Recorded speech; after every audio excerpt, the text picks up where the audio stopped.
What was supposed to be a simple hunt turns into pure chaos when Yuan and his squad face a terrifying general-level armored lizard hidden beneath the ground. The moment the monster strikes, everything explodes into motion, skills are unleashed, and a single mistake could mean instant death. Even with perfect coordination and critical hits, the beast barely takes damage, revealing an overwhelming defense. Just when defeat seems inevitable, something completely unexpected shifts the battle's flow, triggering a power no one thought would appear. In that moment, Yuan realizes this fight isn't just about survival, it's the beginning of a legend. Our story begins with monsters chasing people who run in desperation, crying for help and claiming that even a weak beast is extremely terrifying. Some of them end up at the edge of a cliff, saying there is no escape and that they need to hide as quickly as possible. They hide behind a rock as the monster draws closer. A girl is hiding there, trembling, praying with all her strength not to be found and not to be followed in any way, until an aura approaches and the beast notices her in that spot.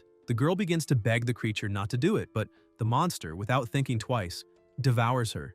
A boy hidden nearby, injured, wonders whether that really is Ghost Star and thinks that this beginner test is far too difficult. It is said that after using the class change materials, one only needs to survive on Ghost Star for 5 minutes for the change to be completed automatically, but an ordinary person there would probably struggle to survive even for a single minute. The name of this boy is Jiang Kai, and he is currently undergoing the beginner test period on this planet called Ghost Star. Ghost Star is a gigantic celestial body that suddenly appeared in the vicinity of Earth 50 years ago. However, its appearance did not cause any catastrophic disaster capable of knocking Earth out of its orbit.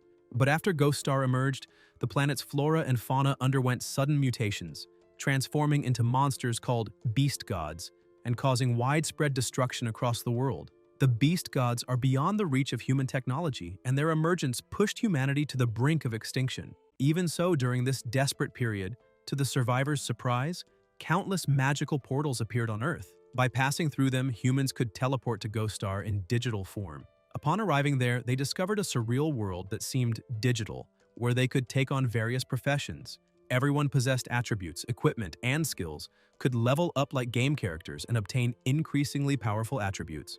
They also discovered that by leveling up to a certain point on Ghost Star, this surreal power could be brought back to Earth and used in the real world. In this way, people could become as strong as they were on Ghost Star and even to fight the beast gods with their own physical bodies. In short, if humanity wanted to break free from this terrible situation and survive, it had to obtain power from Ghost Star. People who went to Ghost Star one after another came to be collectively called explorers, and the protagonist, still hidden, thinks that he is the only survivor left there. However, now there is no way to escape. The beast approaches the rock behind which he is hiding, and Jiang wonders if he came to Ghost Star after losing all his belongings just to wait for his own death. Kai then remembers his sister saying that if he wanted to go to Ghost Star, he could go ahead, because she herself and their older brother would work hard to raise the necessary funds. The protagonist's sister, for the sake of this journey, has endured hardships since a young age, while the older brother suffers from kidney failure but continues to work without stopping, because if they cannot gather the money for the surgery within 2 months,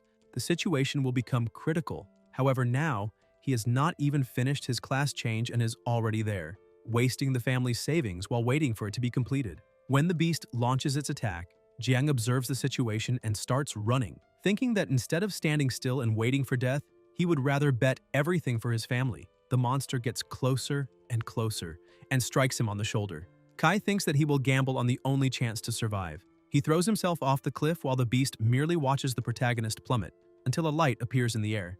The system appears, stating that his behavior perfectly aligns with that of a compulsive gambler, and congratulates him for triggering the reaction, obtaining the possibility of acquiring a secret profession, as well as congratulating him for successfully completing the career transition and becoming a glorious and little-known profession, gambler. On the ground, Jiang coughs and feels confused. Upon opening his eyes, he wonders what is happening and why he was not injured after falling off the cliff, and also notices that the injuries he had before have disappeared as well. Immediately after, he receives another system notification informing him that he has successfully completed the foundation change within the time limit, that his basic attributes have been restored, which is equivalent to a complete recovery of health. Kai then asks whether this is a central artificial intelligence that coexists with Ghost Star, and the system replies that it could be said to be so, congratulating him once again for completing the job transition, and informing him that next it will present the talents of the player class.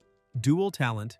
Any rewards or punishments received from the system trigger double effects, with a 1% chance to trigger a super double effect. When super double is activated, rewards and punishments are multiplied by 10. As he activates the dual talent simultaneously upon obtaining it, the number of class talents doubles. And he also receives the gambler's second talent. The protagonist is surprised and wonders how this is possible, since others only acquire one talent after changing jobs while he receives two. The system confirms that this is the effect, and presents the current statistics of the second talent, Super Critical, in which critical damage is modified to 200 times, and the initial critical hit rate is set at 0.1%. Jiang remarks that after a job change, the total attributes of an ordinary person usually remain around 20 points, and wonders how he reached 36. New notifications inform him that this is because the dual talent can also double the attribute points granted after a profession change, and Kai wonders whether this can also be duplicated. He then thinks that if that is the case, when leveling up on Ghost Star in the future, an ordinary person gains 10 attribute points per level, while he would gain 20, which would mean evolving twice as fast as others. The system notifies again that his critical damage is modified by 200 times, and that the initial critical hit rate is 0.1%. And the protagonist realizes that, in addition to this, he also possesses the second talent, Super Critical. While other people's critical hits only deal about twice the damage, his deal 200 times more. Although his current critical hit rate is only 1 in 1,000, if he manages to increase it, his future damage will be terrifying. Jiang wonders whether this was the weapon that the facial beast had used earlier, and thinks that, before this, he only wanted to complete the job change as quickly as possible to earn money for his older brother's surgery, since even the most humble professions on Ghost Star earn more than on Earth. However, he did not expect to unexpectedly trigger a new job change evaluation and become the hidden and powerful profession of player. Thinking this way, he might be able to quickly gather the money needed for his older brother's medical expenses and allow his family to have a better life. Even so, completing the job change during the beginner test period is only the first step, because the next objective is to complete the main test mission. Reach the end of the test area, the City of Sacred Radiance, within 7 days. However, reaching this destination is extremely difficult, since the test area is infested with monsters. If he loses his life, the test fails and he is teleported back to Earth. Although losing one's life on Ghost Star does not harm the physical body on Earth, and it is possible to connect again, this seemingly mild completion penalty is something only the rich can afford. After all, entering Ghost Star requires a great deal of money. The rich have countless chances to make mistakes, but for someone poor like him, he must succeed on the very first attempt with no second chances.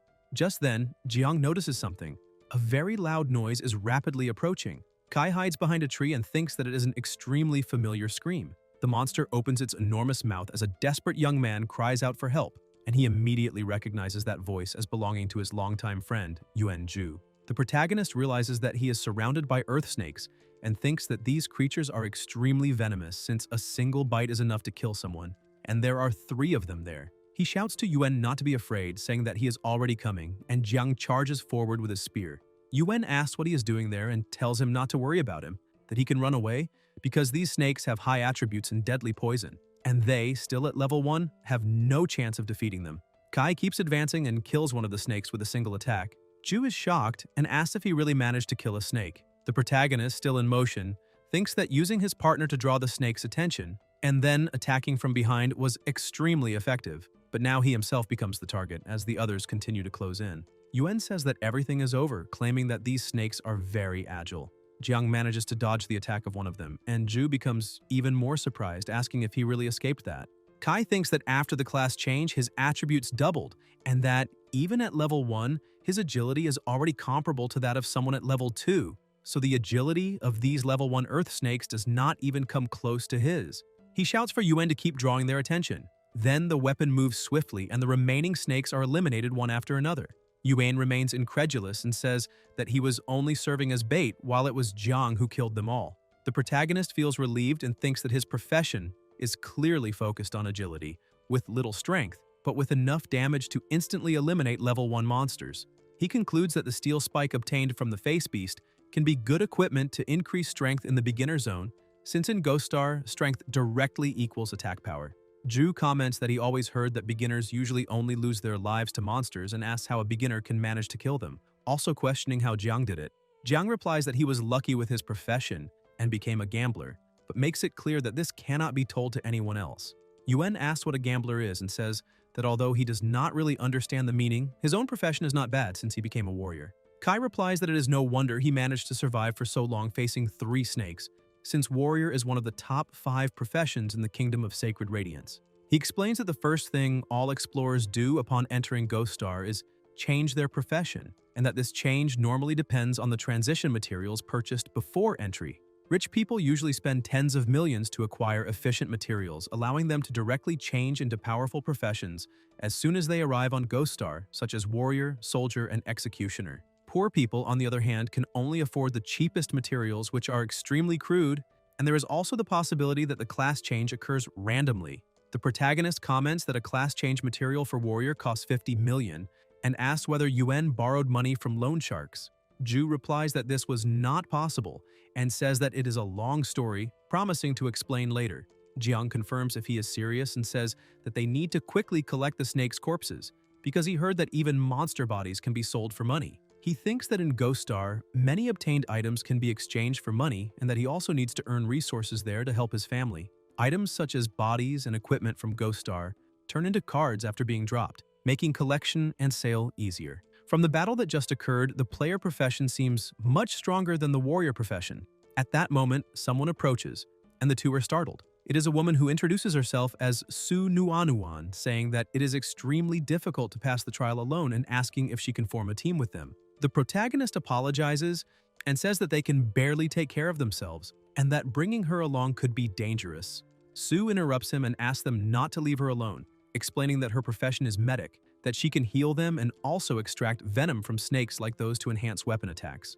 Ju comments that the ability to cure poison is really useful, and Zhang thinks that this is also one of the top 10 advanced professions. Healing is extremely necessary during the beginner test period after all.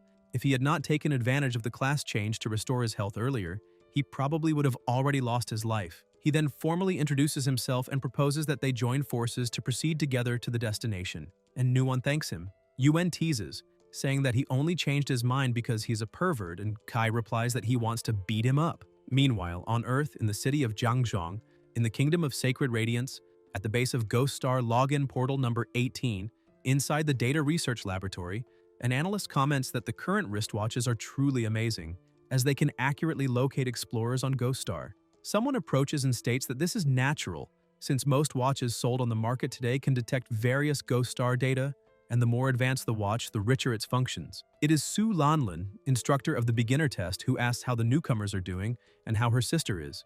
The analyst replies that based on the current positioning of beginner wristwatches, many novices have already been finalized and that her sister seems to have joined 2 people. Lan asks if she is shy and looking for someone to form a team, and comments that she should repeatedly warn her that newcomers should avoid grouping up, because the more people participate in the beginner test, the greater the risk. Meanwhile, in the forest, the 3 move forward together until beasts appear, and it is not just one. 3 minutes later, the analyst confirms that 2 face beasts have been detected near her sister. Lan states that a single face beast is already enough to massacre novices, and that facing 2, her sister has practically no chance of survival. She comments that finalization in Ghost Star, although similar to characters losing their lives in a game and causing no physical damage to the body on Earth, generates an extremely realistic experience capable of causing severe psychological impacts, and says that she will take her to undergo psychological therapy. The analyst asks her to wait, saying that her sister does not yet seem to have been finalized, which leaves Lan surprised. Then he states that those 2 face beasts appear to have both been finalized, and Lan, extremely shocked, asks how this is possible. Returning to 3 minutes earlier, the beasts advance. Ju runs in fear, asking what that is, and Nuon, also running, replies that it seems to be a face beast. The protagonist runs along, looks back, and thinks that the others are not as agile as he is and will certainly end up being caught, until Jiang stops running and orders them to keep going forward. Yuen becomes worried, but Kai insists that they continue, while thinking that if they keep fleeing like that, all 3 will end up being finalized. Only he can stay behind to try to face the face beast. The protagonist advances, attacks the creature with his spear, and keeps striking until one of the beast's hands hits him and violently throws him against a rock. Jiang thinks that the face beast's health is extremely high and that he still cannot defeat it with just 1 blow. The 2 beasts approach, and Kai wonders if he will lose his life there, thinking that his beginner test has come to an end. Su, crying, says that he is in danger and that they need to go back to save him, while Ju remains paralyzed by fear. On Earth, still in the city of Jiangzhong, in a residential area, An elderly woman asks if he is the benefactor who provided the materials for Ju the warrior's job change, and says that she does not understand why he has such a positive evaluation of Ju since he seems strong and tall, but is actually quite timid. She comments that if he encountered a monster on Ghost Star, he probably would not even have the courage to fight. Then the man in the hat says that her son, when facing danger, is even more cowardly than an ordinary person. However, he observes that sometimes, no matter how frightened he is, whenever he sees someone in need of help, the boy never retreats or runs away. Back in the forest, Ju attacks the two beasts with a powerful blow, forcing them to retreat. He then asks his partner if he was treated like a stranger, saying that he was protected because he was timid, and states that they are brothers, and that brothers exist to face everything together. The protagonist looks on in shock, stands up, and Yuan clenches his fist and charges again at the enemy, causing an intense impact. Jiang, surprised, wonders if his partner can really face a face beast head-on, and, although the damage is not high, realizes that this constant control is precisely the characteristic of a true warrior. Kai begins to recover and realizes that it is Su using her skill on him. The protagonist asks what she is doing there and comments that she is not a combat profession. Nuon replies that she will not leave, because when a medic encounters someone injured, no matter how scared she is, she cannot simply run away. She thinks that her father in the past sacrificed himself fighting against the monstrous tide precisely due to a lack of medical support. And now her companions need that support, so there is no way to abandon them and escape. Jiang realizes that his injury is already healed and comments that she really is not afraid of being finalized. He thinks that even with the three of them together, their damage is still not enough to eliminate a face beast, until Kai asks them to wait. He remembers Su mentioning that if they encountered venomous snakes like those, she could also extract the venom to increase a weapon's attack power. The protagonist asks whether she said earlier that she could extract snake venom, and Nuon replies that yes, she did. Jiang then summons a snake and asks if she can heal Ju while enchanting his weapon with the creature's venom. Nuon says she does not know if she can manage both at the same time, but that she will try her best. She begins extracting the venom and applying it to the weapon, and Kai thinks that this is their only way out because, if he's not mistaken, this method can really work. At the moment, they cannot withstand the direct damage of a face beast, but he can endure it, and although his attack is still not enough to kill it alone, her healing can make up for that gap. Seen this way, the three of them clearly form a standard team of tank, healer, and damage dealer, exactly like in a game. The venom enchantment is completed, and Jiang wonders what is wrong with newcomers being weak. He tells his partner to hold one of the face beasts under control by himself. Ju clenches his fist, mana enveloping his entire body, and charges forward, thinking that as long as the three of them form a team and each fulfills their role properly, there is still hope. The protagonist advances immediately after, thinking that even though they are called novice killers, face beasts can still be fought. An explosion occurs, and one of the beasts is finalized, making Jiang instinctively smile. He thinks that they did it, that it worked, but then realizes that there is still one beast left alive. Kai notices that teamwork is truly effective, and even facing another enemy, they continue advancing together. While the protagonist and Yuan attack the monster head-on, Nuon continuously releases her healing abilities on the two of them. After that, in the laboratory, Lan asks whether, according to the bracelet data, they really eliminated two face beasts, commenting that just one would already be enough to massacre an entire group of newcomers, and questioning how the three managed to achieve such a feat. The analyst replies that, according to the data, Nuon has no offensive capability at all, and the warrior on the team also deals little damage, so considering this information, the one responsible for the kills can only be someone named Jiang. However, the strange thing is that they cannot identify his profession. Lan asks how they cannot track his profession and how that is possible, questioning who someone capable of eliminating two face beasts without their class appearing in the records could be. At that moment, the system notifies that the player Kai collected the face beast's corpse. The three lie down on the ground, exhausted but relieved to have survived. Ju comments that he did not expect his partner to be so resourceful in a crisis, and says that it was truly impressive. Nuon states that now that they already have the strength to face beasts, they should be able to reach the end of the trial without much difficulty. Yuan agrees and says they can head straight for the end and complete the test. The protagonist asks them to stay calm and not rush, explaining that there is still plenty of time to reach the final destination, Shangyao City, and that they should not act recklessly. He explains that after passing the test, points will be calculated, and if they manage to rank among the top 3, the military will reward them with equipment.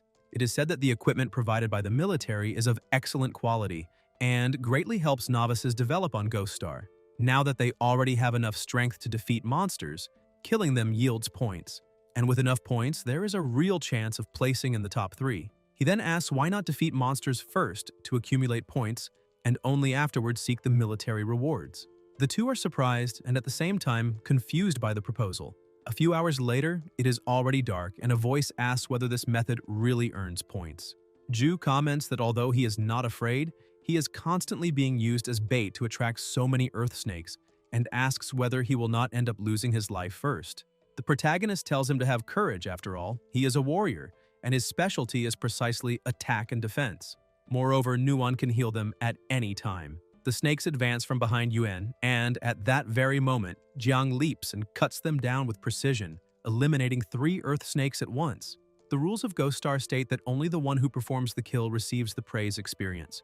And since at the moment only he has the real capacity to eliminate monsters quickly, everyone decides to let him take the experience alone for now. More snakes appear, emitting strange sounds, and Kai moves swiftly, executes precise strikes, and eliminates them one after another, thinking that this strengthens the team and ensures everyone's safety. One day later, the system congratulates the explorer Jiang, informing him that his experience has reached 100, his level rises to 2, and the double effect is activated, granting doubled attribute points upon leveling up. Kai finds this incredible because, after eliminating earth snakes all day long, he finally reaches level 2. Su congratulates him on his advancement, and Yuan also becomes excited, asking him to say what his attributes are after leveling up. The protagonist replies that he added 20 attribute points upon leveling up, and that currently at level 2, his total attributes amount to 56 points, which he considers acceptable. The two are shocked. Ju comments that he knows leveling up only increases strength, constitution, agility, and spirit, but that normal people only gain 10 attribute points per level, so he asks whether Jiang really gained 20. Nuon observes that with a total of 56 attribute points at level 2, this is already comparable to someone at level 4, which is frighteningly strong. Jiang replies that it is nothing special, just a characteristic of his profession, which can double rewards such as leveling up, but that if there are penalties, they can also be doubled, asking them to keep this secret. Su says that she does not understand it very well, but that this profession seems truly powerful, while Yuan comments that, compared to that, his warrior profession no longer seems so impressive. At that moment, the system sends another notification, informing that upon reaching level 2, players receive a professional skill, but due to the activation of the doubling talent of the gambler profession, he receives 2 skills. The protagonist wonders whether professional skills obtained by leveling up can also be duplicated and concludes that he now possesses 2 professional skills. Yuan is surprised and asks whether his own skills could also be doubled, while Su comments that this is truly strong. The system then notifies that the first professional skill is Ghost Hand Card Throw, in which when throwing items, the penetration effect increases by 20%, and when throwing card-type items, except item cards, the penetration effect increases by 200%. However, spirit consumption increases by 100%, and it is a skill that can be upgraded. The second professional skill is Ghost Eye Focus, also called Ghost Eye Fire, which increases visual range and ocular tracking capability by 50%, with a 100% increase in spirit consumption while in use, and it can also be upgraded. Jiang comments that both seem to be skills oriented toward long-range attacks, saying that he does not yet know exactly how to use them, but that this indicates the gambler is a long-range damage profession, which pleases him greatly. Now that he is stronger, the group can hunt monsters that grant more experience points. 2 days later in the laboratory, the analyst comments that more than 2 days have already passed, and that he did not expect her sister to still be alive. Lan says that newcomers being able to survive as a team indicates that Jiang possesses some special ability. At that moment, someone approaches and informs those responsible for the novice zone that the beginner test is in imminent danger, ordering that alert levels be raised immediately. The two are surprised, and a voice explains that the higher-ups have detected that another country has once again sent infiltrators to invade the novice zone, constituting a large-scale infiltration, something extremely rare, and that they need to prepare immediately. It is the supreme commander of the city, Wei Ying. Lan asks whether the large-scale infiltration of clandestines is real. Wei sighs and replies that if it were a lie, he would not be there. Lan thinks that the situation is grave, because clandestines are special professionals from other countries, specialized in massacring foreign immigrants and preventing their development. Since the rules of the Ghost Star beginner test determine that high-level players cannot enter the test zone to help novices, everyone must complete the test on their own. However, the exclusive clandestine profession is different because it allows them to use their characteristics to infiltrate novice zones of other countries, without this being preventable. In addition, clandestines use cruel methods to massacre newcomers, inflicting extremely terrifying finalization experiences, with the goal of traumatizing novices so that they become afraid to enter Ghost Star again, drastically reducing the number of new players in other countries. Lan slams her hand on the table and comments that her sister has a very low tolerance, especially when facing those beasts. Ying sighs and says to prepare psychological follow-up for the newcomers because, since a rare, large-scale invasion of clandestines has occurred, they must consider the possibility that, in this beginner test, there may be no survivors. Meanwhile, inside the forest, the three continue walking together until the protagonist senses something strange. Yuan asks what is wrong, and Jiang replies that there is something there. Zhu questions what he is doing, saying that they have just passed through that place, while Su states that there is nothing there. Kai answers that no, it is farther over there. The protagonist throws his spear, causing a heavy impact accompanied by a loud noise, then says that he understands and asks them to go check it out. Yuan comments that there is nothing to see and asks what could have been hit, wondering if he has gone crazy. Shortly after, still inside the forest, the system notifies that Jiang has eliminated a wild boar. Zhu is surprised and asks if he has water eyes, if he managed to see a boar from such a great distance, while Su comments that he could even eliminate a level 2 boar. Kai retrieves his spear and says there is nothing surprising about it, explaining that this is thanks to his new abilities.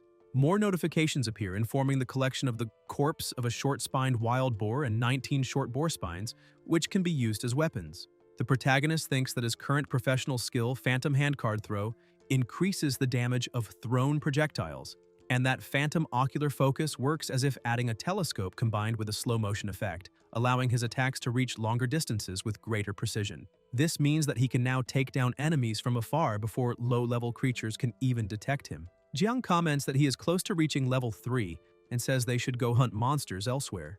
Zhu sighs and replies that he is still stuck at level 1. At that moment, a voice comments that the team is really very lucky. Someone watches Kai and his team pass by and says that he did not expect to find such a surprise so soon after arriving, stating that now they can have some fun. The protagonist asks who they are. A young man steps forward and tells them not to be afraid, saying that they are not bad people, they just want to open their chests, hang them up and let them bleed until they dry, or maybe skin them and attract face beasts to lick them slowly until the finalization. Several men surround the three. Then someone emerges from the water and comments that he is summarizing, because this time, the bosses have only one objective. Jiang does not understand what he means. The person who comes out of the water smiles and introduces himself as a clandestine passenger, captain of the second team, stating that he is there to ensure that no newcomer from Sheng manages to pass the test. Su says that she knows this type of person, clandestines specialized in massacring newcomers. The two are frightened, and Nuan adds that she also noticed that all of them are level 3 or above, with even someone at level 5. The protagonist thinks that these numbers are not just words, wonders if level 5 explorers really exist, and concludes that with his current attributes, he can at most compete with someone at level 4. The clandestines begin to approach. Jiang moves quickly and realizes that he has no choice but to act. He tells the two to stay together, that they will split up and run for now. They start running. The captain sneers, asking whether getting into trouble and scattering so quickly is the behavior of cowards, and whether all people from Shang act this way. He orders 2 people to eliminate that coward who ran off alone, leaving the others to the main force, which will be responsible for slowly torturing the rest. Deeper in the forest, Kai keeps running without stopping while 2 men chase him, commenting that he is fast but will soon be caught. Suddenly, they look ahead and no longer see him, becoming confused, searching around and asking if he's playing hide and seek, saying that this makes everything more exciting and that when they find him, they will cut off his feet first. At that moment, a weapon is thrown. One of the men catches it and asks if that child still intends to resist, stating that he can easily defend against the attacks of any novice. In the next instant, he is struck head-on and thrown far away. His partner looks on in shock until an explosion occurs. The villain asks why he was thrown so far and whether he is all right. When he realizes what happened, his companion has already been finalized and he asks how this is possible. The protagonist, still hidden, comments that he lost his life with just 1 strike and asks if this is how a clandestine behaves, saying that they are not as strong as he imagined. The villain, seized by panic, asks if he is not a novice from Sheng and how he managed to eliminate a level 3 teammate. The clandestine checks his attributes and becomes even more frightened, saying that his total attributes at level 3 are only 45 points. He asks whether that novice has around 60 total attribute points, questioning how that is possible.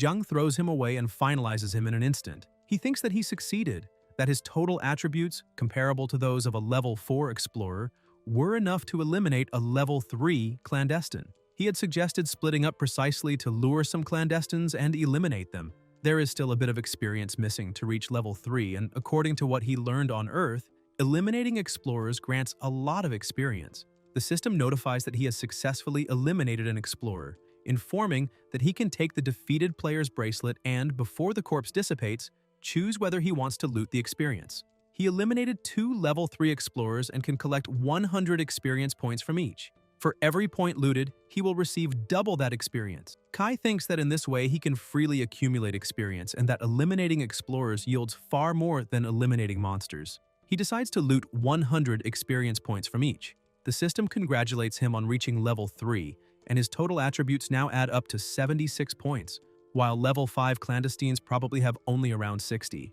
Jiang takes the watch of the finalized clandestine and moves forward, thinking that he finally has enough strength to go back and save Ju and the others. Elsewhere in the forest, Yuan and Su are injured, surrounded by clandestines. They comment that one is a martial artist and the other a medic, saying that they did not expect to encounter 2 high-level professions from Sheng so early on, professions of such quality. They state that they should torture them to the end. Even injured, Nuwon continues healing Ju. She comments that their partner is being chased by 2 clandestines and wonders whether he will really come back. Yuan replies that he certainly will because, although his brother usually runs away when it comes to chasing girls, when friends or family are in danger, no matter how desperate the situation is, the clandestine states that the foreplay is over and that now they will skin them alive. At that moment, the protagonist approaches enveloped in an overwhelming aura, causing the clandestines to start coughing as they are struck by invisible spikes. Ju says that he knew he would come back.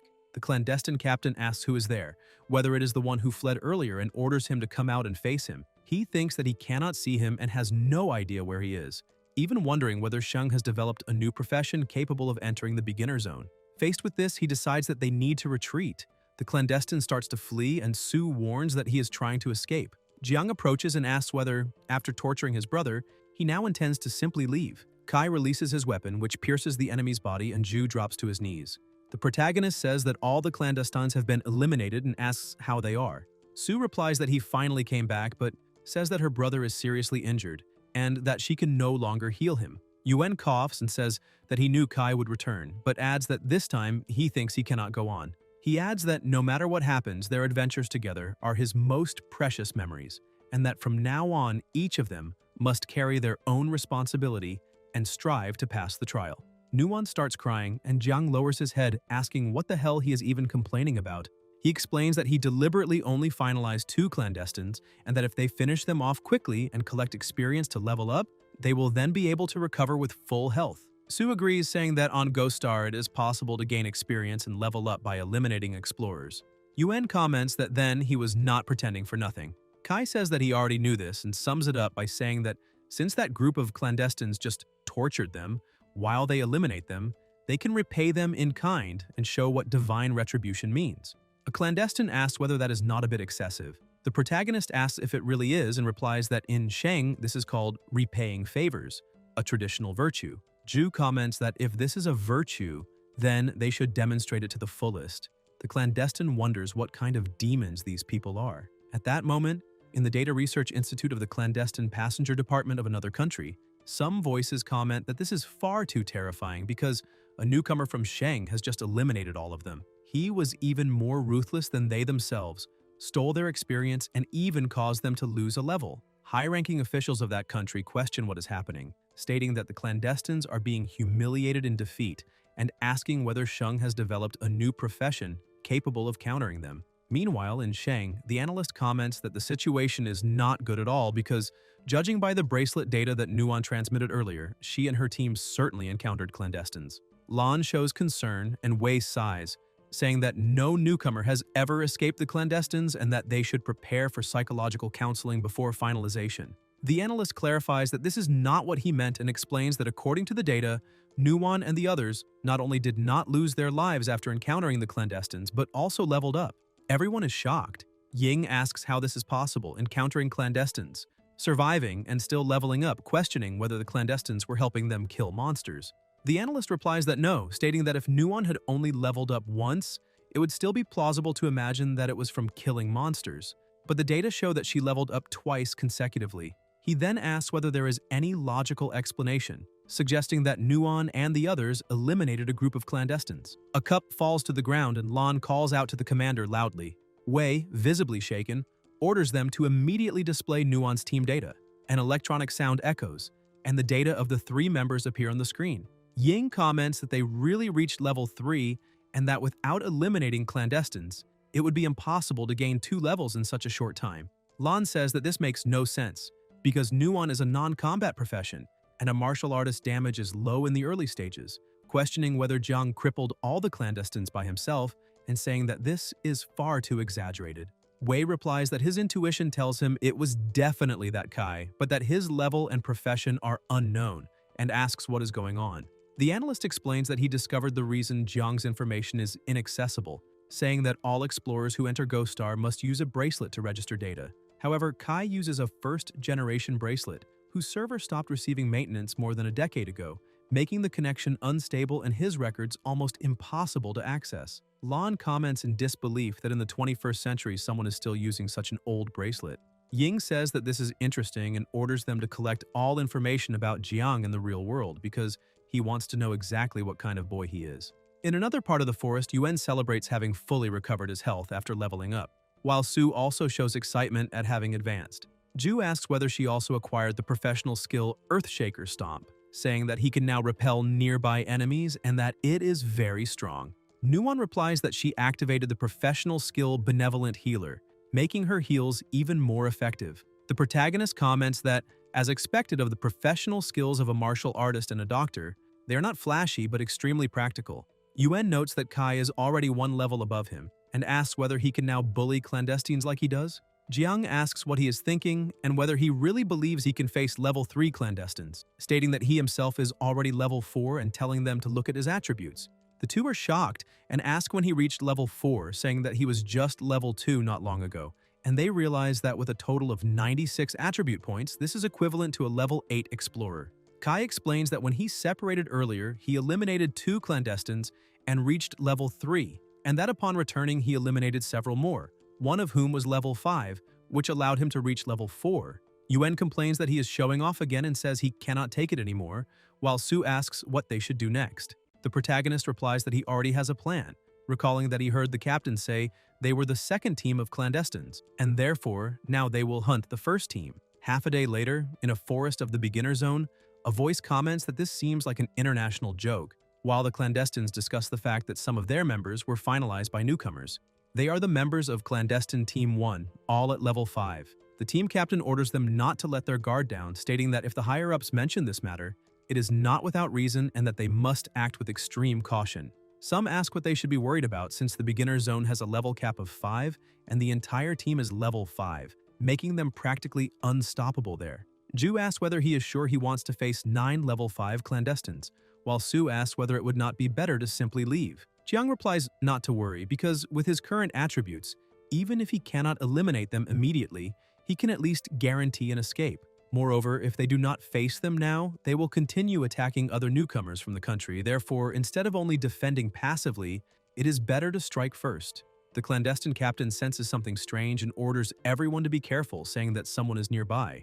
One of the clandestines detects that it is a level 4 novice, and the partner beside him comments that it is already a miracle for a novice to survive there, let alone level up, suggesting that this might be the one responsible for eliminating the second team. The captain says that this is an important discovery and orders them to maintain formation and pursue him, because capturing him will be a great achievement. They begin chasing after him, and Kai thinks that the situation is not good at all, wondering whether those clandestines really know how to maintain a proper formation. He remembers that the original plan was to lure the enemies so that his partner could find an opportunity to use Earthshaker Stomp, launching everyone into the air and taking advantage of the imbalance to eliminate them. However, now the clandestines' formation is too spread out, and if Ju cannot launch them all at once, anyone left behind might escape. Even so, there is still a countermeasure because if they want to eliminate them all, he will have to take a risk. The protagonist leaps forcefully toward the ground, releasing immense energy and advances, thinking that he may need to risk his own body to fully draw them in. The clandestines stop when they see him running back and ask why that kid is returning. One of them steps forward and asks where he thinks he is going, wondering if he got scared and started running around aimlessly. Jiang dodges the attack but ends up getting grazed and thinks that he is still not close enough. The clandestine mocks him, asking whether he can still run, while others threaten to skin him alive. Kai keeps repeating in his mind that it is still not close enough. The protagonist dodges all the subsequent attacks, and the captain asks what they're doing. One of the clandestines replies that everyone there is level 5, and asks how that brat can dodge all their blows. Another says that something is wrong, stating that the first reading was too fast to determine the data properly, but that using an advanced bracelet he managed to scan more accurately, and although he still cannot identify the total attributes, he can now see the agility, which seems to be around 30 points. The captain, shocked, asks whether it is really 30 points of agility. The clandestine replies that he may have read it wrong because even his own agility, despite being level 5, barely reaches 20. The captain realizes that the bracelet rarely makes mistakes and concludes that if that boy really has that much agility, then he was not being chased, but deliberately luring all of them. He says that this is very bad, that they fell into a trap, and orders an immediate retreat. Everyone is confused. Jiang then comments that that bunch of idiots finally realized it, but that now their formation is already completely bunched up because of the misunderstanding, and that trying to run at that moment is already too late. At that instant, Ju unleashes all of his power, causing a devastating explosion. Kai, with a tremendous aura surrounding his body, tells them to bring on the next one and says they can leave everything to him. The captain and the clandestines are finalized in an instant, and the protagonist comments that he finished them all at once. Yuan is indignant and asks how 9 level 5 enemies were eliminated at the same time, questioning what kind of monster he is. The system notifies that the explorer Jiang eliminated 5 level 5 clandestines, looting a total of 2,000 experience points, and that the explorer reached the maximum experience limit of the beginner zone, advancing to the highest level allowed there, level 5. Kai comments that he finally reached level 5 and thinks that eliminating an explorer of a higher level doubles the experience gained, so a level 5 explorer yields 400 points. Nuan is amazed and asks whether he is really level 5, saying that she heard that this is the limit of the beginner zone. Ju asks whether he has already reached the cap, and the protagonist replies that it is nothing special because eliminating explorers yields a lot of experience. He explains that he deliberately left 4 clandestines with low health so that they would hurry up and finish them off, gaining experience. Yuan asks what they should do next. Jiang replies that to improve their combat power before this, he was the one defeating monsters and leveling up alone, but now that he has already grown strong enough, he will lead them in fighting monsters and earning points. And once both of them have accumulated enough points, it will be time to head to the final destination. Yuan comments that it is finally his turn to defeat monsters. Later, already at night as they continue walking, Kai says that they are getting close to the end, so there should be many points to accumulate there. However, the closer they get to the destination, the more terrifying the monsters become, to the point that even beginner zone bosses start to appear, which requires extra caution. Suddenly, a very loud noise echoes and several bodies are scattered on the ground. Su observes carefully and says that they are corpses of beast-faced humans. Yuan notices several bite marks and asks if they were finalized by some powerful creature. The protagonist activates his ocular focus ability and comments that earlier he spotted a golden light in the distance, wondering whether some golden creature had eliminated those 2 beast-faced humans. Nuan asks what kind of golden creature that might be. At that moment, a light appears behind them and begins to approach rapidly. Ju asks what kind of creature could eliminate 2 beast-faced humans and wonders if it is coming after them. The light closes in at high speed and passes by them, making Su ask what that was. Yuan says that it is a golden creature, and that thing really has its eyes on them. The light approaches Jiang, who becomes momentarily confused, unable to react. Ju warns him to be careful, saying that that thing deals a lot of damage and attacks by biting, and that he needs to avoid being hit until it is finalized. The pressure around them increases, and everyone watches closely. Suddenly, Kai appears holding a small animal in his hand, something that looks like a mouse. Yuan asks in disbelief whether something that fast was really captured by him, and Nuan asks if it was just luck. The protagonist asks whether they really think that is fast and says that it is nothing more than a fat, chubby mouse.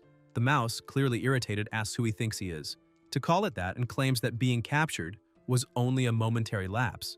Jiang comments that the little mouse does not seem convinced and asks whether he should let it go and try again.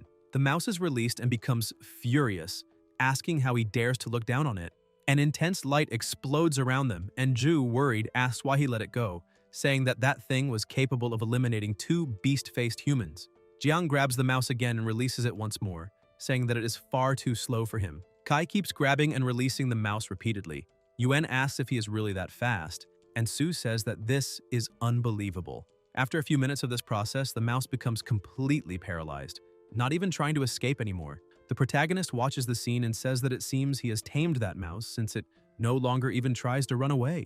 Ju asks, completely incredulous, whether he just captured a pet purely with the speed of his own hands. The protagonist gets excited and comments that it seems he has tamed that mouse since it no longer even tries to run away, while Yuan asks if he really just caught a pet using only the speed of his hand. Jiang replies that he does not know whether that mouse can be domesticated to become a combat unit, but getting 2 beast-faced human corpses for free is still very advantageous. He says that the 2 of them are almost at level 4 with their current experience, and that they need to hurry. Each of them should take one of the corpses, collect them later, and then go look for more monsters to defeat, trying to bring both of them to level 5 before the test ends. Su comments that the little mouse is very cute, and Ju says that compared to it, his martial disciple seems insignificant. Near the mountains, someone stops walking. A hooded young man comments that after so many days, they have finally reached the end of the beginner test zone, the City of Holy Radiance. The hooded figure climbs the stairs, a gate opens and guards appear. One of them congratulates him on passing the test period, saying that they are responsible for welcoming new personnel and greeting him, stating that he has now officially become a Ghost Star Explorer. However, they explain that someone has already taken first place before him, although the ranking is not that important, and they emphasize that it is excellent for a newcomer to pass the test. The hooded man asks if he really was not the first to arrive and why they believe that. The guards are startled and explain that rankings are based on points, and that having many monster corpse cards can be exchanged for many points. The officer then asks whether he managed to eliminate that many monsters. The hooded man lowers his hood and introduces himself as the second young master of the Huang family, a future high-ranking member of the Black Tortoise Guild, Huang Wei, stating that he has already undergone special training before coming to Ghost Star. The officer is even more surprised and asks about the Huang family, owners of the Black Tortoise Guild, while the guards, equally shocked, comment that the Black Tortoise Guild is among the top 10 in Holy Radiance, so it is no surprise coming from such a prominent family. The officer congratulates him based on his score, saying that he not only took first place in this trial, but can also enter the top 10 of all Holy Radiance. Wei says that this is excellent and declares that for him, taking first place in the competition is only the first step as a newcomer, and that in the near future, all of Ghost Star will belong to him. Deep within the beginner test zone, the protagonist finds it strange and comments that after walking for so long, they should encounter more monsters as they get closer to the end, asking why they have not found any and whether the mouse scared them all away. Nuon asks how that would be possible since the mouse is so cute. At that moment, an extremely loud noise erupts and a monster approaches. Jiang widens his eyes and asks if it is the Shadowless Wolf, realizing that there are several of them advancing together with the beginner zone boss of the Holy Radiance Nation, the Shadowless Wolf King. Kai says that this is bad and explains that it is the beginner zone boss. So, the reason there are no monsters around is that they have intruded into the boss's territory. The wolves surround them, and Yuan, with tears filling his eyes, says that he has heard that the Wolf King is the strongest creature in the beginner zone and has never been defeated, that encountering it means certain finalization, and asks what they should do now. The protagonist thinks quickly because there are too many wolves, and if he were alone he could still escape, but his companions would certainly have no way to flee. So there is no other option but to fight to the end, and he tells the 2 of them that they can no longer escape, that the only way to break this situation is to eliminate the Wolf King. They must cooperate to defeat it. Yuan releases an absurd aura around his body, moves rapidly, and strikes the ground with an impact like an earthquake, forcing some wolves back. Jiang tells his partner that since they have reached this point, she should apply the Earth Serpent venom to the weapon, and Nuon releases the venom. Kai uses ocular focus and ghost hand card throw, telling them to watch. The attack flies toward the Wolf King and hits it, but does not even leave a scratch. Everyone is stunned, and the protagonist, indignant, asks whether they really failed to break the Wolf King's defense. The Wolf King opens its enormous mouth, releasing overwhelming pressure, and the wolves charge together, launching an unrelenting assault. Su says that the situation is bad because the king has ordered the pack to launch a large-scale attack, while Ju asks whether there might be another way.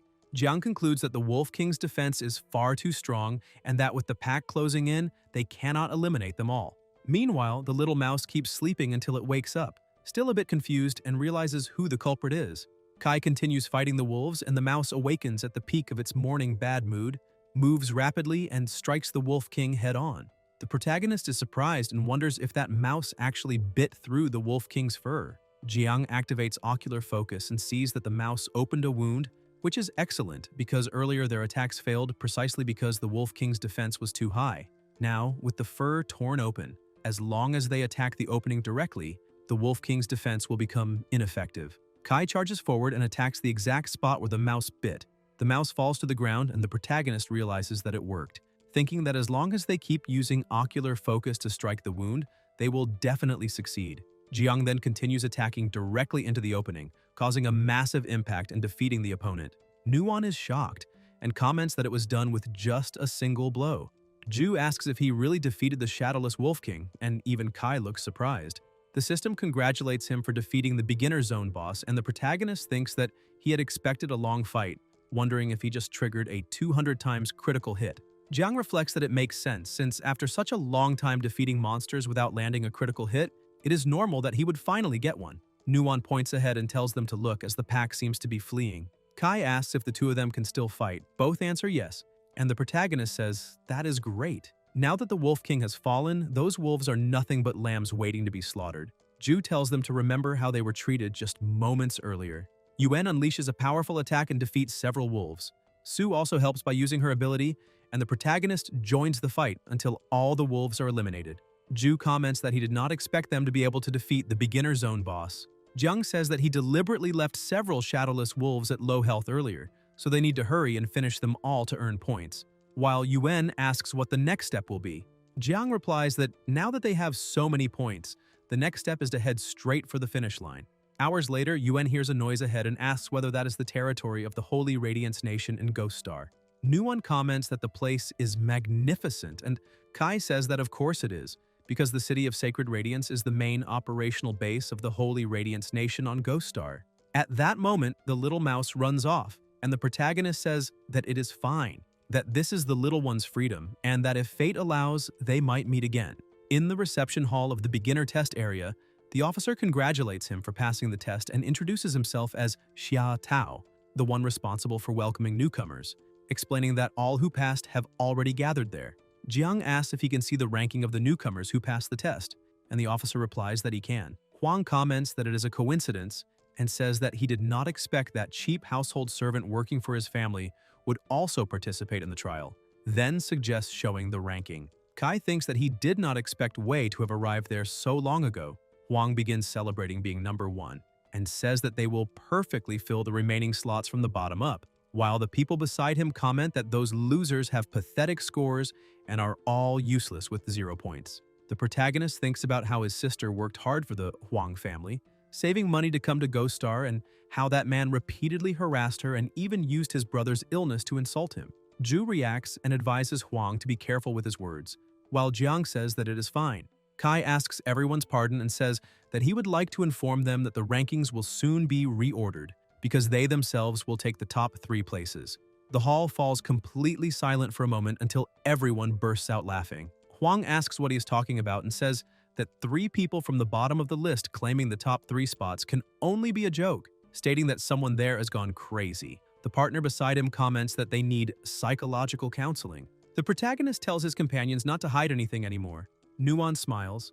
Ju taps his watch and says he was waiting for him to say that, and then they decide to put all the cards on the table. They display the countless monsters they defeated together, and everyone is completely stunned. Huang comments that there are many monster corpses, not only beast-faced humans, but also countless shadowless wolves, and he can even clearly see the Shadowless Wolf King among them. Wei asks if this is some kind of joke, how losers could eliminate so many monsters, including the Shadowless Wolf King, and questions how that could possibly be real.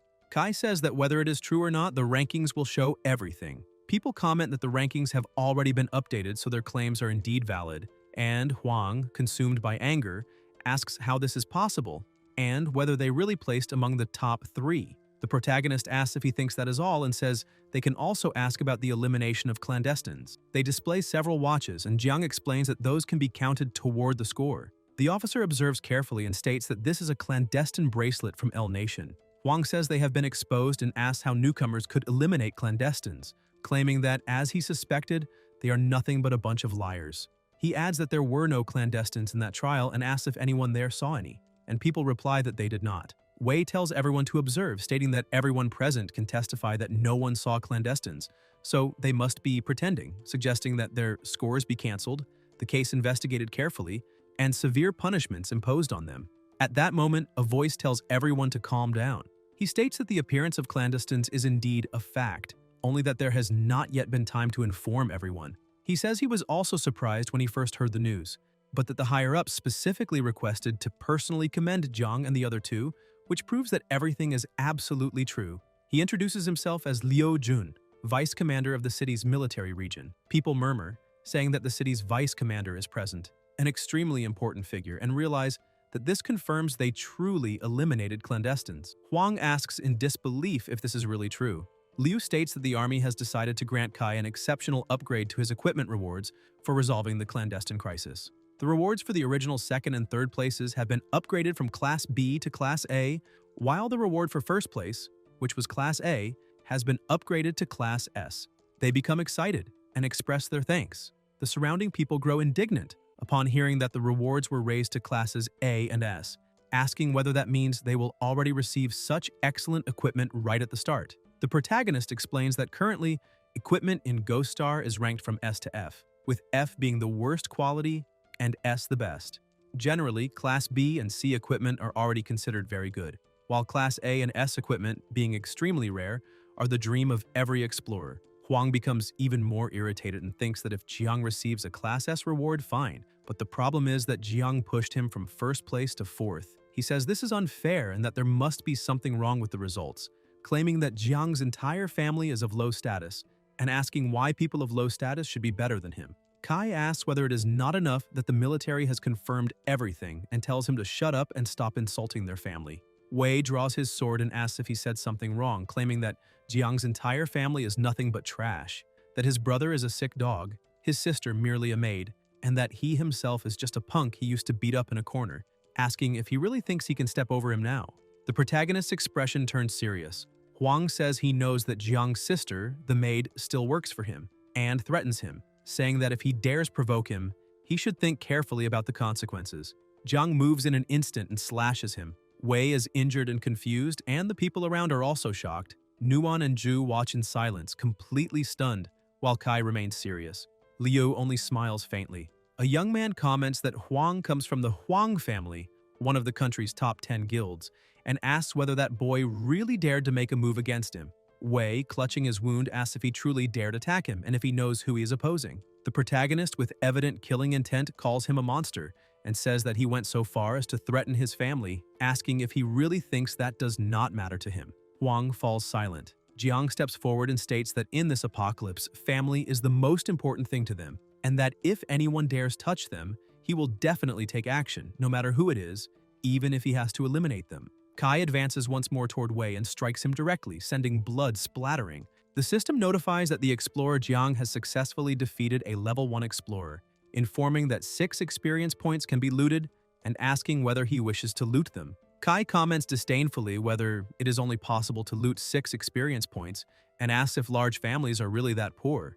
People are outraged by his audacity in defeating the young master of the Huang family, commenting that although a defeat in the game does not mean real death on Ghost Star, the Huang family's Yuanwu guild is an enormous power, making his action extremely bold. Liu smiles and thinks that it is not bad at all, that the boy is a bit reckless but has grit, exactly the kind of person the higher-ups want to get to know. He says that Huang attacked and provoked first, that Kai merely acted in self-defense, and that they should let the matter rest for now. He then states that the 3 of them can go with him, as he will take them to receive their rewards. In another location, Jun says that they have already waited long enough, and that these are the exceptional equipment rewards the military prepared for them, asking them to open them quickly and take a look. Nuan opens hers and realizes that it is Jade of Life, the basic equipment every beginner medic dreams of.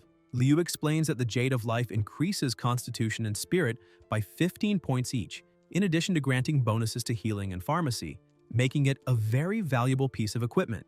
Zhu gets excited when he sees that his is a leather armor, and Jun explains that the Black Rock Rhinoceros hide armor increases defense and strength by 16 points each, in addition to reducing damage taken by 16%, making it a balanced piece of equipment for both offense and defense. Sue urges the other partner to hurry up and open his as well. The protagonist opens his reward and widens his eyes. The system notifies that the equipment has not been identified and that identification is required. Jun asks whether it is an item that requires an identification card to be viewed, and Ju comments that if it needs that, then it must be something truly excellent. Liu confirms this, saying that higher quality equipment usually requires an identification card and that, by coincidence, he has a few with him and can help identify it. The system activates and reveals that it is the 9 Tribulations Soul Hunter, an S-class weapon that increases strength, penetration, and agility by 9 points each. Its special effect causes each use of Soul Hunt to increase critical hit rate and critical damage by 10%, stacking up to a maximum of 90%. However, after a critical hit occurs, all bonuses are reset. Jun comments that it is a weapon focused on critical hits and says that novices usually have low attack power, so even critical strikes do not deal that much damage, claiming that this S-class weapon seems inferior to an A-class one. Ju asks whether this is not a form of exploitation against his brother, and Nuon asks whether the equipment can be exchanged. Leo replies that it would be somewhat troublesome, but he can try to submit the request. However, the protagonist says there is no need to exchange it and that he wants to keep this one. He thinks that this is clearly the perfect equipment for him.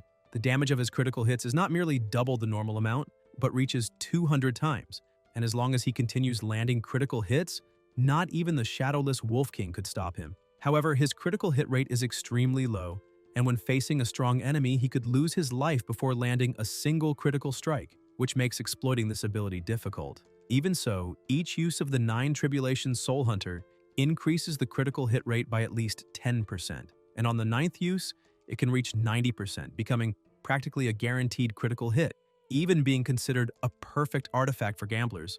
Liu says that it is fine, that since he likes it, there will be no exchange, and adds that after completing the test, if he wishes to return to Earth, he may do so. He also specifically reminds him that someone may come looking for him afterward and advises him to be careful on the way home. In the Holy Radiance Nation on Earth, in the city's slums, the protagonist pedals his bicycle and thinks that he did not expect to pass the beginner test so easily, wondering what his older brother and the others will think when they find out. Suddenly, Jiang notices something strange and wonders why such a luxurious car appeared there, thinking that maybe someone got rich, but soon decides to ignore it. Kai opens the door and calls out to his older brother, saying that he is back and asking him to guess how the beginner test went. At that moment, he is confronted by several men in front of him. One of them is Huang Da, who says that after so much waiting, someone finally returned, and comments that he heard Kai performed quite impressively in the beginner trial that day. The protagonist asks if he is Huang Wei's older brother and what he wants. Suddenly, someone pushes him, slams the door shut, and 2 men grab his arms. Huang Da picks up a baton and says that he knows his brother was finalized by Kai in Ghost Star, asking whether he has now been sent for psychological treatment. He states that the protagonist should know that only the Huang family practices bullying, because no one has ever dared to intimidate a member of their family, and adds that if they can prevent Wei from logging in for 1 month, they can block him from accessing his account forever. As Huang Da raises the baton to strike him, something stops him. The protagonist is confused until someone kicks the door open, sending the 3 men flying. Huang Da asks what this means, and a voice tells the boy that he thought someone had already warned him to be careful on the way home, questioning why he did not take it seriously. It is the city's supreme commander, Wei Ying, accompanied by the woman at his side, the beginner test instructor, Su Lan. Huang Da asks why such an important figure would be there, and Wei replies that they are there because of the boy, since he angered the wrong people that day. Huang Da asks if he is there because of that boy and how that is possible, questioning what kind of background he could have. The protagonist, equally surprised, wonders whether someone as important as the city's supreme commander would really be there because of him. Huang Da is taken away by the police, and Jiang thanks them for saving him, saying that he does not understand the reason for it. Ying tells him not to worry and says that he has a purpose in seeking him out, explaining that during that beginner test, he and the others performed exceptionally well. He asks if he knew that after logging out of the game, his 2 partners were invited to enlist in the military, and says that they came there to invite him as well, asking whether they are part of a new batch. Lan asks if he knows what the emergence of a new class means, and explains that there are currently many classes for explorers on Ghost Star, and that every 20 levels an explorer changes class. With each job change, an explorer's attributes and abilities shift, some becoming stronger while others weaken. Many classes end up becoming practically useless in later stages after a job change. And for this reason, in order to find greater combat power, the military has been constantly discovering new classes. She says that what he possesses appears to be a new and powerful class and asks whether he would be willing to join the military as part of a new batch. She tells him not to worry, saying that they are not forcing anything, and apologizes, explaining that before coming, they had already investigated his family's information and knew that his brother was ill. If he agrees to join the military now, they will not only protect his family, but also cover all of his brother's medical expenses. Jiang falls silent for a moment. The commander asks what his decision is, reminding him that he went to Ghost Star to pay for his brother's medical bills, and says that if he agrees, he should report to the army the next day, and the instructor will meet him then. Kai watches the two walk down the stairs, takes a deep breath, apologizes, and says that he refuses to join the military. They are confused and ask for the reason. The protagonist replies that he knows joining the military is a good thing, but that applies to classes that have already proven to have strong long-term development potential, such as Ju's martial disciple class and Nuon's medical class. He says that in his own case, the situation is different because he belongs to a new class, and asks if they remember when the drunk class first appeared, which was also highly valued by the military. He explains that at that time, the military strongly supported the drunk, who became famous very quickly, but when it was discovered that he had little long-term development potential, he was abandoned, and one only needs to look at his current situation. He admits that this time, he got carried away and let his guard down, not expecting the Huang family to act so shamelessly, which is why they distanced themselves from areas controlled by them as soon as possible. He thanks them for the help, but states that he and his brother have relied on each other for more than 10 years, and are more accustomed to controlling their own fate than to relying entirely on others for protection. The instructor says that humanity is in the midst of an apocalypse, that his new class could bring a great change to all of humanity, something everyone needs right now, and asks how he can think this way. The protagonist apologizes and says that he is not that extraordinary, that he only wants to protect his own family and ensure that they live in safety. The commander tells them to forget it and says that he understands what the boy means, because habits formed over more than 10 years of life cannot be changed in a day or two.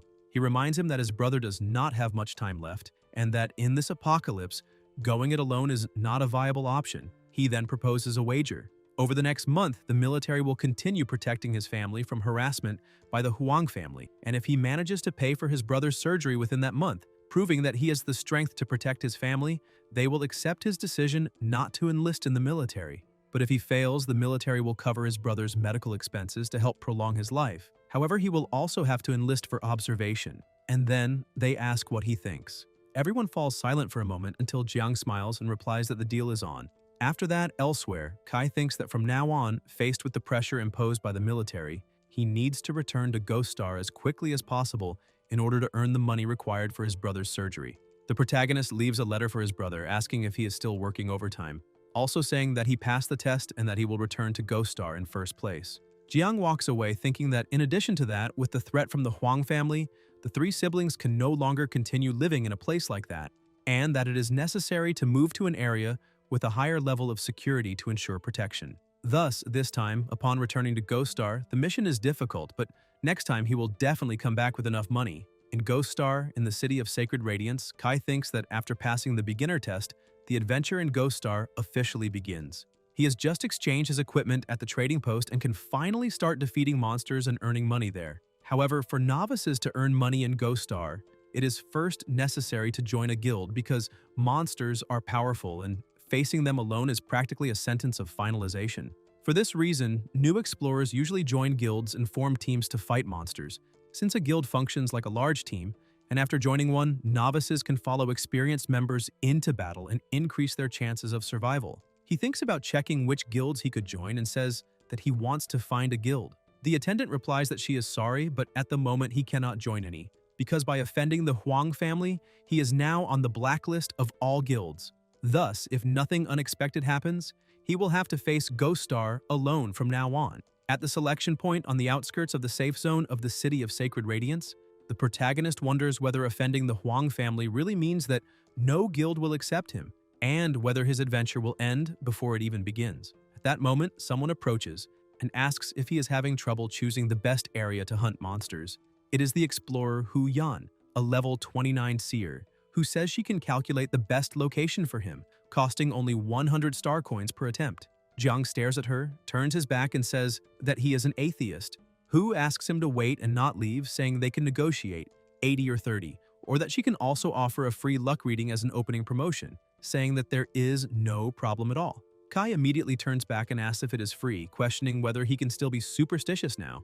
Yan thinks that he only came back because it was free, considers him stingy, and decides to treat it as practice to refine her abilities. A light is emitted and Hu begins to observe, saying that he is in danger and that if he does not want to get involved in it, she suggests that he go to King's Valley. The protagonist thinks that he truly is in danger, since he risks becoming a target of the Huang family, but the rules within the safe zone prohibit eliminations, so the family cannot act easily against him there. Currently, the preferred location for novices to adventure is the Ashen Plains, intended for levels 1 to 10, but it is very likely that the Huang family will send people there to eliminate him. At the entrance of Taiping Mountain, Jiang walks through the area and thinks that the Taiping Mountain route is frequented only by explorers of level 15 or higher, and that if he went there now, he would certainly lose his life. King's Valley, on the other hand, is an area intended for characters of level 10 or higher, and with his current strength, he believes he can handle it, even if with some difficulty. The Huang family probably never thought to set an ambush there, since he cannot join any guild, so he will show them that he can face Ghost Star alone, and King's Valley will be his first objective. He thanks her for the guidance.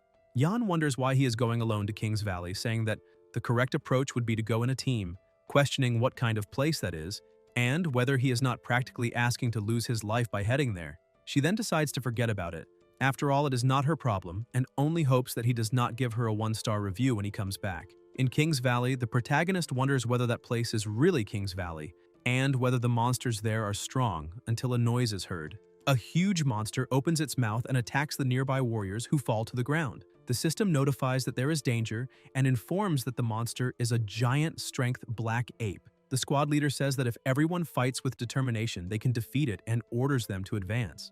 They unleash their powers together, causing a huge impact, while Jiang stays hidden behind a tree and wonders if this is how team combat among explorers works, finding everything very intense. He observes that the monsters in King's Valley really do seem strong, and again asks himself whether he could handle them if he encountered them alone. Then Kai notices something. Apes are appearing nearby.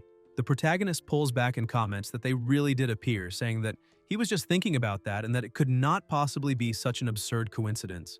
The system issues another danger alert, informing that they are black apes between levels 12 and 14. The Sky Sword Squad defeats the level 11 giant strength black ape, and the team celebrates. One of them comments that they managed to defeat a level 11 black ape without any casualties, and asks if they can already brag about this achievement, while the captain replies that they can. Then they notice something different. Jiang is fighting 3 apes alone, and they wonder if he accidentally trespassed into their territory.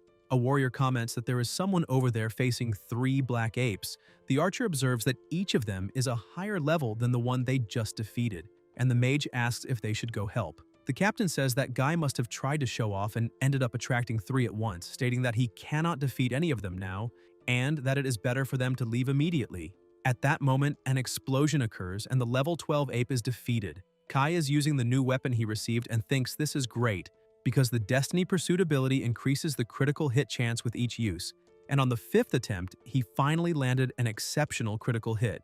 The captain is indignant, saying that they had to fight with all their strength to defeat a single level 11 giant black ape, while that boy instantly defeated a level 12 one. The other 2 apes continue pursuing the protagonist. Then he looks back and attacks, defeating another level 13 ape. Jiang thinks this is excellent because this time, just the 10% critical hit chance from Destiny Pursuit was already enough to trigger an exceptional critical hit.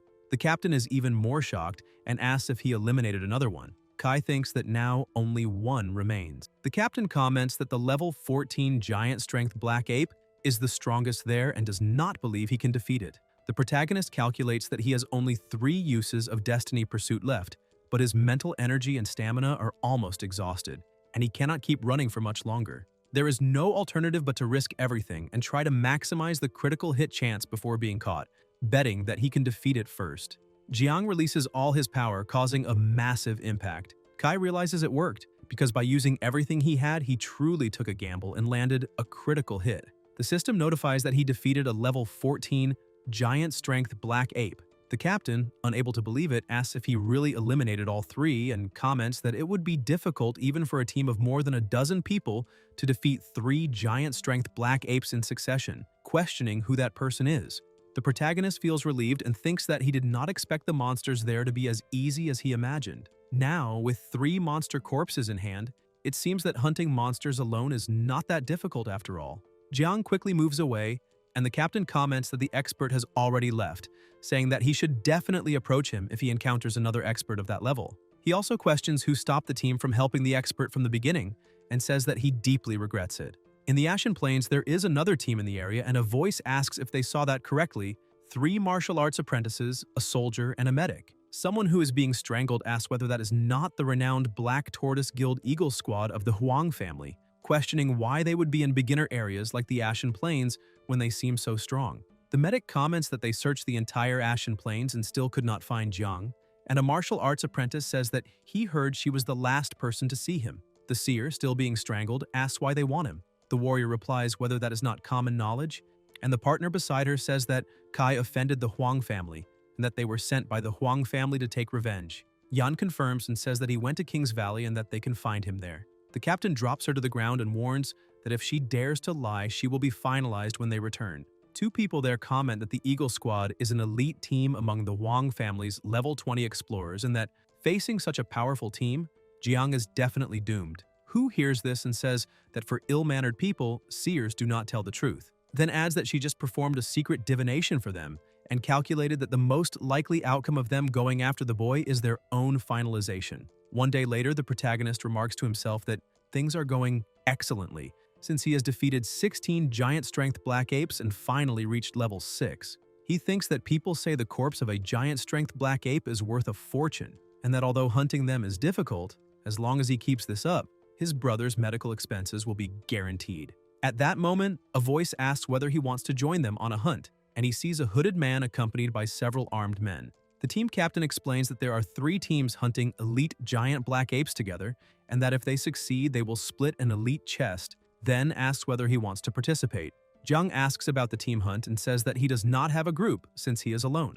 The leader replies that this is not a problem, as they only need 1 more person. Near the mountains, there is a gathered group with several level 15 apes already finalized, and someone comments that there are 4 elite giant black apes in that area, guarding a cave where there is an elite chest. However, 4 elite black apes are extremely strong, and since there are only 3 teams, they need someone to lure one of the apes away. The teams present are teams 1, 2, and 3, and the captain explains that if he pulls one of them away, the 3 teams will eliminate the other 3, and then he can return to share the treasure chest with them. Kai thinks about the elite chest and remembers that people say these chests contain many valuable items, far more profitable than monster corpses, so he really needs to find a way to obtain that treasure. However, facing elite monsters that require a full team to defeat, they want him to lure one alone, which makes it clear that they do not intend for him to return alive, allowing the 3 teams to keep the chest that would normally require 4 teams. Having already stepped into this situation, refusing would probably not allow him to leave, so he agrees. The captain tells them to begin, and the warriors advance.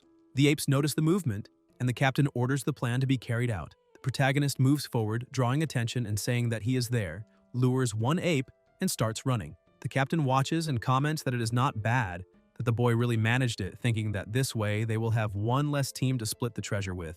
An explosion occurs, and Kai keeps running, thinking that they are truly calculating. The attributes of these elite black apes are several times higher than those of ordinary apes, and any normal explorer would lose their life trying to lure one alone. But he is not a normal explorer. The protagonist attacks the ape with his overwhelming power, causing a massive explosion, and notifications appear, informing that the level 15 ape has been defeated. Jiang thinks this is incredible because he did not expect that not even an elite black ape could withstand his supercritical strike, and then decides that it is time to go after the treasure chest. Meanwhile, the warriors continue fighting the remaining apes, and the captain shouts for them to hold firm, saying that afterward they can split the chest. Jiang, for his part, moves silently from behind and enters the cave while the captain is struck in the midst of the battle. Kai enters the cave and sees something shining, thinking that he cannot believe he managed to get in so easily, and that there really is a treasure chest there, which seems to be worth a fortune, concluding that it was worth luring that level 15 elite black ape alone. Suddenly, a liquid drips onto his shoulder and an ape appears, landing heavily on the ground. The The protagonist wonders whether there is also a level 20 elite black ape inside the cave and whether they failed to detect it before the fight. The system issues a danger alert identifying an earth elemental monster, elite giant black ape strength level 20. Jiang realizes that the monster has completely blocked the exit and understands that there is no other option but to fight. Kai attacks the monster's eyes, but the ape remains unharmed. The protagonist wonders whether even striking the eyes is insufficient to deal damage. New notifications appear informing that the current attacks cannot penetrate the target's surface defense and cause no damage at all. Jiang thinks that Chase Fate can only penetrate 9 points of defense, which is not enough to surpass that monster's 23 points, functioning similarly to the case of the Wolf King, and wonders where he should attack first since he needs to break the defense to be able to deal damage. At that moment, the ape advances and violently hurls him away. Kai coughs and thinks that it hurts far too much. The gap in attributes is simply too great, and he wonders if he's going to lose his life there. The ape grips him in its hand, and the protagonist thinks that dying in Ghost Star carries a penalty, allowing access to Ghost Star, again, only after 1 month. If that happens, he will immediately lose the 1-month agreement with Commander Wei, and in that case he, along with his brother and sister, will be forced to rely on the military. But at that moment, he feels extremely sleepy. In Jiang's mind appears the memory of when he was little and being carried by his older brother, who told him not to fall asleep and that he had to stay awake. That happened 10 years ago on the battlefield of the Beast God. In the present, Kai is still in the ape's hand and wonders why he is thinking about drifting off to sleep. The ape opens its enormous mouth to devour him, and the protagonist thinks that on that Beast God battlefield, his older brother risked his own life to save him and his sister. So how could he give up now? Jiang begins to release a tremendous aura around his body. The ape throws him into its mouth and seems delighted until it feels something strange, and then its head explodes. The ape collapses to the ground. The system notifies that the ape has been defeated. Kai thinks that he succeeded, because although the earth element black ape has an extremely high surface defense, its internal defense, through the mouth, is not that strong. As long as he attacks the inside of the mouth, there is no need to penetrate defense, just like when they injured the Wolf King before killing it. After that, the elite chest now belongs to him. Half an hour later, the teams also defeat the apes and celebrate the victory. They say that it was thanks to that boy who lured one of them away that they were not all wiped out, but they believe that the boy was certainly finalized. The captain comments that this is great because if that kid died, there will be one less person to split the treasure. They enter the cave and the captain orders them to advance, saying that the treasure chest is waiting inside. Everyone widens their eyes when they realize there is nothing ahead. The captain asks what is going on, where the treasure chests are, and why the elite chest is gone. One of the warriors says he remembers seeing that boy sneak into the cave while they were fighting, and the captain asks why he did not say that earlier. The warrior replies that at the time, he thought he was hallucinating because he did not believe the boy could survive. The others ask if that means they worked for nothing, and say that even without finding the treasure chest, they still have to pay wages, and that he owes several months of pay. The captain becomes furious and asks if, in the end, they were deceived by that boy, saying that this is completely insane. Elsewhere in King's Valley, the protagonist thinks that he should have shaken those people off by now, and then decides to check what is inside the chest. Jiang looks and notices many items, saying that there are lots of ores and equipment. He thinks that equipment and ores are worth far more in Ghost Star than monster corpses, and that now they are going to be rich. Then Kai notices something else, another piece of equipment. The protagonist puts on the gloves and wonders what kind of equipment they are, whether they are offensively focused, and decides to test them. After putting them on, he feels lighter and stronger and wonders if that equipment increases agility and strength. He decides to attack to test it. Jiang delivers a strike and flames are released along with the attack. Kai thinks that an ordinary flame appeared on the short dagger, concluding that it is equipment that adds a common flame to weapons. In Ghost Star, there are many types of flames, and special flames can cause different levels of damage in combat. Ordinary flames deal very little damage and are almost useless, serving only for lighting or cooking food. He wonders if it is only good for barbecue now. A very loud noise is heard and the protagonist becomes alert, wondering what that sound is. Something approaches, and it is several level 18 apes. Jiang wonders if he accidentally hit them while testing the gloves. Kai moves to attack and thinks that before, he already had difficulty dealing with just one earth element black ape, and now there are 4. He will have to do the same as before, focusing attacks inside their mouths. When the protagonist tries to attack the inside of a mouth, the ape closes it, and new notifications appear informing that it was not possible to penetrate the defense, causing no damage at all. Jiang thinks that this is not good at all and wonders if these apes really know how to protect their mouths when being attacked. The apes chase after him, and Jiang thinks that even if they open their mouths now, Destiny Pursuit is not strong enough to eliminate all four. He wonders if he's going to lose his life there that day. The flames strike the apes, causing them to take damage. Kai observes carefully and wonders how those flames spread in that way. The flames continue expanding around the apes until a terrifying explosion occurs. One of the apes screams in pain as it is burned alive, while the others can only watch, unable to react. The protagonist thinks that it has turned into a gigantic inferno and wonders what exactly is happening. The flames weaken for a moment, the ape becomes paralyzed, and then an even more violent explosion erupts. Jiang is completely confused and wonders why all the black apes were suddenly finalized, commenting that he thinks he just saw the fire damage jump from 10 to 2,000 points. He wonders if 2,000 is simply 200 times 10, and whether those ordinary flames from the gloves can inherit the 200 times critical damage multiplier, in addition to spreading and dealing area damage. The protagonist reflects that although flames are weak by nature, as long as the monster has no fire resistance, the damage completely ignores defense. If the Inferno burns for 2,000 damage per second, then that equipment is basically an exclusive area damage artifact. If there is no longer any need to worry about penetrating defenses, then he can advance without restraint. That night, the giant strength black apes of Kings Valley experienced the darkest moment of their lives as apes. They had never seen anyone capable of roasting them like frogs using nothing but ordinary flames, nor a demonic barbecue master who left no living prey within a 10-mile radius. The next day, when the smoke finally dissipates, the protagonist comments that this is great. He eliminated dozens of giant black apes during the night and finally leveled up. At the moment, the flame damage from the gloves is already practically unbeatable as area damage against level 20 monsters, and he also obtained 10 elite treasure chests. The enormous pile of black ape corpses will certainly be worth a fortune. Jiang watches everything in silence and thinks that playing solo is extremely lonely, deeply missing fighting alongside his two partners. He wonders how they are doing now and believes that, with the military support, they are probably doing better than he is. In another area of Kings Valley, Yuan is irritated and asks why everything has become deserted, wanting to know which bastard wiped out all the black apes in the area. He says he has not found a single black ape for days and wonders how they are supposed to survive like this. Sue comments that she really misses the efficiency of their former partner, when he used to guide them to defeat monsters with ease. Someone approaches and tells them to stop complaining. It is Li Biao, a level 38 knight, who explains that the reason they defeated monsters so easily before was because they were in the beginner test area and that for their current level as novices, this is already a high-level monster zone. He states that if Jiang had really taken them to Kings Valley, the situation could have been even worse. He says he will spend some time training them there, not listening to complaints, and orders them to continue searching for black apes. The two can only think about how much they still miss Kai. 3 days later, a team kills a few apes, and someone comments that it is strange to say this, but they have been in Kings Valley for several days, and have only encountered those few ordinary black apes. He says that killing some ordinary giant-strength black apes is very easy for them, and the partner beside him comments that young Master Huang ordered them to eliminate that boy, and that this seems like an exaggeration. A blonde youth says that killing one alone is nothing special.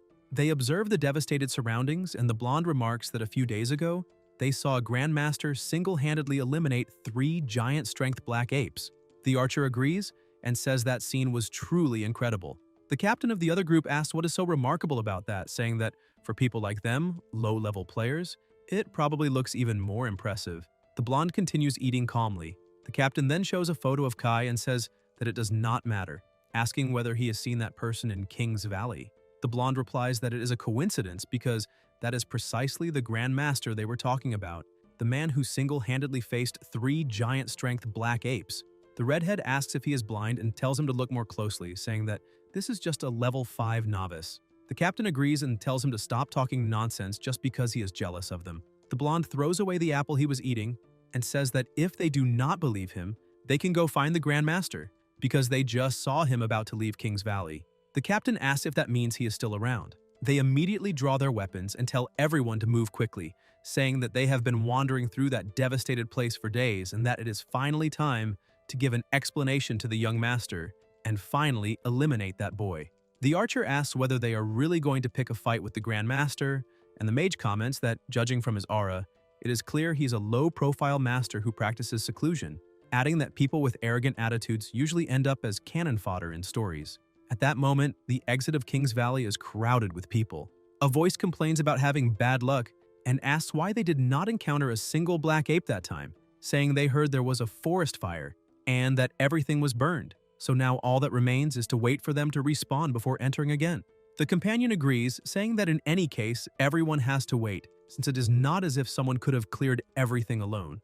At that instant, the protagonist, the very person responsible for clearing the entire area, passes by thinking that after defeating the black apes in 3 days, his level rose to 10, and he obtained 19 elite treasure chests, finally able to return to the city of Sheng to sell them. Suddenly, someone tells him to stop right there. Jiang turns around and sees the captain accompanied by his team, saying that he hid for so many days and made them search everywhere. The people around are shocked and ask what the hell is going on, questioning whether that is not the 5 Falcon squad of the Huang family's Black Tortoise Guild, and how that boy managed to attract the attention of such an elite squad. Kai asks if they are talking about the Huang family, if that is the Black Tortoise Guild, and if they were sent by the Huang family to find him. The captain replies that he is asking the obvious and questions whether he has already forgotten whom he offended during the beginner test, saying that as an insignificant piece of trash, he dared to offend the young master. He states that they are there to take his life. The protagonist moves swiftly and replies that during the beginner test, Huang was the one who attacked first and that he merely fought back, asking whether they are sure they want to attack him. The team advances without hesitation, saying they do not care about who is right or wrong, and asking whether he knows what the reward for this is. Jiang begins to release flames around his body and says that since they chose to ignore right and wrong in exchange for profit, then he no longer needs to hold back either. The warriors dodge and the captain comments that not a single projectile hit. He asks whether that small flame was his ability. The girl says that now she truly doubts that the young master was finalized by that trash, because fighting with ordinary flames with such low damage is embarrassing. She thought he was strong and even mocks him, asking if that was meant to light cigarettes for people. The protagonist says that those flames are a bit weak at the moment and asks whether he could increase their damage a little. The flames immediately intensify, triggering a massive explosion. The warriors grow worried about the captain, but end up being burned alive. The others, even while facing flames that previously seemed weak, are also consumed as the damage keeps increasing due to the huge explosion. The system notifies that the explorer Jiang annihilated the 5 Falcon squad and can plunder the team's experience. People around ask what is happening to this world. Kai comments that since everyone was in such a hurry to offer themselves up, he will accept this filial offering. The crowd is utterly shocked and asks what the hell he is, and whether this boy really wiped out the 5 Falcon squad by himself. They state that these were elite level 20 squads, and that if they had not witnessed him eliminate the team with ordinary flames, they would have thought it was all staged. They wonder who this boy is, and when they press their wrist devices, they realize they cannot see his attributes, questioning how that is possible. Some speculate that he must be a great fire mage using items to block external detection, while others agree, saying that must be it, even claiming that he could very well be the god of fire. The protagonist thinks that he leveled up twice and is now level 12, and asks the artificial intelligence why it cannot detect all of his attributes. The AI replies that, due to the gambler's doubling talent, many bonus attributes have increased, creating an enormous stat gap between him and others of the same level, making evaluation via external wrist devices impossible. Jiang asks if that is really the case and concludes that it is good they cannot detect him, as it prevents attracting envy and unwanted attention. At the item exchange post in the city of Sheng on Ghost Star, a voice says that he would like to sell the equipment he obtained. The attendant, drowsy and leaning on her arm, wonders whether another poor novice showed up again and imagines that her performance today will be terrible once more. Kai says he does not have much and asks her to calculate the value. The attendant questions how much someone who looks that poor could possibly sell, until she widens her eyes upon seeing the numerous finalization cards. The protagonist explains that the stack contains dozens of giant strength black ape corpses he obtained, in addition to that batch. Jiang then shows the chests and says they are the 19 elite treasure chests he acquired, asking whether she can still see them and how much everything can be sold for. The attendant, eyes wide, wonders whether this young man is from a hunting factory and why, when others sell items one by one, he is selling everything in batches. She quickly straightens up, grows excited, and tells him not to worry, saying that by coincidence she is the best seller there and will calculate everything that very day, thinking that an important client like this must be secured at all costs. She starts calculating on the calculator, breathing rapidly, and reports that for this important client, the corpse cards can be sold for 10,000 yuan, while the elite treasure chests and their contents can be sold for 170,000, bringing the total to 180,000 Ghost Star coins. Kai is shocked when he remembers that Ghost Star coins are the common currency of that world and that one Ghost Star coin can be exchanged for 10 Sheng coins. Doing the math, he realizes that comes out to 1,800,000, enough to cover his brother's medical expenses. He realizes that the bet he made with Commander Wei to take good care of his older brother has also been fulfilled, making it unnecessary to join the army and allowing him to return to Earth to arrange his brother's hospitalization. At that moment, someone asks him to wait and says it is the same person who asked to read his fortune last time, reminding him that she recommended going to King's Valley, where he clearly had an excellent harvest and even ended up fooling some ill-mannered people. The protagonist confirms that going to King's Valley truly helped him a lot, thanks her, and the seer asks whether he could grant her a small favor because of that. Jiang replies that of course he can, since she helped him so much. Yan says that this is great, that she herself wants to join his team, and asks if he can allow her to fight alongside him from now on. Jiang simply walks away and says goodbye, telling her until next time. The seer asks if he is leaving already and comments that he is really very pragmatic, saying that, as expected, there is nothing new about him. After all, he is a character considered trash by the military, so why would anyone want him? She says she knows he likes free things and asks if he wants the equipment she is using. She says she can give everything to him for free since this might be the last time she enters Ghost Star. Kai asks what she means by last time, questions whether she is also poor, whether she plans to quit the game for good, and whether she no longer wants to make money in Ghost Star. Yan replies that she does want to, but cannot earn anything, and asks what team would accept someone who can only divine things during battle. She explains that back then, when the military classified Feng Masters as powerful professions, she followed the trend, reached level 20, and became a seer. However, the initial talent of a Feng Master only enhances perception of time, location, and harmony, and after becoming a diviner, she gained only the divination ability. Later, when the military realized that seers had no practical combat abilities, they were abandoned. Because they were too weak, no one wanted to team up with them, causing their levels to stagnate. With no one to form teams and hunt monsters with, they could only wander Ghost Star every day. If they returned to Earth to scavenge or do manual labor, at least they would not be left without resources. The protagonist comments that this would be very difficult, saying that his brother's body could not endure that and that she, being a girl, would also not be able to withstand it.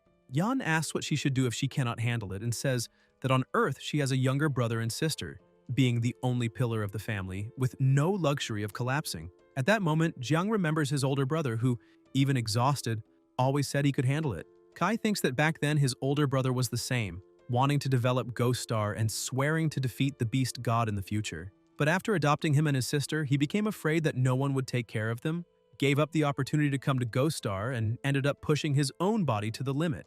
The seer asks if he wants her equipment, and says that if he does, she will go to the warehouse to fetch everything, since in any case she needs to return to deal with real life. And this time, she intends to disconnect permanently. The protagonist asks her to wait, gives his name, and says that she is logging out now, but not permanently. He says that the next time she logs in, if she can still find him, they can form a team. Yan is completely stunned, starts trembling, and asks if he is serious. Jiang keeps walking and replies that if he lied to her, he would never make money in his life. The seer, with tears filling her eyes, says that he is far too stingy and cares so much about money that if he dared to say that, then it must be true. She runs over to hug him, saying that he is really a good person. Kai blocks the hug and asks what she is talking about. At the slum residence, the protagonist tells his siblings that they no longer need to work because he earned money. The two get excited and ask if it is true. The sister asks where the money came from and whether it is something illegal. Jiang asks what she is talking about and explains that he got everything in Ghost Star. He says that the older brother's surgery can be scheduled for the next day and that she can return to school and study properly. The older brother comments that this time it must have been very difficult for him. Jiang replies that it is nothing, that compared to the effort his brother put into raising 2 orphans, this is not even worth mentioning. He tells him not to worry because the brother was always the one who worked hard, but now that he has this ability, he will ensure that everyone lives a good life. They toast to celebrate until the phone rings. It is the commander who says that he won the bet and asks if he has time now, informing him that he will send someone to pick him up later to show him something, and telling him not to forget to go. Outside the safe zone of the Shengyao realm, on the battlefield of the beast god, everything is in ruins, with collapsed buildings everywhere. The protagonist comments that after so many years, he He wonders if the city where he lived as a child became like that. At that moment, Jiang notices something strange and says that he does not understand why he was summoned. An extremely loud noise echoes, more buildings begin to collapse, and a giant monster approaches.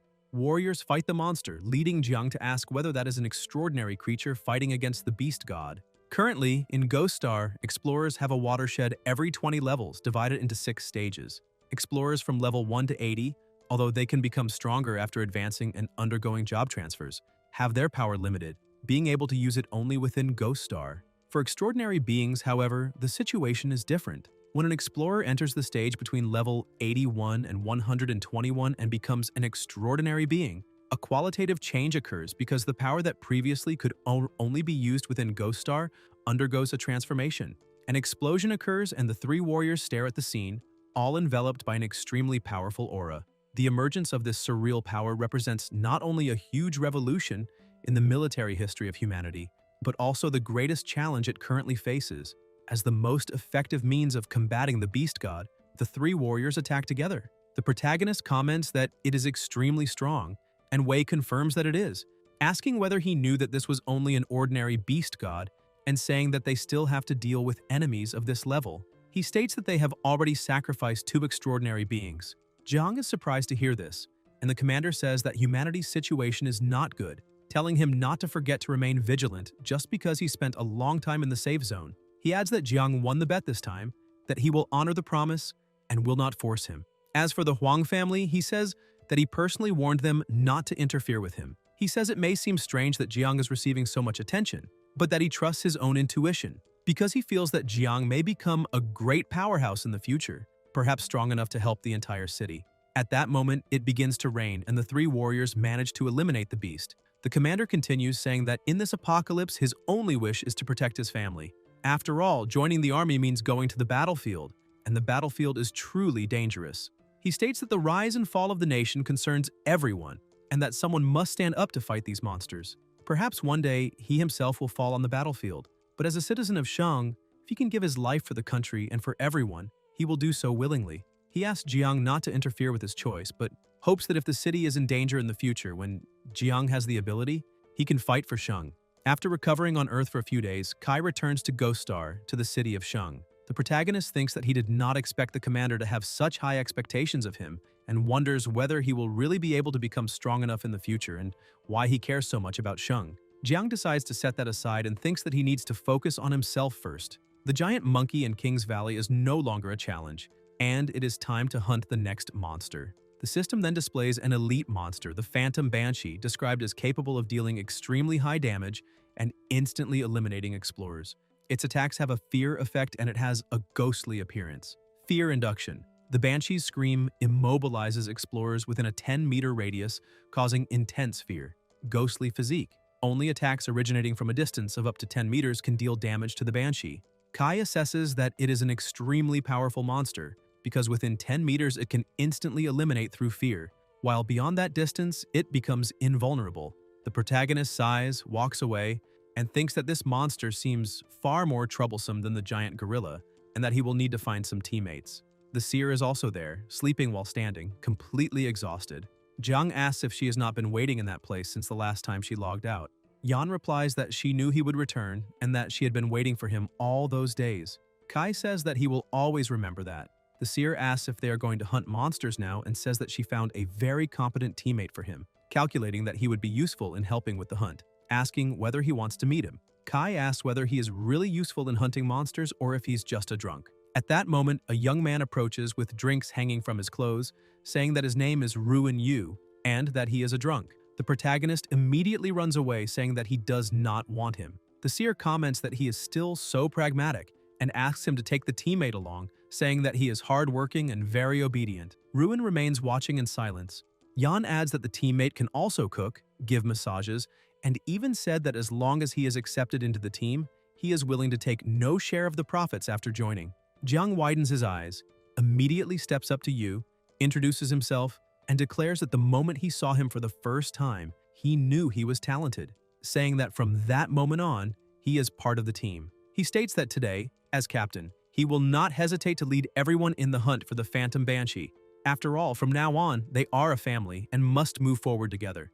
Ruin asks whether the captain is really that troublesome, and the seer replies that he is, saying that if he does not treat someone like family, it is because of the fee, since the captain is extremely stingy. In the Phantom Banshee's territory in King's Valley, the elite monster opens the door and, shrouded in an overwhelming aura, the level 20 ghostly monster begins to move. They observe from behind a bush, and the protagonist comments that the Banshee is several times stronger than the giant monkey, and that if they are discovered, they will be instantly eliminated, so they must maintain absolute silence. He also warns that only attacks made within 10 meters can harm the Banshee, so they need to stay quiet and find an opportunity to approach stealthily. Someone calls out to him and Jiang tells Yan to be quiet while the seer looks confused.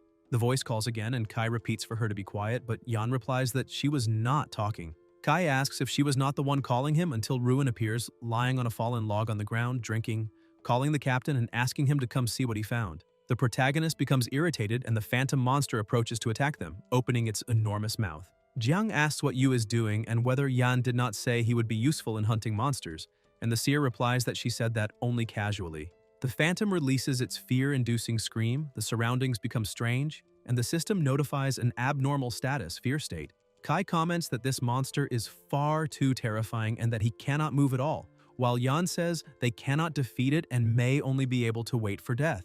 The phantom keeps its mouth wide open, and Ruin also advances, asking how such beauty can exist and how she dares to ask whether he is looking for her. Yu strikes the beast and says that it must be fate that brought them together, calling her a beautiful lady. He runs his hand over her face and comments that her tender skin is incredibly soft, adding that in truth, the one feeling fear now is the phantom. The system notifies that fear has been dispelled, and the protagonist wonders what is happening and whether he is controlling the Banshee. He thinks that the Banshee's terrifying scream must also have a cooldown, deciding to speed things up and finish it quickly. The ghostly beast falls to the ground while Yu remains on top of it, saying to let him give her a French kiss and declaring that from now on she will be his wife. Suddenly, a terrible explosion occurs, and after the smoke dissipates, Ruin falls to the ground asking where his wife is. Jiang says that it is already over, and the seer comments that the captain defeated the elite Banshee with a single blow. Yu kneels on the ground and calls them monsters for blowing up the wife he had just married, saying she was the only love of his life and that he will never love again. The protagonist asks whether he usually has episodes like that when he is drunk, and Yan replies that he does, saying that he is an incurable drunk, unable to avoid alcohol and prone to becoming even worse when drunk. She goes to retrieve the Banshee's elite treasure chest and corpse card, while Jiang thinks that Ruin was also affected earlier by the Banshee's fear scream and wonders why, even while affected by fear, he managed to counterattack. He reflects that the most detestable aspect of drunks is the loss of control over consciousness, but that this seemingly fatal flaw might allow one to ignore the Banshee's fear, concluding that this means something important. The seer approaches with the chest in hand, and Kai thinks that Yu is simply a natural artifact used to draw the Banshee's fear scream. Yan, confused, wonders why the captain is suddenly smiling so maliciously. In another Banshee lair, the phantom approaches. Someone moves quickly, and the monster notices. The protagonist orders his partner to advance, and Ruin charges forward. The phantom releases its fear scream, but Yu keeps approaching, asking why she is drooling when she sees him, and whether she desires him, saying that by coincidence, he also desires her. Ruin hugs her, and Jiang thinks that this is perfect because the ability has indeed been refined, and now they can attack up close. Yu, mounted atop the phantom, says that upon meeting her, he fell in love again and that tonight they will rekindle the small flame of love. Kai releases his power against the enemy, causing another explosion. Yu remains standing, calling them damned once more for blowing up his fiancée, before collapsing to the ground, knocking his head. The protagonist says they need to hunt the next Banshee quickly before he sobers up, and the seer agrees. Over the next 3 hours, another explosion occurs, and Ruin shouts for them not to blow up his new wife, saying that his 23rd wife has once again been destroyed by those two beasts, while the two of them open yet another treasure chest. Meanwhile, Jiang keeps blowing up ghosts and collecting chests, saying that this is incredible, because he never imagined he could obtain 35 elite Banshee treasure chests thanks to Ruin, completely wiping out all the Banshees in King's Valley. Yan says she never imagined efficiency on that level. Jiang comments that after eliminating 35 elite Banshees, he himself leveled up twice, reaching level 14, and that the only price paid was a broken-hearted Yu. Admitting that Yan was right to say he was useful, Yan agrees and says they can consider this a way to help him develop psychological resilience after breaking up with his girlfriend. Ruin asks what training psychological resilience is, and says that the two of them are real scoundrels.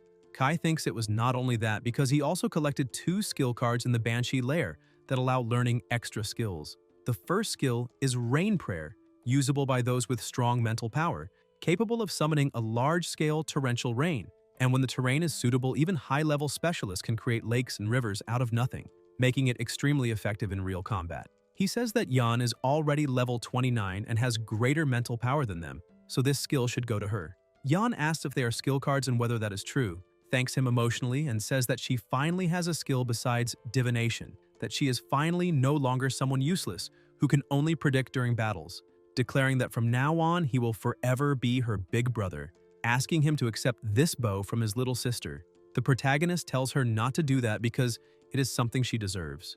Yan, with a bump on her head, raises the card into the air and says she is no longer useless. Jiang thinks that the other skill is a single skill point intended for a hidden class. The system notifies that by using this skill point, it is possible to activate an additional skill for a hidden class, but that this skill can only be used once and will disappear afterward. Kai decides to activate it, thinking that even if it is single use, if it is an exclusive hidden class skill, then it is worth testing. New notifications appear congratulating the hidden class player for activating the extra skill Casino Pickpocket. Once this skill is activated for each nearby explorer who focuses on the player, he will steal 1,000th of the target's total attributes and add them to his own, but after 30 minutes, both the skill and the additional attributes will be removed. Jiang asks whether the effect of the skill is only that, and the system replies that it is. Kai becomes irritated and questions whether such a precious single-use skill can only steal 1,000th of someone's total attributes, saying that he now has a little over 200 total stats, which would yield only 2 points per person, asking what the point of that would be. Ruin asks what is wrong with himself and says he was sleeping, not knowing why he feels a pang of sadness.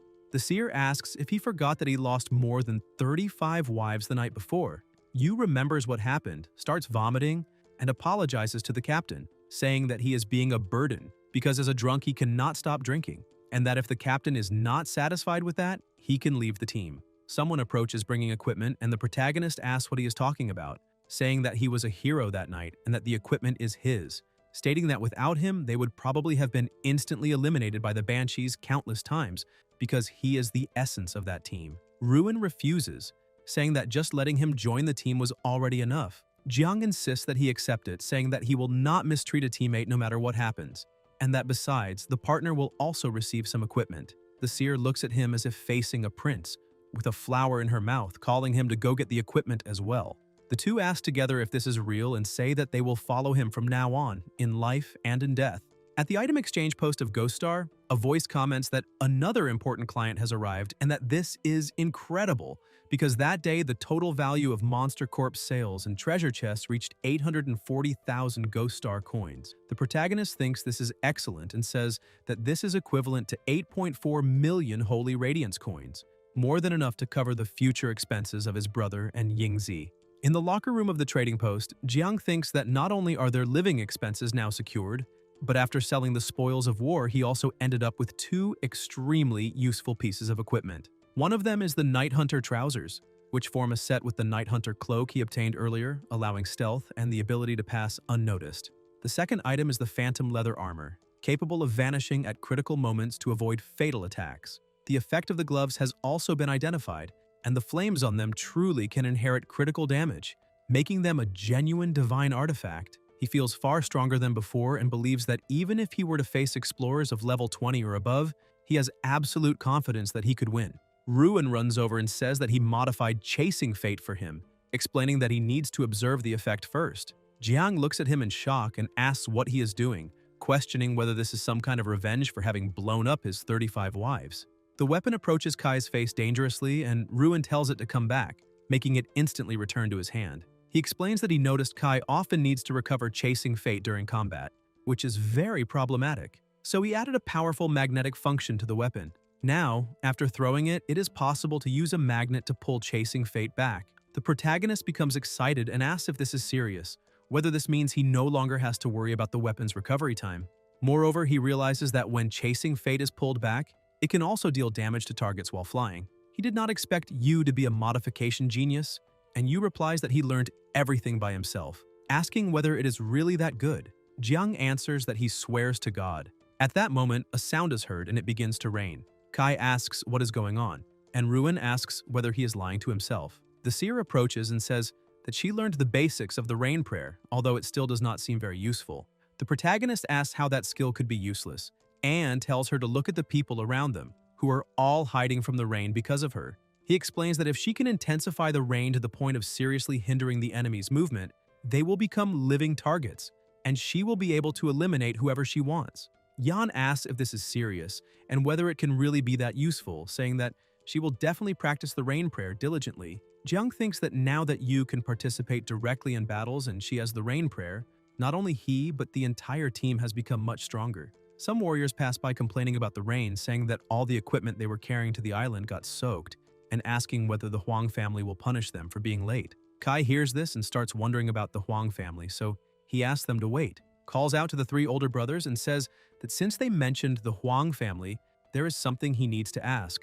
The warriors mock him, asking whether his family has no internet access, and explain that the Huang family's Xuanwu Guild will take 200,000 people to Everfrost Island to hunt a king-level boss. They say that defeating this boss could help expand the country's territory in Ghost Star, and that besides the Huang family, many other explorers will be participating to eliminate the monsters. They state that everyone bears responsibility for the rise and fall of the nation, and ask whether he does not even know such important news, telling them to hurry up, because if they keep paying attention to an idiot, they will be punished for being late. The protagonist wonders whether the Huang family is really hunting a boss in the name of the country, and whether that means Huang will also go.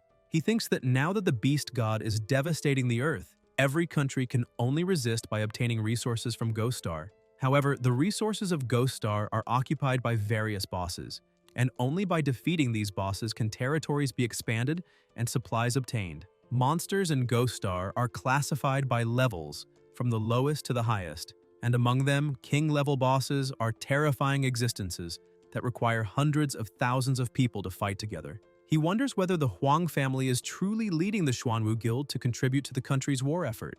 Jiang continues reflecting that perhaps the Huang family has truly reformed and become people who care about the world, as Commander Ji said, but the rise and fall of the nation concerns everyone, and someone must stand up to face these monsters. He asks himself whether, since Huang is doing this, he too should go to Everfrost Island and contribute to the country.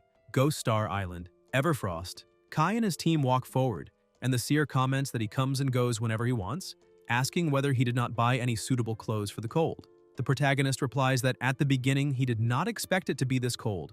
Someone shouts, asking what kind of idiot team they are and whether they do not know that one cannot walk on the lake before the battle begins.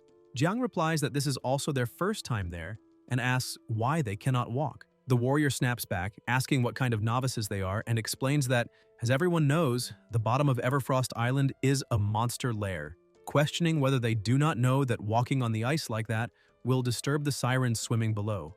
At that moment, a monster rises from the ground, revealing a bipedal Triton of level 22. They are startled and ask what that is. The warriors call them idiots and say that a level 22 Triton requires at least a team of 20 players to be defeated. They remind them that Tritons are specialists in close combat, and that once entangled by one of them, especially at close range and at that level, the situation is practically a guaranteed execution. The two become worried about the captain. The monster charges forward, and the system notifies that the phasing has been completed. The protagonist comments that he thought it would be something impressive, but in the end, it was just a detail. Jiang attacks the Triton, causing a huge explosion. The warriors are shocked and ask whether he simply avoided the inevitable close-quarters combat, saying that a level 22 Triton, which would require an entire team, was instantly eliminated. Jiang comments that after stretching his muscles, he's no longer cold. Kai thinks that his current strength is 76 points and that, counting a critical hit, this represents at least 15,200 damage, without even considering the critical damage bonus from Chasing Fate. Even making a conservative estimate based on his current minimum critical damage, his damage is already at a level 20 tier, whether against monsters or against other explorers. The system notifies him to retrieve it into storage, and the protagonist also thinks that neither of the two would be able to withstand a single critical hit from him. The seer says that she collected the Triton's corpse for him. Jiang thanks her and says that they will disembark quickly. Taking advantage of the moment, he asks the three older brothers whether they happen to know where Huang is.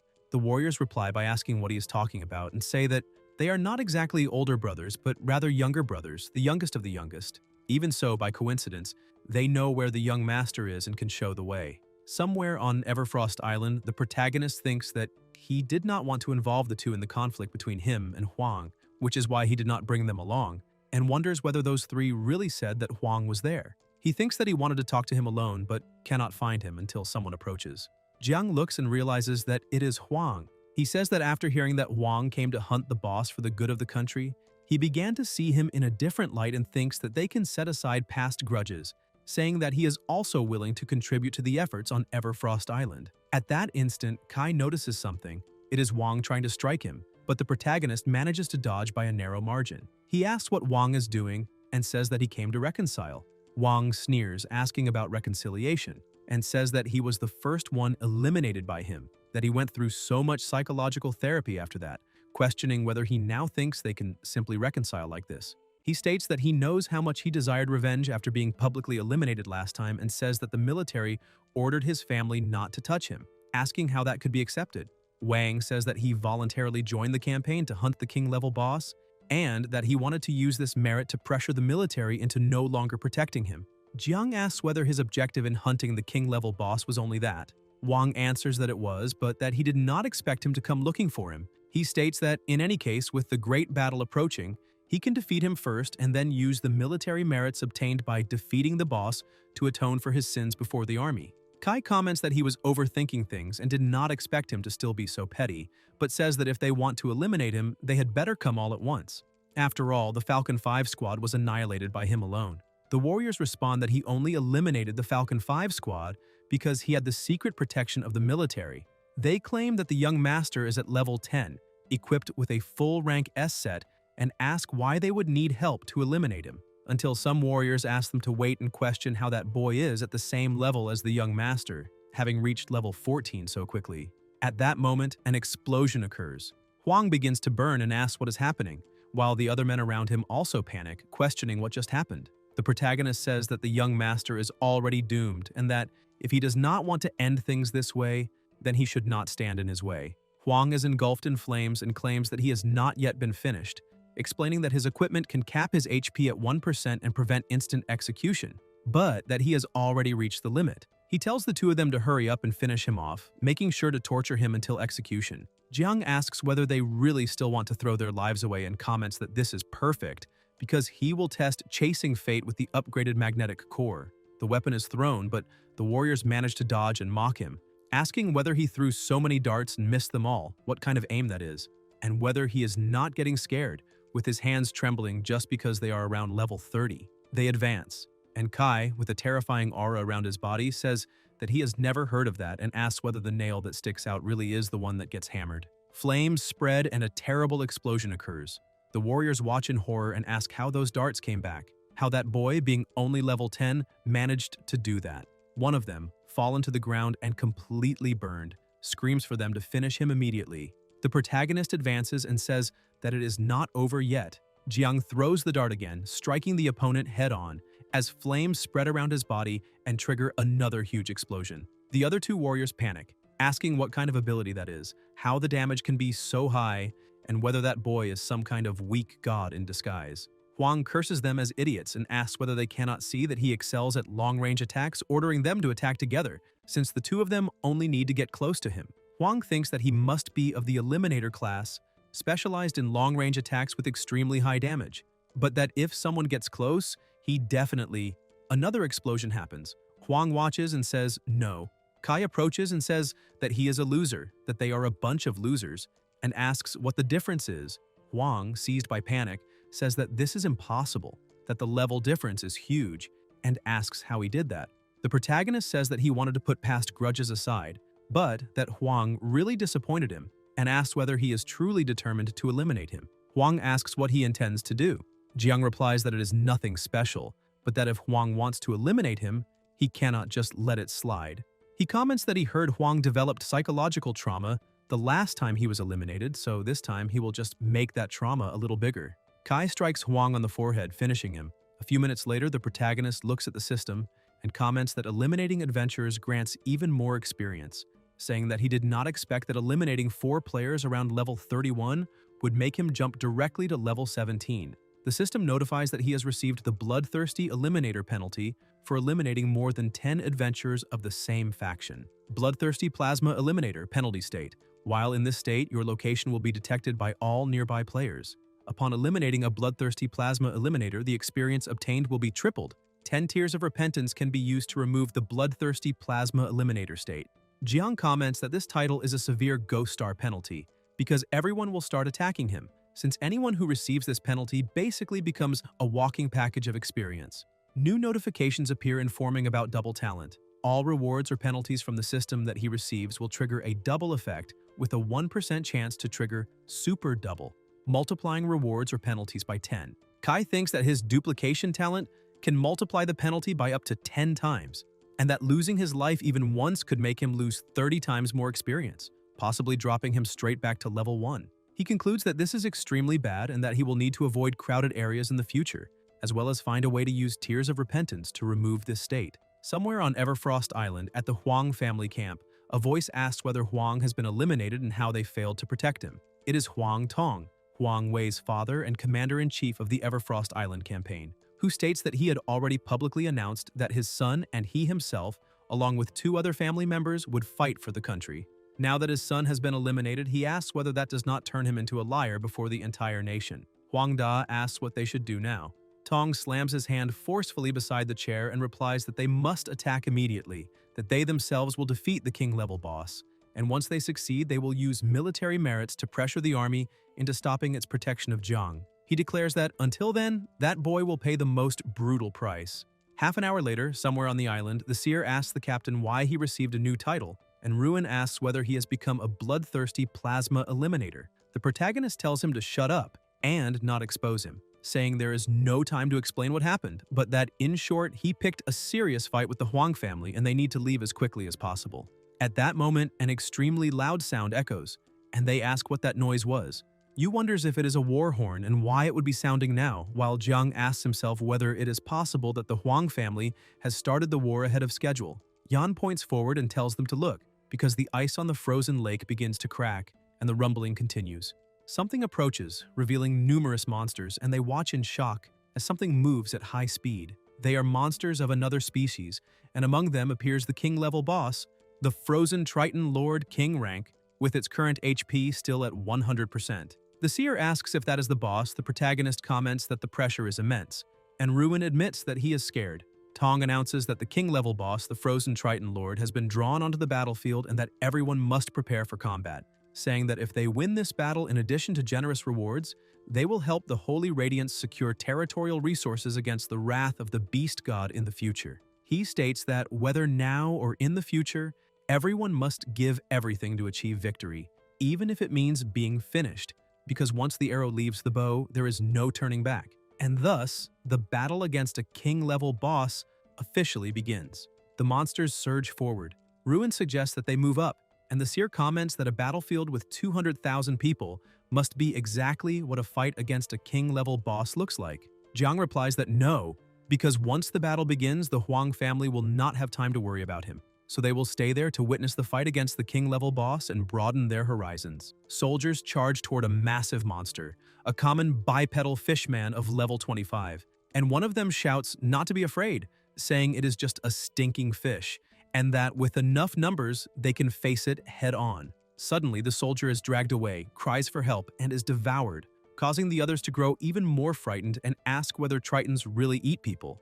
The seer asks whether a common Triton is really that strong against adventurers, and Ruin comments that there seem to be many fishmen. The protagonist confirms it and explains that as long as the boss is not defeated, the Fishman army will continue to spawn endlessly throughout the battle, and that the key to this confrontation is not the fight between 200,000 adventurers and the Fishman army, but the transcendence and the direct battle against the boss itself. A soldier reports that a team of 8 has infiltrated the boss's area. The warriors begin to unleash their powers, and the leader orders everyone to give their all and adjust their states for peak performance. They advance together, causing a colossal impact. Yan comments that it is incredibly strong and asks if that is what transcendents are like, while Ruin says it looks like the boss is about to be finished. Jiang says he does not like how it looks. Kai activates ocular focus and comments that their abilities seem powerful, but through ghost focus he can see that they cannot even break through the boss's defense. The system notifies that defense penetration has failed. The soldiers are stunned and say they cannot pierce the boss's defense. An attack is launched, and the fishman strikes several soldiers at once, flinging them away, making everyone realize that the boss eliminated all the transcendence with a single blow. The protagonist wonders if that is the true power of a king-level boss. At that moment, someone advances toward the monster and says that his companions attacked with all their strength and lost their lives, asking who would dare advance alone now. The warrior keeps walking as the soldiers shout for him not to go, saying that it is all over and that one more will be finished. The warrior stops and blocks the attack with his spear, leaving the fishman confused, while everyone around watches in complete shock, asking whether that person really blocked the boss's attack. The warrior says that the earlier sacrifice of his companion was merely a feint, and asks whether they truly thought they could be finished by such a casual strike. That warrior is the transcendent Fang of the Lancer profession, bearing the title of the #1 specialist of the Zhuanwu Guild. The system notifies the blessing of the fallen, informing that for each transcendent teammate who loses their life, Fang gains an increase of 25 points of strength. Fang advances and declares that he will bring it down. The boss's armor is shattered, opening a wound, and the soldiers, shocked, say that the Great Master truly has a chance to defeat the boss. The protagonist, equally impressed, comments that he is very strong, since he actually managed to penetrate the boss's defense. Tong asks if they really thought their own guild was weak, and explains that the Transcendents who were finished earlier were part of the plan to increase Fang's power, since he is a force capable of facing 10 men alone. With the blessing of the fallen, Fang's strength has increased by 200%, and now he alone is equivalent to an army of 20 Transcendents. Fang charges forward to attack the monster, and Tong states that as long as nothing unexpected happens in the battle, victory is assured. At that moment, the seer shouts for them to leave. A monster appears behind them, an elite Triton of level 32. Huang Da says the situation is dire and that he has detected a large number of Tritons moving toward the rear of the island. Tong asks if he is saying that the Sea Triton army has been mobilized. Huang Da replies that yes, probably hundreds of them, all elite Tritons above level 35. Tong considers this extremely bad and states that Fang must now focus entirely on the boss, since the battlefield had been stabilized. At present, the battlefield is divided into 5 areas according to the level of the Fishmen, being the normal, elite, general, commander, and boss zones. A large number of combatants have been assigned to face the Tritons in each area, creating a temporary balance. However, if the rear is breached and the battle collapses, this will not only prevent Fang from defeating the boss, but will also lead to the death of all 200,000 present. Tong says that Fang will need at least 30 minutes to defeat the boss and asks how long it will take for those Tritons to reach the battlefield. Huang Da observes, and the system notifies that a large number of Tritons are approaching. The monsters advance at high speed, and an explosion occurs. The system notifies that Kai has eliminated an elite Triton. The seer asks why so many Tritons suddenly appeared around them, and says they need to leave immediately. The protagonist asks whether they are really going to leave and observes that the battlefield seems to be in an extremely delicate balance, and that if that group of Tritons is not contained, the entire battle will be lost. Jiang reflects that although the Huang family is an enemy, and he even feels satisfied seeing them defeated, the 200,000 people called to the battle and the future of the city are innocent. Kai closes his eyes and remembers the commander's words, saying that everyone is responsible for the rise and fall of the world, and that someone needs to stand up to fight these monsters. At that moment, the protagonist concludes that those words were not empty and states that they will not leave. Not only that, he also decides to draw all the nearby Tritons to himself and deal with all of them alone. The two stare at him, completely stunned. 10 minutes later, some Tritons have already defeated several soldiers. One of them, gravely injured but still alive, tells the captain to stop fighting because many people have detected a large number of Tritons approaching from the rear. He explains that if they are surrounded, everything will be lost and that they need to retreat immediately. Around them, several wounded soldiers groan. The captain replies that yes, if they lose their lives, they will not be able to enter for a month, and if they cannot earn money during that period, they will be evicted by the landlord, so everyone must retreat or they will all die. Then he asks that no one run and asks whether they have not noticed that 10 minutes have already passed since they began detecting the Tritons, exactly the time predicted for them to arrive. The soldiers say that none have appeared so far and ask what that means, questioning why none have shown up and whether something transcendent is interfering behind the scenes. The captain replies that this indicates that someone extremely powerful is intervening, managing to contain so many Tritons at the same time, likely an extremely strong elite group of adventurers fighting with everything they have. Meanwhile, the protagonist runs ahead with countless Tritons right behind him. Jiang smiles, stops running, and unleashes his attack, spreading flames and causing successive explosions. Kai comments that he has already eliminated more than 20 Tritons, but that they keep coming one or two at a time, making the process slow. Suddenly, the seer cries for help, saying there are many monsters chasing her, and Ruin is also being pursued by several Triton. The protagonist begins to release even more flames and tells them to leave the rest to him,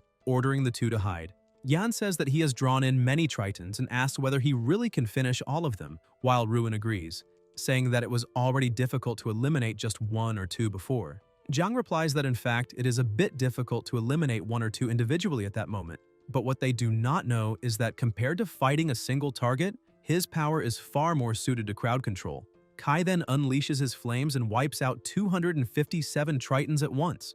The two teammates are completely shocked and ask if that is really his true strength. On the other side of the battlefield, the soldiers notice a gigantic explosion in the rear and ask what that was.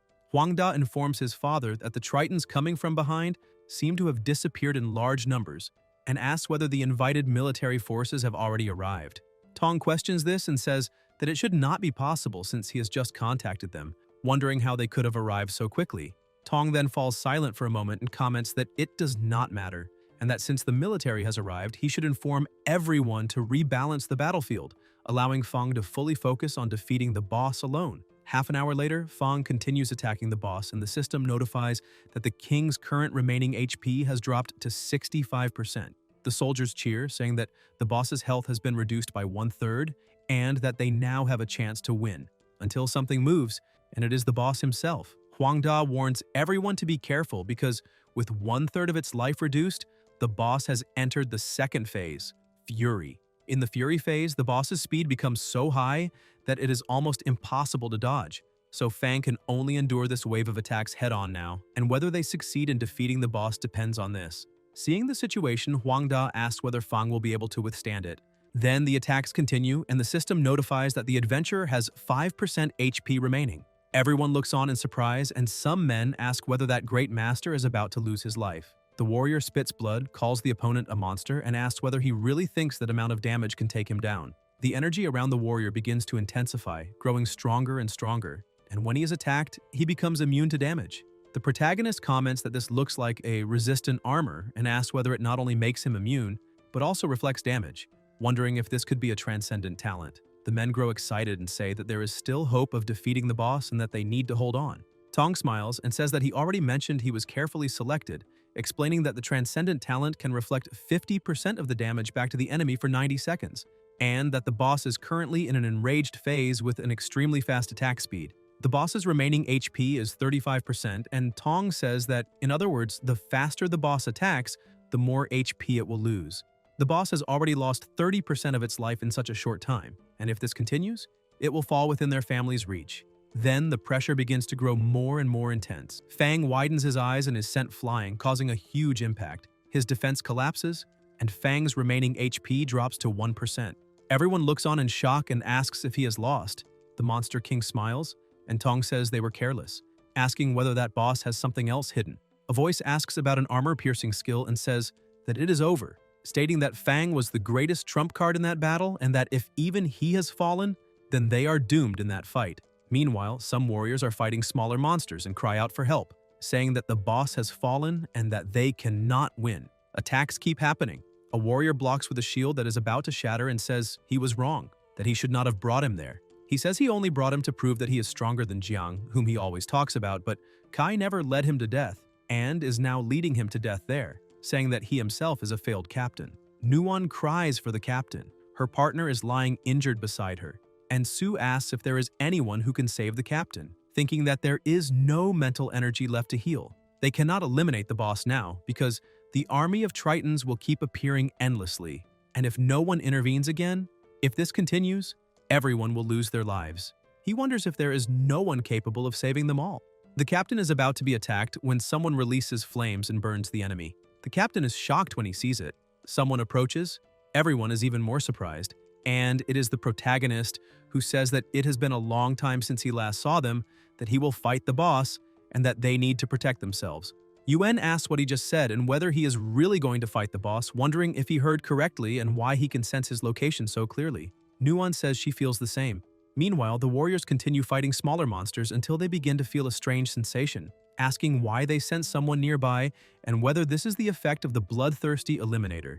Yan asks what he is doing and whether he has already forgotten his current state, saying that he has sunk himself with that title. The system notifies danger, informing that he will become the target of 200,000 people. Some warriors say they were prepared to lose their lives but did not expect to run into a bloodthirsty eliminator. They comment that killing a bloodthirsty eliminator can yield a lot of experience, so it is better this way, before being killed by the Tritons, and they decide to take him down first.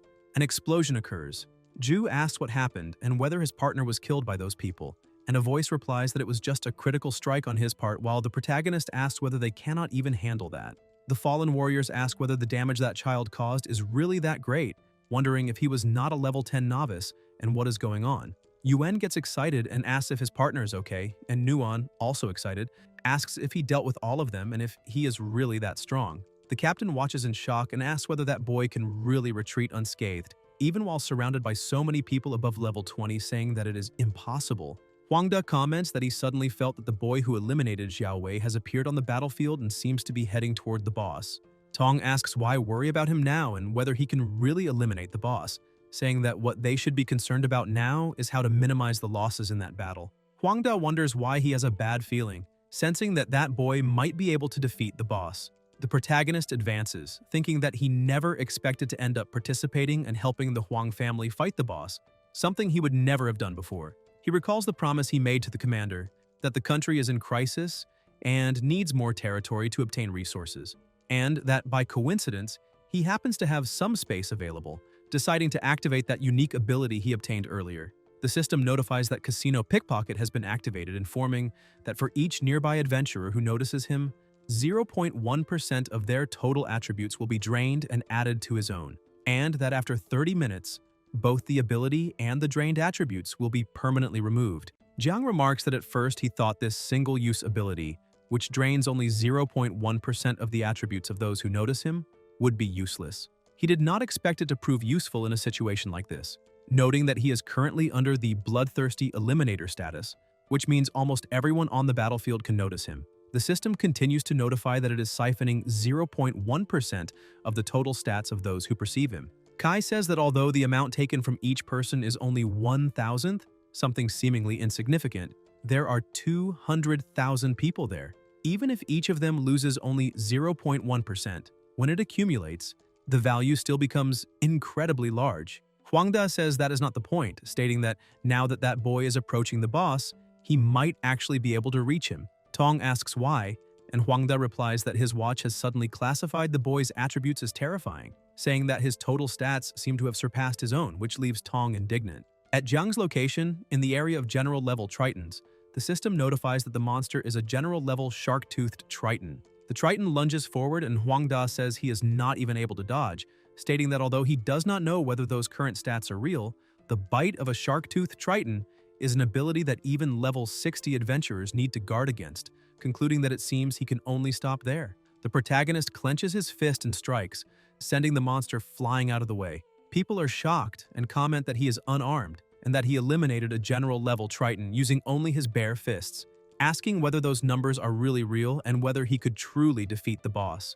At Jiang's location, in the area of commander-level Tritons, Kai continues advancing and crushing the Tritons ahead with overwhelming power. The protagonist feels a strange sensation. Huangda says he is overestimating himself, stating that the roar of a commander-level Triton requires a special skill or equipment to be ignored, and questioning what good so many attributes are if he has nothing else. Tong says that boy really understands nothing, that he still wants to steal the boss, and that this is nothing but an illusion. Everyone watches as someone approaches holding a drink. It is Ruin who says he will never be inferior to anyone, that he is no worse than the captain himself, and tells them not to try to seduce his captain.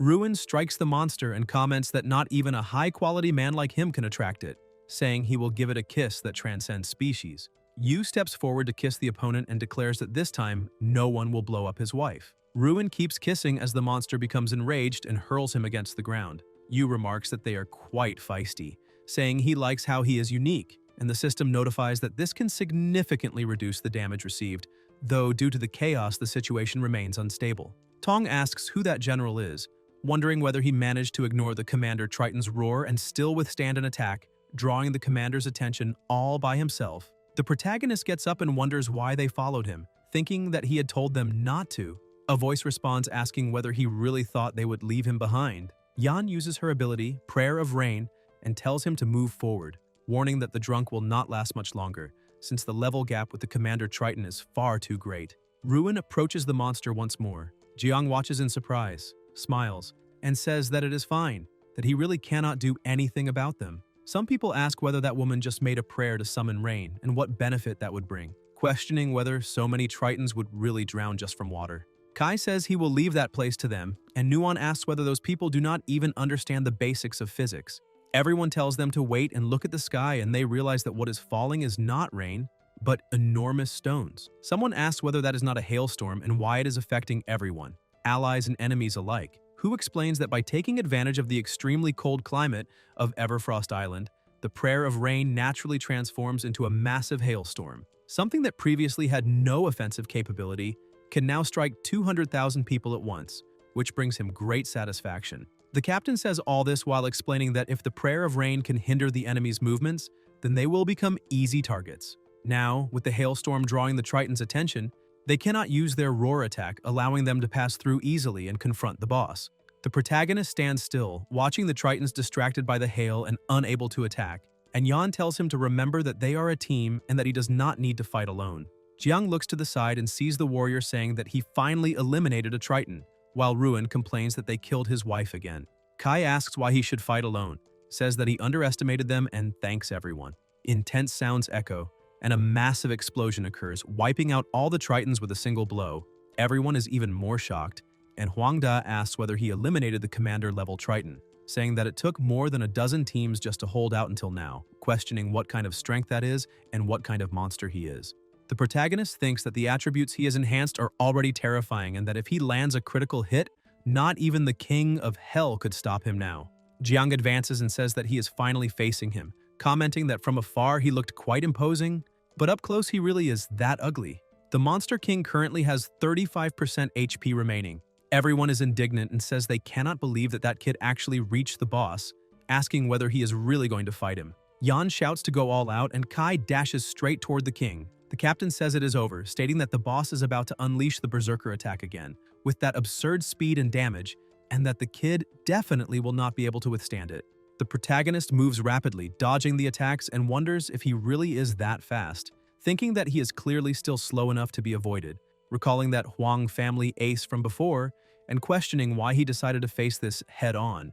Jiang smiles, and people ask if they saw that correctly, saying that he missed once and that the kid managed to dodge all of the boss's attacks, just as expected of the captain, questioning whether his agility is higher than the boss's. Kai advances again, dodges another attack from the monster, and comments that it is too slow. The protagonist releases his flames, triggering a tremendous explosion, and the king's remaining HP drops to 25%. Everyone is shocked, and asks whether that bloodthirsty eliminator just took 10% of the boss's life with a single strike, wondering if this kid would only need a few minutes to defeat him and what kind of damage that is.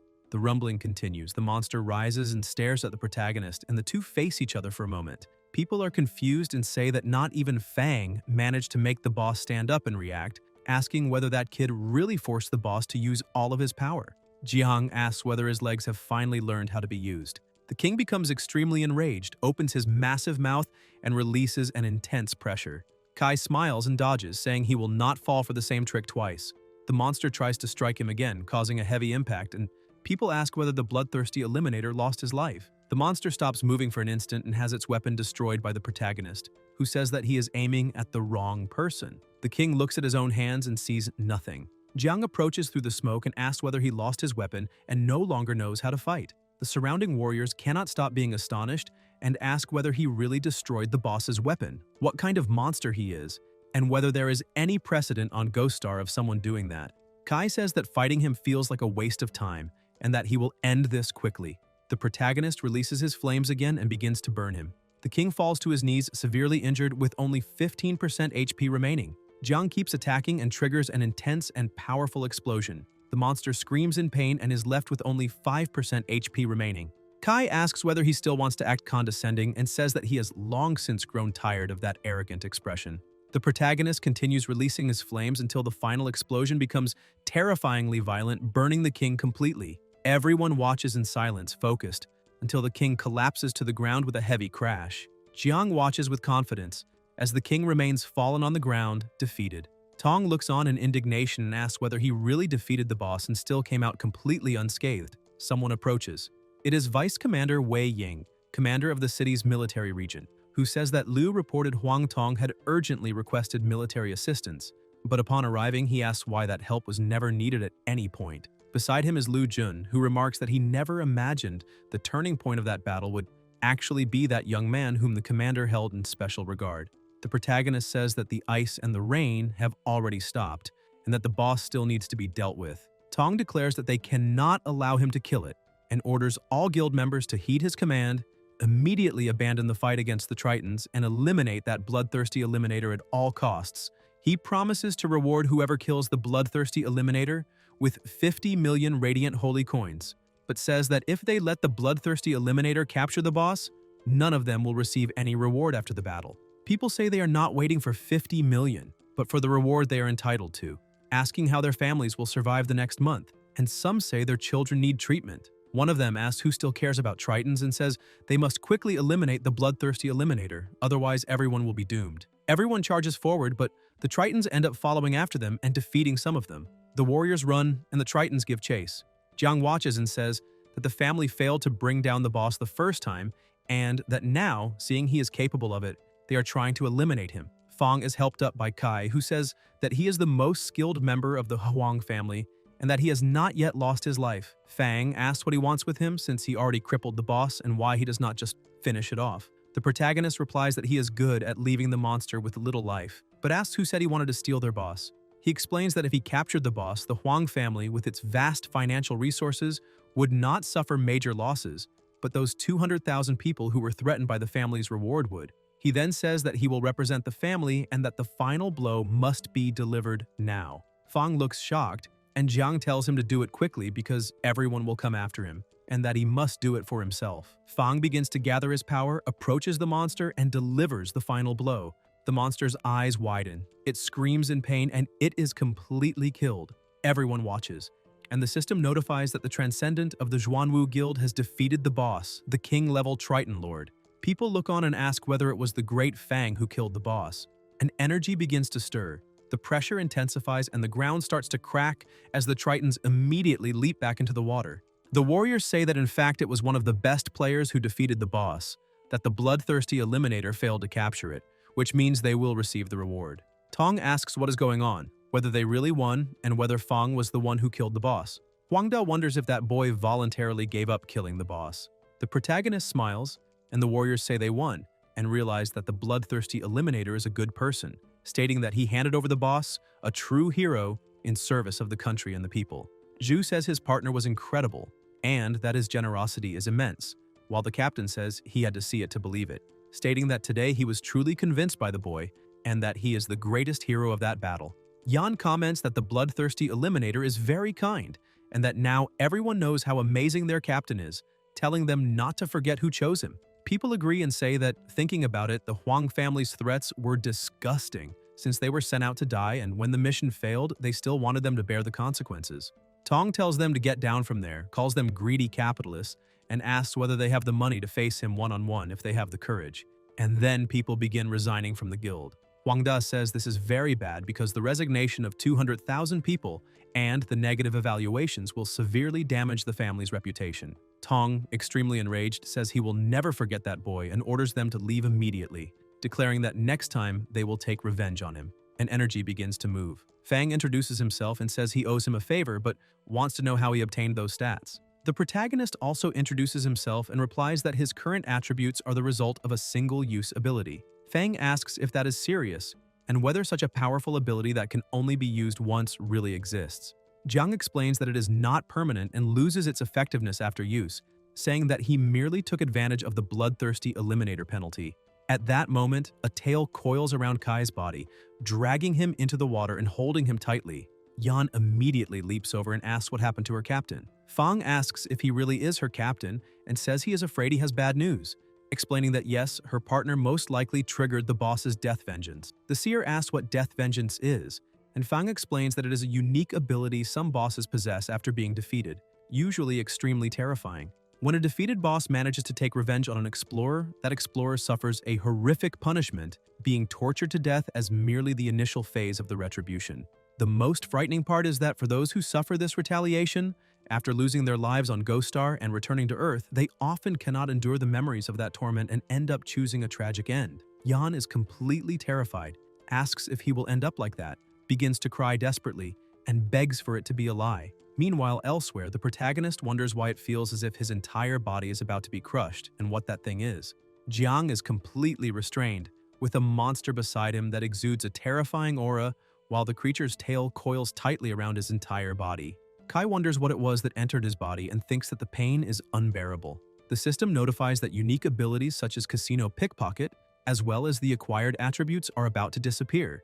The protagonist understands that he is being tortured by that monster and that at that moment he can only survive thanks to the support of those attributes, because once they vanish, he will lose his life instantly. The monster emits a strange sound, and the system notifies that it is the ghost of the boss's lingering resentment. Jiang shouts about gradual elimination, and the system begins a countdown. Kai manages to break free from the restraint and leaps to the ground, thinking that due to the gradual elimination, he has been detached from it and his body has returned to normal. The monster in front of him stares at him, and the protagonist realizes that his body is far too weak to escape, leaving him no choice but to use all of his remaining strength. The system notifies him to remove the steel spike and remove the short spike, and Jiang decides to use the stolen stats to fight it. An extremely intense light is released, causing crushing pressure and a terrifying explosion. When the smoke dissipates, the monster is defeated, and Jiang asks if it is finally over. The system congratulates him for escaping the death vengeance of the Triton Lord and for exploring a treasure-filled area from which no one has ever returned, welcoming him to the Triton's underground realm, the treasure hall of the frozen Triton Lord. The system informs him that the countdown for the hall's collapse has begun, 10 minutes, and that within that time he must collect as many treasures as possible and escape.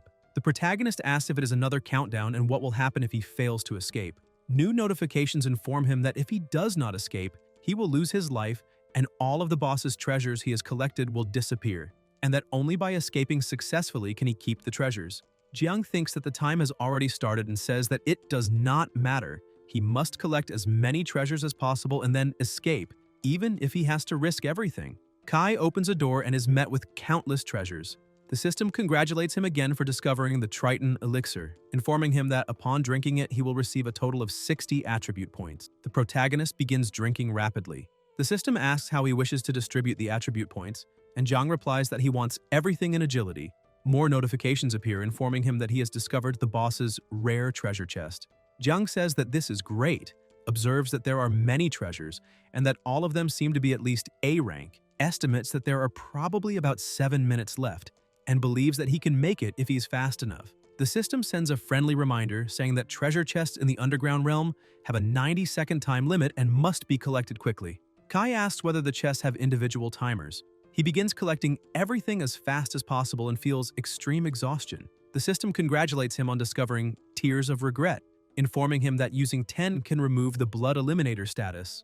The protagonist says that this came at the perfect time, that he will use all of them on himself, thinking how incredible it is, since he not only found a large number of treasures at once, but also removed the Bloodthirsty Eliminator status. Then Jiang notices something strange and looks to the side, seeing a piece of paper. More notifications arrive congratulating him on discovering a special recipe for career advancement, explaining that this recipe can be used to complete a special level 20 class progression.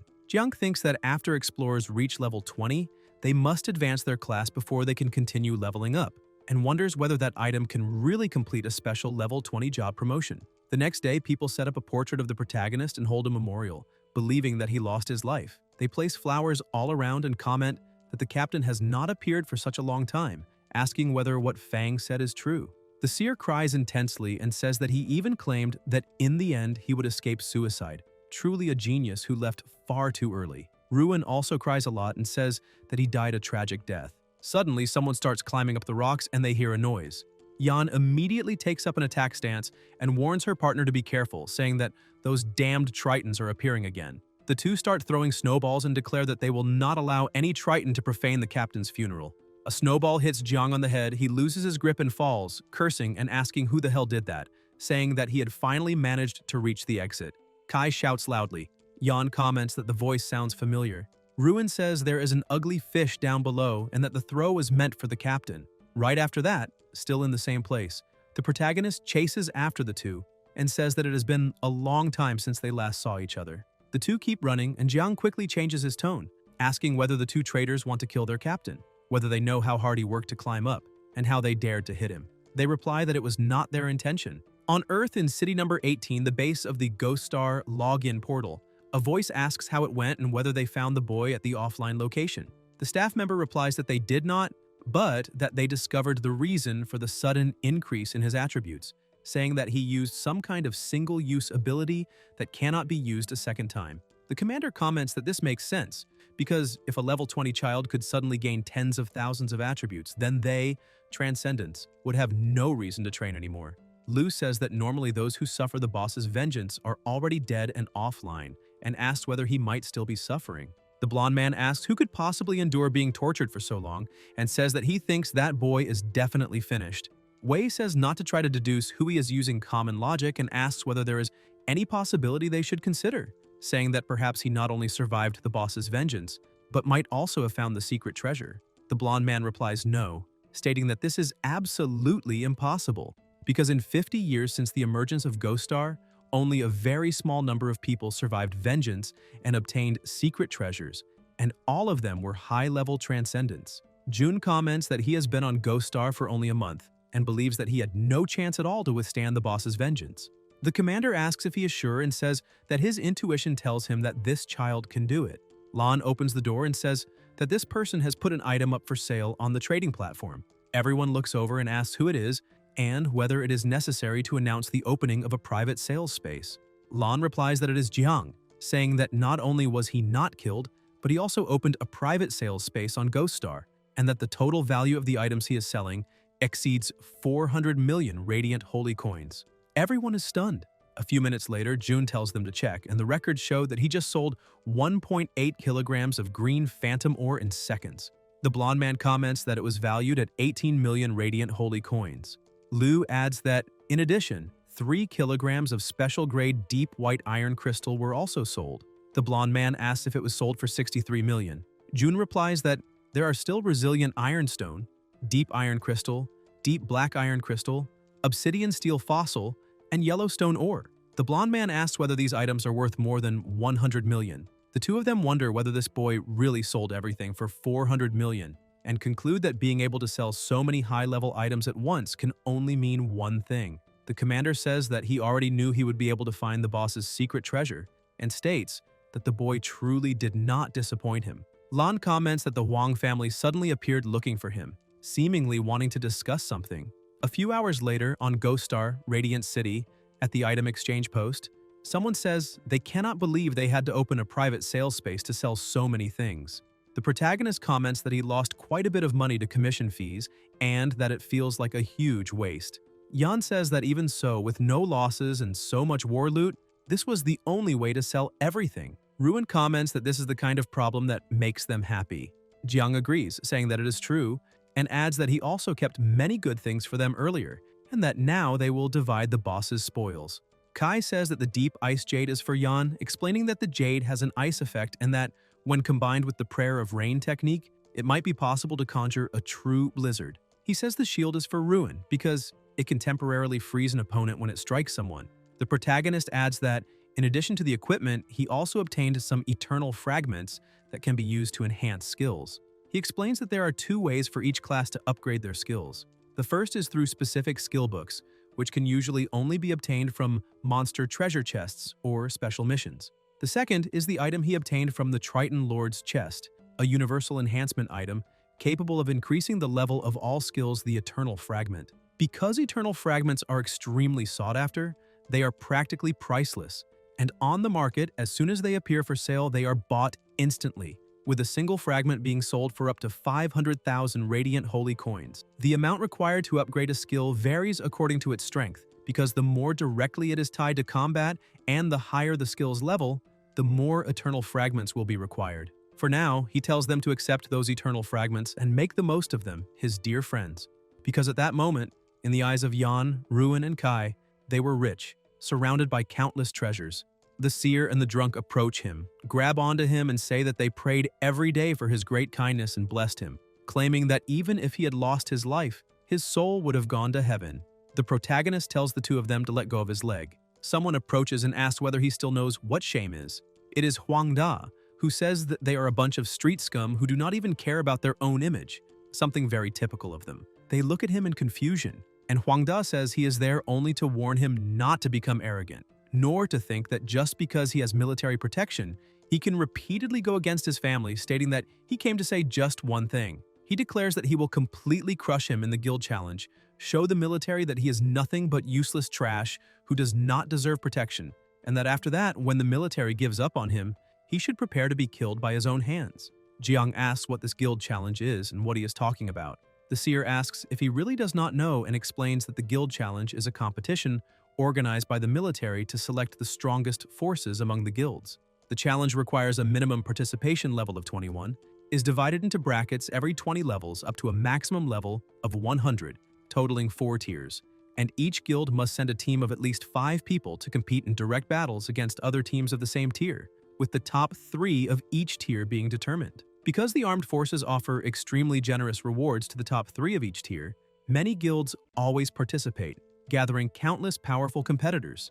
Kai says that he himself will not participate in the challenge and asks why Huang is, but states that it does not matter, because this time they had an excellent haul. He says he needs to disconnect for a while to see his family, and that they will gather again at the next opportunity. On Earth, in the nation of radiant holy light, Jiangzhong City, a voice asks why he bought so many supplements and how much all of that cost. Jiang replies by asking if he did not just have surgery recently, and says he was worried that regular meals might not be sufficient. The patient says that he also bought some things, but that this is far too excessive, saying there is so much that it looks like a granary.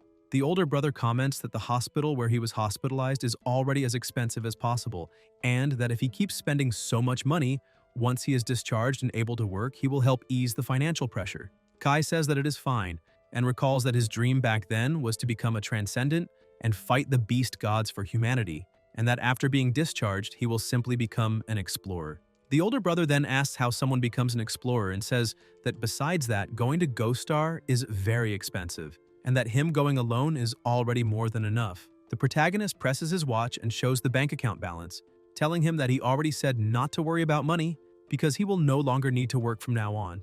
The older brother asks where so much money came from, and whether it really exceeds 100 million.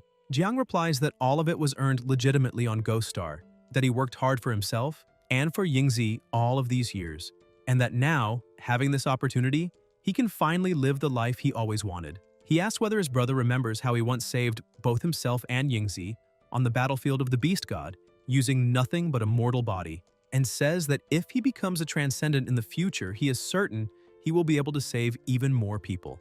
The older brother falls silent for a moment and asks whether someone like him, with a body in that condition, can really become a transcendent being. Kai cuts the apple in half, hands him a piece, and says that he absolutely can. In the outpatient department, the protagonist walks along and comments that he finally managed to help his older brother rekindle his dream, saying that they should celebrate later, but first they still need to pick up their sister Yingxi from school, until he suddenly notices something. Liu calls him and tells him to come immediately.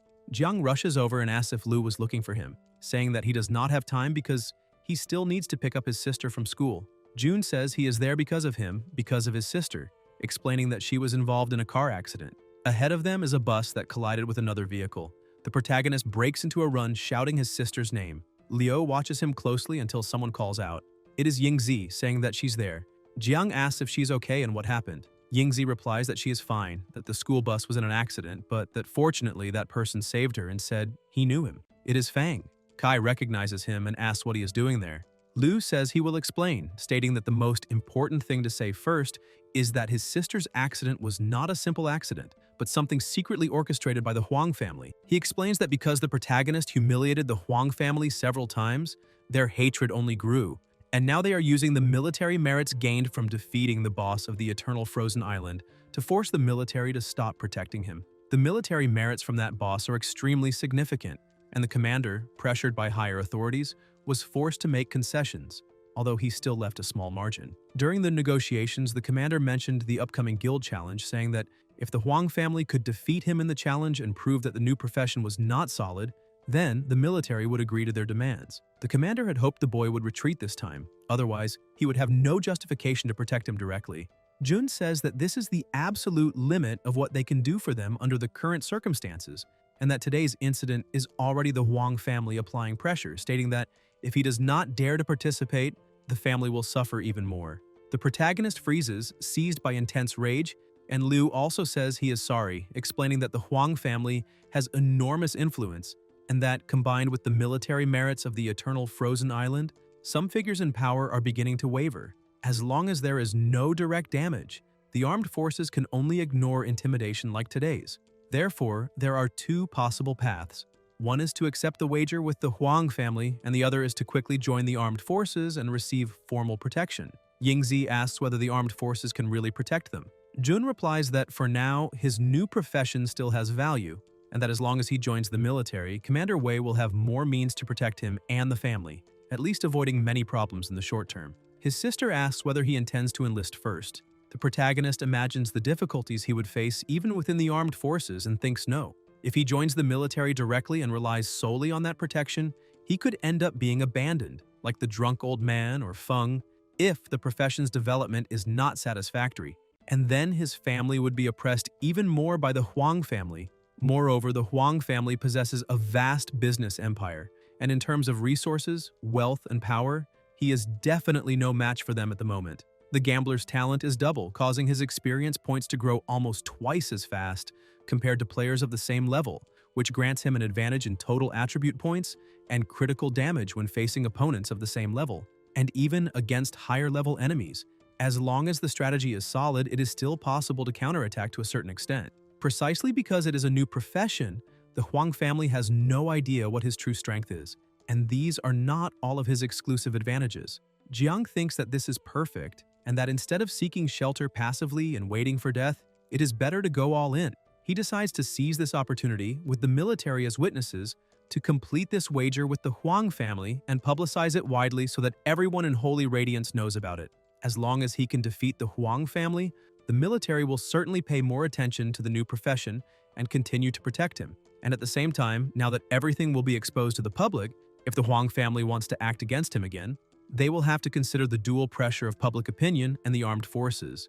Jun says that since there are no other opinions, he will help prepare the documents for enlistment in the military. The protagonist calls out to him and remarks that to participate in the guild challenge, it is necessary to form a team of 5 people, but their team currently has only 3, so he asks whether he can borrow Pillar and Nuan from the military. Liu asks what he is talking about, and Jiang replies that he has decided to participate. Jun tells him not to act impulsively, reminding him that by accepting this challenge, he will be facing the true colossus that is the Huang family.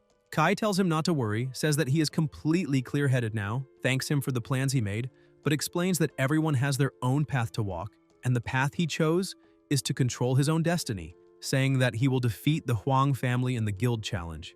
Jun insists that he is being impulsive. At that moment, someone starts clapping and says that if he has the courage, then he has his support. Everyone looks to the side and sees the blonde man, who also introduces himself, saying that his name is Deus Negro, stating that if he truly faces the Huang family, he guarantees that he will take care of things for him. Fang says that he also admires his courage and still owes him a favor, stating that he will keep an eye on the Huang family, and if they dare turn against his family, he will inform him immediately. Yingzi says that she also supports her brother. Jun says that they are no longer children and asks why they are acting so rashly in front of him. The blonde man comments that the two of them have always been like this. Liu says that in any case he cannot stop them on his own, and that Commander Wei also asked him to help the boy more. So from now on he will be responsible for the family's security, while the boy should focus entirely on preparing for the challenge. Kai clasps his hands together, says everyone's names, and states that he sincerely thanks them for the concern and help today, saying that if they need support in the future, he will certainly be willing to repay it. Later, Yingzi asks if he is sure he wants to look at houses at this hour of the night. The protagonist replies that he is, saying that the Huang family has now completely revealed their true intentions, and that she and the older brother can no longer continue living in those slums with poor security. Yingzi says she got lost along the way and realizes that this is an area of mansions worth hundreds of millions, saying that they cannot afford something like this. Jiang takes out a VIP card and says that she is not wrong, stating that this place will be their home. Yingzi is stunned and asks if that really is their new home, saying that the pool is far too beautiful, that the living room is enormous, almost larger than their entire old house. She comments that this is the dining room, that the table is so long it can hold a large number of dishes, and that since the older brother is frail, he will be able to exercise there in the future. Suddenly she freezes and asks if that is her bedroom. Kai answers that it is and asks if she likes the new house.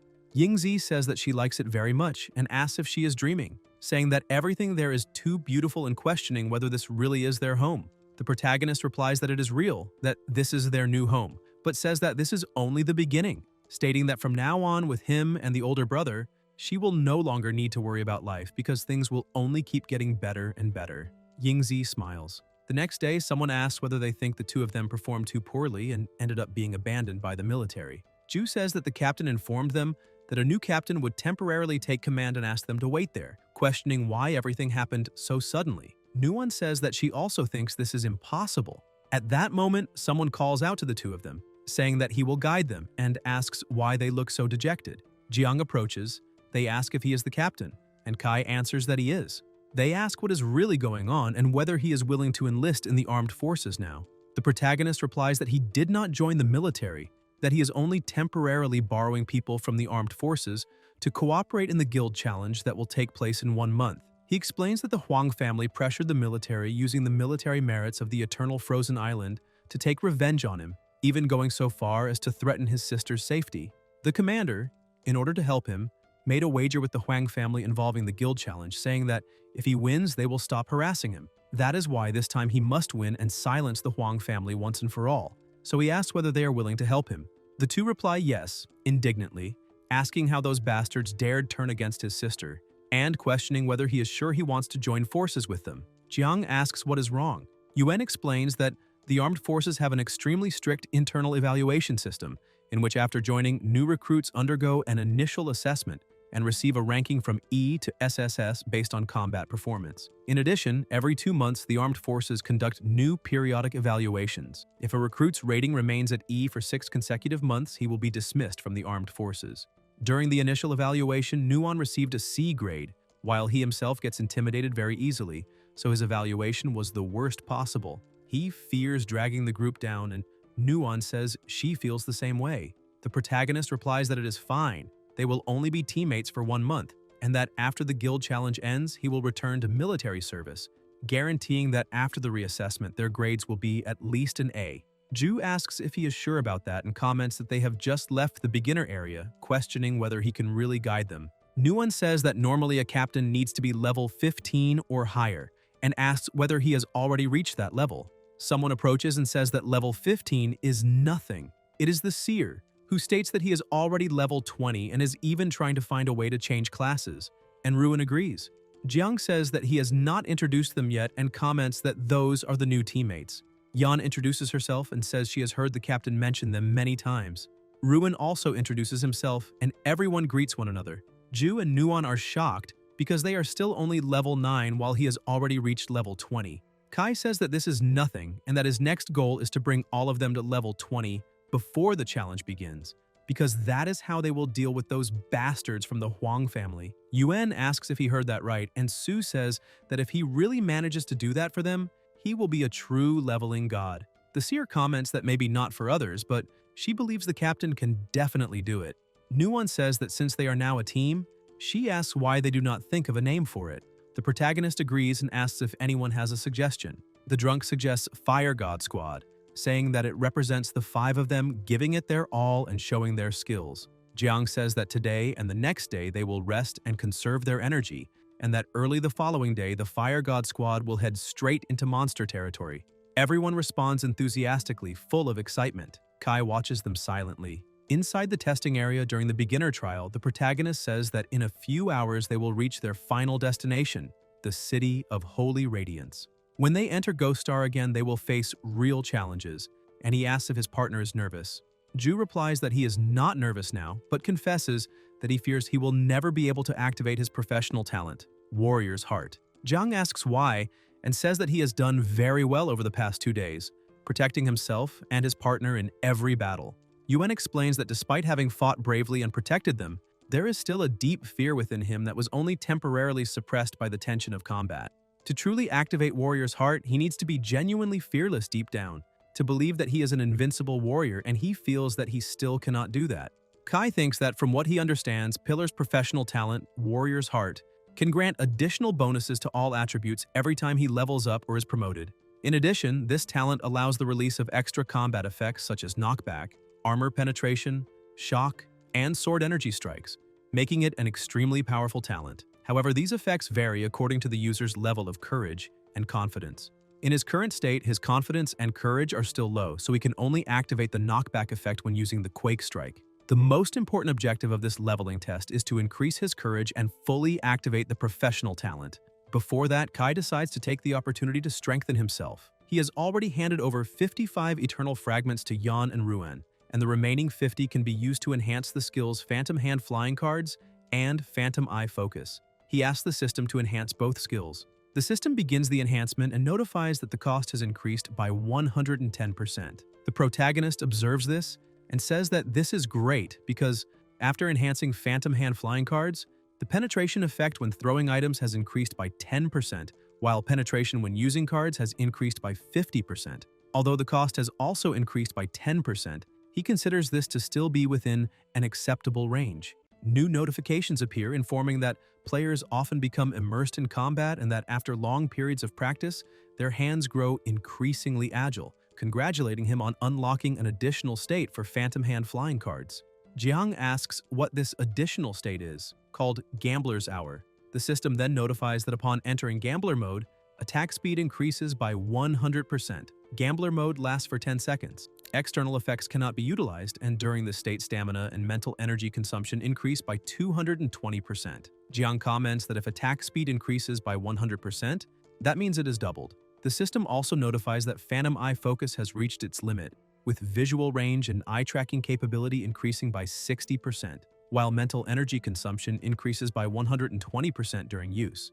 Kai says that the focus feature of the Phantom Eye was enhanced as expected, with increases to both visual range and tracking ability, as well as mental energy consumption, and adds that Phantom Eye Fire has also unlocked an additional state. The system notifies that in a game of chance, the player needs not only agile hands, but also the ability to deceive opponents, preventing them from reading the cards through one's gaze, congratulating him on unlocking the additional deception state. The deception state affects the opponent's judgment through eye contact, and its effect depends on the difference in mental power between the two sides, becoming infinitely close to zero when the opponent's mental power is much higher but never negative. No matter how high the enemy's mental power is, they can still be influenced only with reduced intensity, and there is no risk of reverse influence. The protagonist comments that this deception effect, even when weakened against higher-level opponents, is still very good, and looks forward to testing the two newly unlocked abilities. 2 days later, they arrive at the intersection between Kings Valley and Taiping Mountain Road, the territory of the Armored Lizard. Yan asks about the territory and whether there are many lizards, recalling that armored lizards are monsters of level 25 or higher. Nuwan agrees and says there are many, explaining that armored lizards live in packs, and that the number in this territory is no fewer than 100, adding that there are also general-level armored lizards above level 50. General-level monsters are rare. Usually, among every 20 monsters, there is a higher chance of encountering 1 or 2 elites, and one must face at least 100 monsters to have a reasonable chance of encountering a general level one. Since the team is almost entirely below level 20, she asks whether they are really going to directly confront general level monsters. Nuwan says that he managed to defeat the Triton Lord alone on the Eternal Frozen Island and trusts his abilities, but points out that this time he will have to lead the group, and that a general level armored lizard commands at least 25 common lizards and 35 elites, asking whether that is not too risky. Jiang replies that besides gaining experience, the most important thing is that they entered as a team, and that without difficult eliminations, there is no growth for everyone, because only danger unleashes individual potential. and real combat is what allows rapid improvement. He adds that class change materials usually appear in special general level or higher monster territories, explaining that the treasure chests of white and purple armored lizards can contain the level 20 class change material for the medic, holy water, or the level 20 class change material for the drunk illusory dream core, while the treasure chests of black armored lizards can contain the level 20 class change material for the warrior apprentice, general's blood. Everyone is shocked upon hearing about level 20 class change materials. Yan says he seems very confident and asks whether he has some hidden trump card. The protagonist thinks that maybe he does. Further ahead in the forest, Jiang observes that those signs indicate armored lizard activity. Ju comments that he heard that he did not feel fear even toward elite phantom mermaids, and asks how he overcame his fear when they appeared. Ruin asks about overcoming fear and says that he did not feel anything at that moment. Yuen asks how that was possible and whether it can be learned. The drunk replies that, as far as he knows, the wine brewed by drunks has special effects, and presents a level 2 wine prepared after enhancing his professional skills with eternal fragments, explaining that the effects are better and can help. He emphasizes that since he is a warrior apprentice and a trump card of the team, it is better not to drink during battles. Ju says he understands and thanks him. Kai notices something and quickly leaps forward, warning that there is something hidden beneath the rock ahead. An extremely loud noise erupts, revealing a monster, a common armored lizard. The protagonist leaps down to the ground and watches ahead as the lizard releases a deafening roar that startles everyone nearby.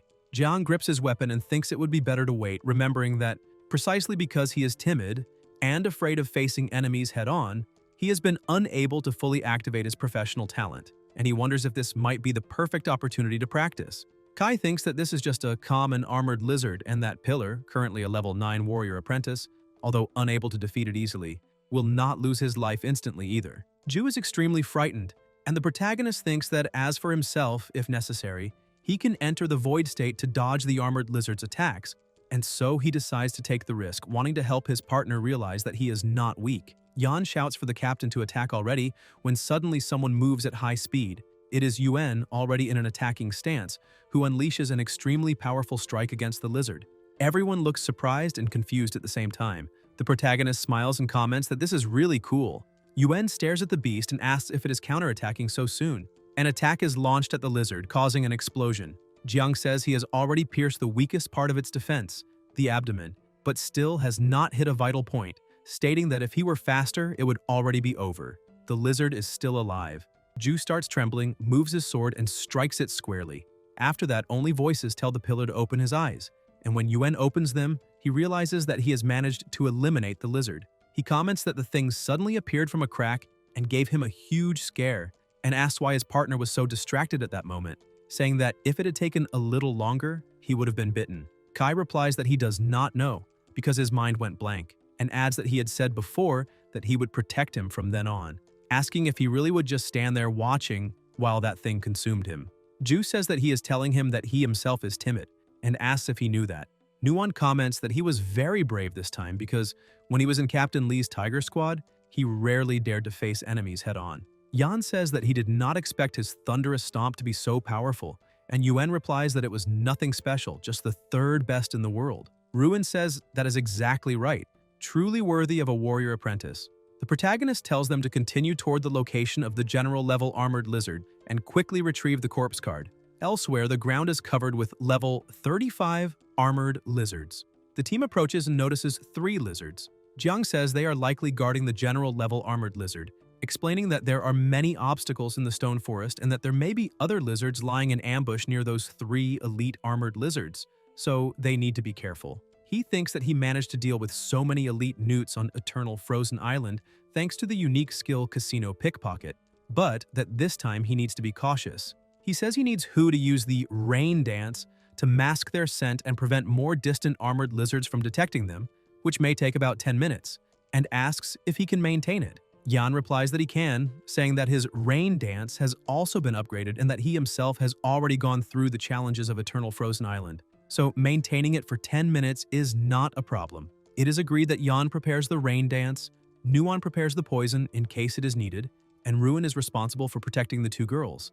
As soon as it starts to rain, his partner will advance with him into the stone forest, reminding that there is no need to attack them directly, only to use the earthquake strike to help him control and delay them while he himself takes care of the rest. Lightning is released until the rain begins, The two advance and more eyes appear ahead in the darkness. Several lizards start to move, and the protagonist says that, as expected, there are still many armored lizards hidden, asking them to protect him. Yuan moves quickly and uses Earthquake, hitting them. Jiang wonders if the 100% increase in attack speed for 10 seconds really works, and thinks that now they will test the effect in real combat, saying that it is time for the bets.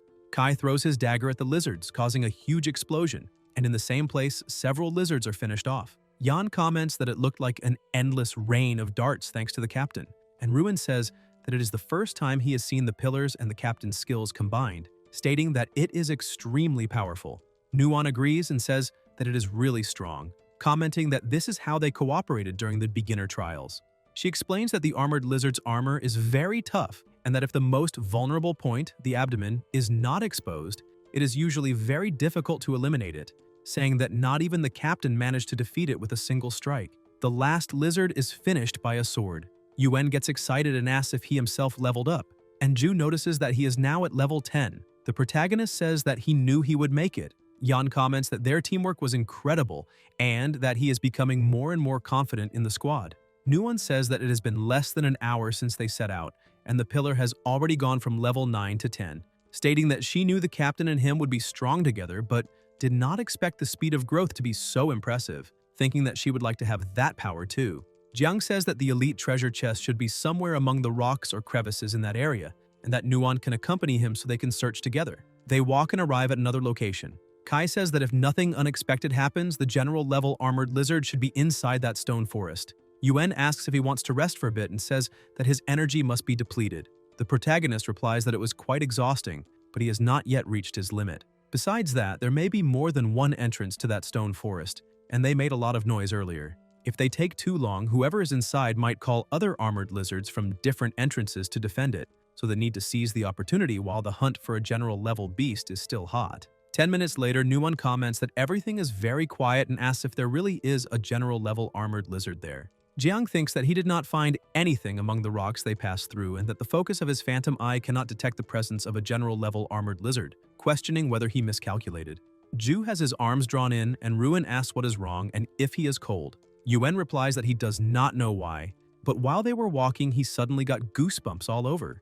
Yan says that he thinks he is just very nervous, until an extremely loud noise is emitted and Kai thinks it is not nervousness. The problem is the ground they are standing on, and he tells everyone to stop. The three stop and a tail moves, trying to strike them. They run, and the protagonist observes carefully, realizing that it is a level 58 general lizard. Ju, frightened, says that he almost lost his life just now and asks how it is possible that its color is so similar to the rocks, commenting that it is excellent camouflage, and Yan agrees, saying he is right. Jiang summons his claws, takes an attack stance, and asks his partner to report the data. Nuon observes carefully and replies that yes, informing them that the lizard is a level 58 phosphorescent lizard, also known as the white lizard, approximately 36 years old and weighing between 2 and 2.4 tons. Kai is surprised to hear the term phosphorescent and asks if the first general level monster they encountered is a mutant variant. Next, the lizard starts being attacked and the system notifies a critical hit. Ju says that this is great and that he finally managed it, while Yan comments that even with just one critical hit, the damage should already be considerable, imagining the effect of two. The protagonist thinks that mutant variants among general-level beasts usually possess richer collectible items and a higher probability of rare items appearing in treasure chests, but that their strength is also far superior to that of ordinary beasts of the same level. The skin covering the back of the general-level phosphorescent lizard not only has defense above 35 points, but is also extremely phosphorescent, resistant to high temperatures and corrosion, making it very difficult to penetrate. In addition, the chest and abdomen also have a layer of phosphorescent protective film with around 20 points of defense, as well as resistance to high temperatures and corrosion. Yan asks if that means he failed to break through that defense. Nuon explains that previous data show that general-level phosphorescent lizards of similar size have spiritual power between 100 and 150, strength between 380 and 420, and physique between 440 and 480. The lizard emits a deafening roar and the system notifies that it is extremely dangerous. Everyone worries about the captain as the beast stares at him fixedly. The protagonist steps back and says that he is fine, asking them not to worry while thinking that, as expected, that creature is resistant to high temperatures and has armor over its entire body. Not even a critical strike of incandescent pursuit managed to truly damage it, only destabilized it. Fortunately, he had a premonition and managed to avoid the attack in time, because with strength around 400, if he had been scratched, he would probably have been torn apart. This is also due to the secret medicine he found in the secret treasure hall of the Triton Lord, which increased his agility, raising it by about 60 points. As long as he is careful, he can draw the monster's attention without being eliminated, and if he can take advantage of this opportunity to stimulate the pillar and make him activate his class talent and deal piercing damage even better. If it fails, he will continue luring the general level armored lizard away from everyone and look for a chance to escape. If it works, he might be able to fully activate the class talent. The protagonist shouts for them to save him. Ju charges forward and says that there he goes again, followed by a breathtaking boom. When Yuen uses the earthquake attack, the impact is huge, but the monster remains practically intact. Ju comments that it is useless, as it does not seem to be having much effect, and Jiang shouts for his partner to run. The monster then starts chasing Yuen. Kai throws his daggers at the monster, causing an explosion. The protagonist seizes the moment and picks up his partner in his arms to run, thinking that now that general level armored lizard will definitely keep its eyes fixed on him and his partner, so they need to lure it away first. At that instant, someone runs past them, and Jiang wonders who that was just now. Yan comments that the drunk has been drinking alcohol, and Nuon explains that the saliva of a general-level phosphorescent lizard can quickly corrode most equipment and also cause direct damage to the skin. Kai looks back and thinks that no, that really is his drunken partner, reflecting that if Fang were to give the lizard a tongue kiss or something like that, his entire body would probably rot away. Ruin charges at the lizard, but the monster hurls him away. Even so, Yu manages to stay on his feet and asks if that is a phosphorescent lizard. The protagonist asks why he is not treating the lizard as a beauty this time, and whether he is not drunk by any chance.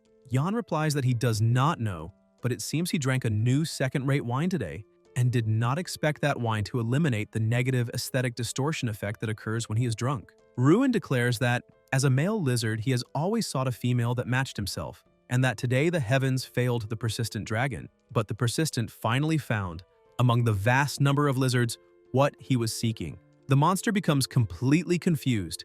Yu shouts for them to seize the time and not waste that wonderful moment, while Nuon asks if he thinks it is a lizard. Attacks begin to be launched against the beast. Ruin runs toward the monster, calling it his love and saying that no one can separate them. The protagonist thinks that in that drunken state, he is extremely difficult to control, and that if this continues, even if there is a chance to eliminate the lizard, everyone will be left out of breath and mentally exhausted.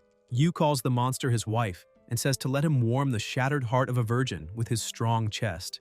Jiang thinks he is completely delirious and can barely restrain him while still facing the armored lizard. Because of that, he hastens and shouts for the pillar partner to use the armor-piercing effect of the class talent, as this is the only thing that can help them escape that situation. They need it.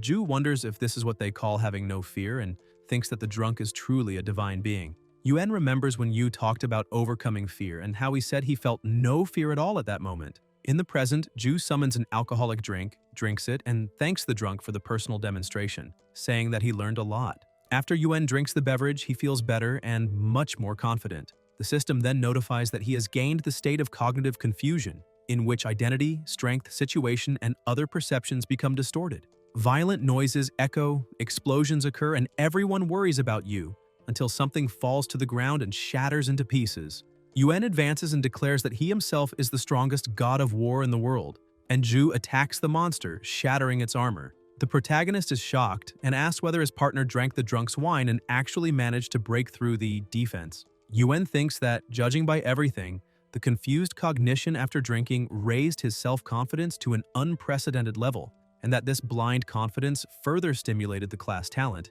granting the attacks a powerful piercing effect. Just like what happened with the Wolf King and the elite giant black monkey back then, piercing attacks do not cause direct damage to the body but destroy armor, while he continues to proclaim himself the #1 god of war in the world. The monster swings its tail and strikes Ju head-on, making him spit plasma and fall to the ground.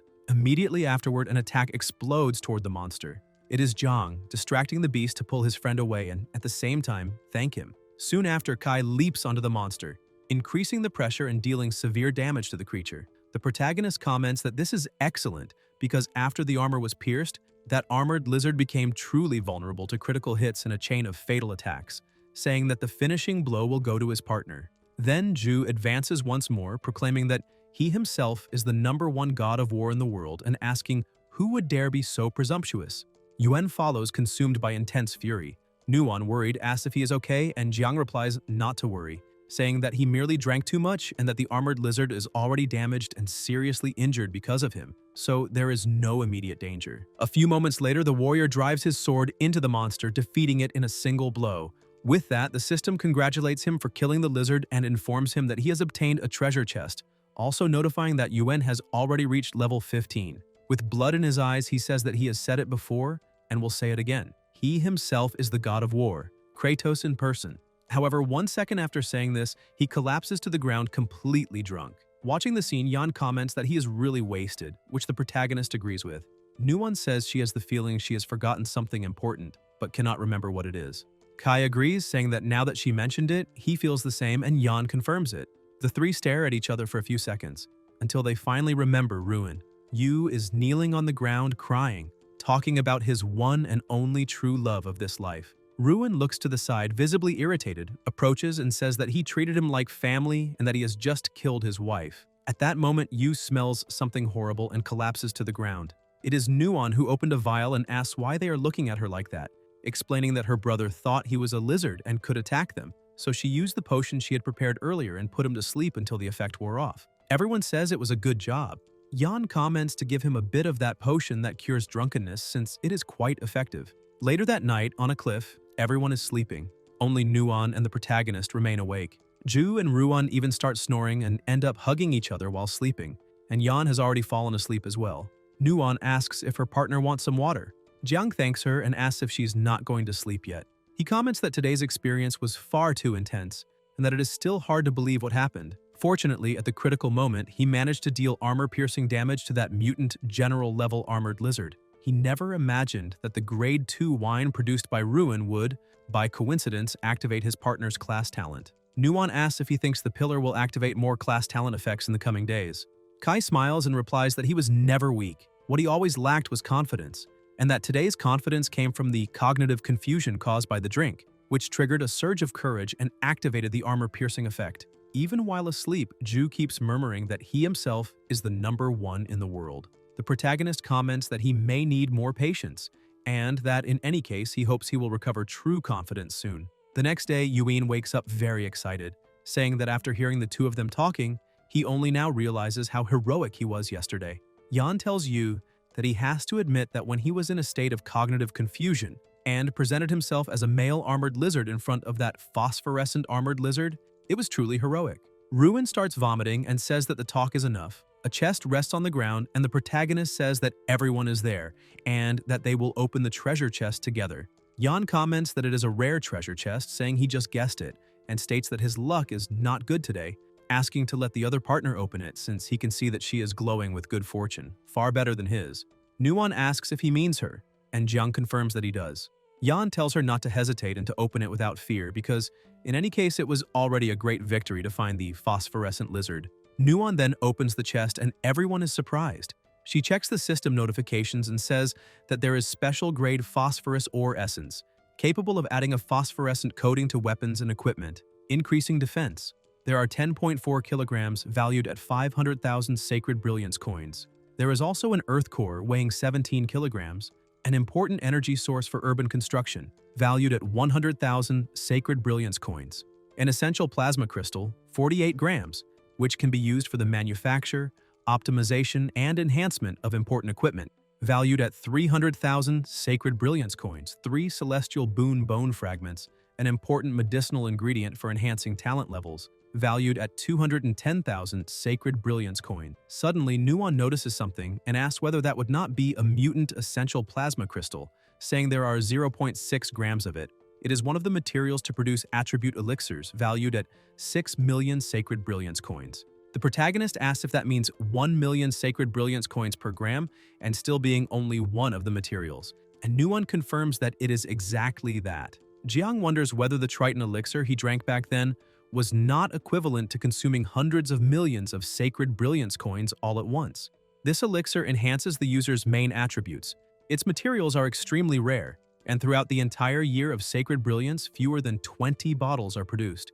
Each vial can increase basic attributes by 10 points and is sold for about 150 million Sacred Brilliance coins. Yuan comments that this is truly worthy of a mutant general, and Kai thinks that he actually devoured an entire village at Serene Lake in one go back then, and that if he had known this, he would have savored it much more carefully. Finally, Nuan says that there is holy water, one of the materials required for the class change from level 2 to the medic profession, explaining that it is said 5 milliliters are needed for the change and there are 15 milliliters there. Ruin says that 5 milliliters of that substance can be sold for 1 million Sacred Brilliance coins, so that small vial is worth 3 million Sacred Brilliance coins. Yuan comments that this is truly a case for changing careers and becoming a medic, saying that their luck is absurd after all. Even in a mutant general level treasure, the chance of obtaining 3 class change materials at once is extremely rare. Yan says that an ordinary general level treasure would yield a total profit of around 8 million Sacred Brilliance coins, so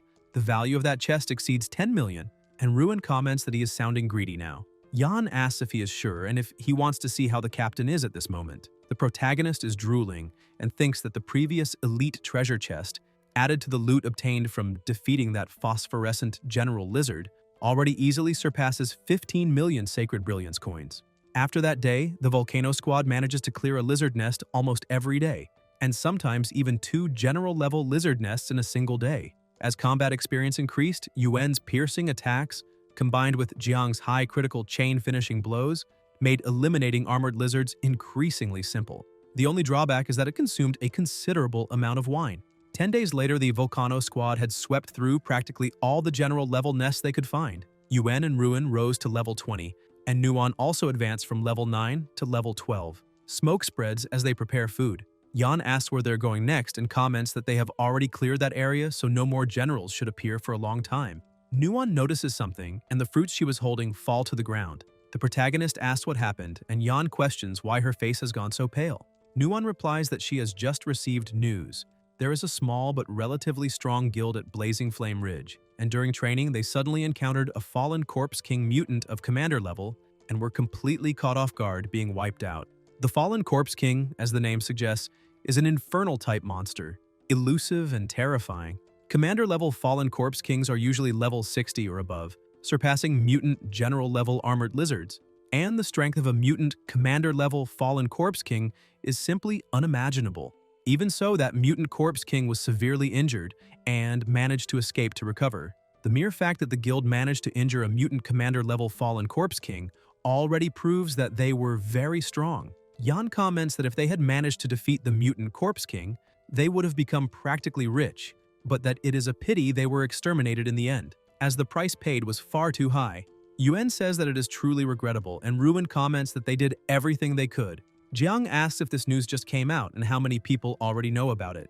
Nuan replies that it is recent information, and probably has not spread completely yet, but some major guilds should already be aware and are certainly sending people there. Kai comments that he remembers Sacred Brilliance does not allow boss stealing, but that rule only applies to king-level bosses or above. Commander-level bosses are not included, and without a doubt that severely injured mutant commander-level Corpse King has already made countless people eager to try their luck, asking whether they will try as well. Yan replies that they have practically finished training with the armored lizards of that region, and that even if they cannot defeat the fallen Corpse King, it would still be a new challenge. Ruin says that if it were not for the captain, he would never have even dared to imagine that they could defeat a phosphorescent armored lizard, and states that, counting on himself, he is going. Nuan says that she is going as well. Ju asks how the Volcano Squad could be complete without himself, the #1 god of war, and says that of course he also wants to go. The protagonist replies that it is fine, and decides that the next target of the Volcano Squad will be the mutant fallen Corpse King. The next day, Ruin is sweating heavily and comments that it is very hot, while Yuan observes that the trees around them have a truly unusual appearance. Nuan explains that those are celestial fire trees, about 20 years old, and that those exceeding 30 years have the potential to become celestial fire tree spirits.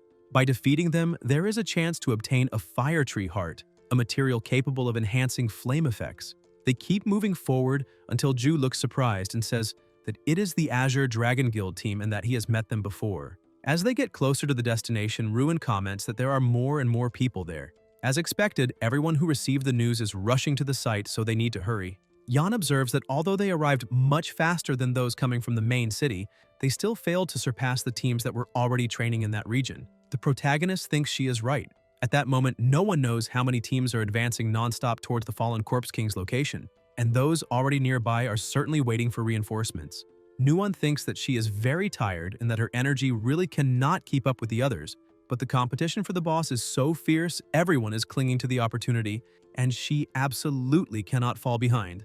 Jiang approaches and asks her to drink some water and rest, while thinking that his partner, as one of the main combat forces, needs to prioritize leveling up. The drunk's level was already high, so bringing him to level 20 is faster, and the fortune teller has been at level 29 for a long time. Only Nuwon is at level 12, pushing herself not to fall behind without complaining.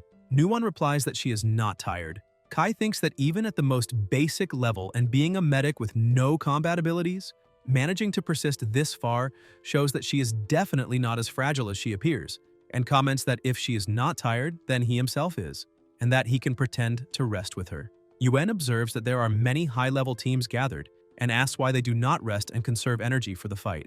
Nuwon is surprised, and Kai explains that Blazing Flame Ridge, where the Fallen Corpse King is located, covers an area of 5 to 6 kilometers. In addition, most monsters in that region do not have a clear sense of territory and tend to wander across the entire Blazing Flame range. Added to that, with so many teams searching at the same time, it is difficult to gain an advantage through speed and stamina alone. Yan asks if he has any ideas. The protagonist replies that he is thinking they should stop and reflect before searching for the Fallen Corpse King, and asks whether they have any special advantage compared to the other teams. Ruin agrees, saying that the captain is right and that amid so many skilled teams searching, the question is what the Volcano squad can rely on to find the Corpse King first. Yan and Yuen exchange glances. Nuwon says she cannot think of anything at the moment and that perhaps they can only rely on luck. Jiang reflects on that word. Ju suggests doing a divination to see if they are lucky enough to find the Fallen Corpse King, and Yan asks how someone could divine something like that. Kai replies that the team's advantage is precisely her, the seer, and asks whether she is not being invited to do a divination or perform a rain ritual. The protagonist adds that she has forgotten that before becoming a seer, he was a geomancer. The Fallen Corpse King is seriously injured and must be hiding to recover, so he asks what kind of place an infernal monster like that would choose to hide in. Yan asks if it would be a place with stronger yin energy. Jiang replies that not necessarily the strongest, because he is injured and may not have the energy to search for the ideal spot. It is possible to use intuition to identify some areas near Blazing Flame Ridge that have relatively strong yin energy and filter them. Then Nuwon says that feng shui is her specialty and that they can rest while she goes to find the possible hiding place of the Fallen Corpse King. Everyone replies that they understand. Shortly after, still in the same place, someone taps Kai on the shoulder. It is Yuen, who says that he looks really troubled and asks what he is thinking about so seriously, commenting that he did not even notice him approaching. The protagonist replies that it is nothing much. He just suddenly remembered that Nuwon has already obtained the materials for her class transfer to level 20, and that although he himself knows the recipe for his own class transfer documents, he still does not know how to find them. Ju says that he already knows the recipe and asks whether the ingredients are rare. Jiang replies that they are not exactly rare, but that he simply cannot figure out what they are. Back then, he found a special class transfer recipe for level 20 in the underground secret palace of the Triton boss on Eternal Frozen Island. After deciphering those mysterious words, he realized they spoke of living water of unknown origin, flames that ignite spontaneously, calm air, unstable mud, and ever-changing metal. Yuen asks him to wait and asks what he means by living water from an unknown source, and flames that ignite spontaneously, questioning whether that is really a recipe or just a riddle. Kai replies that there is only one recipe, so it cannot be wrong, but admits that it is indeed confusing. He has also thought about whether living water from an unknown source could refer to rainwater, but has no idea about the other parts. Ju comments on the unknown source and says that now that it has been mentioned, it actually makes some sense, then asks about the flames that ignite spontaneously and whether they could be at Blazing Flame Ridge. The protagonist asks what Blazing Flame Ridge is.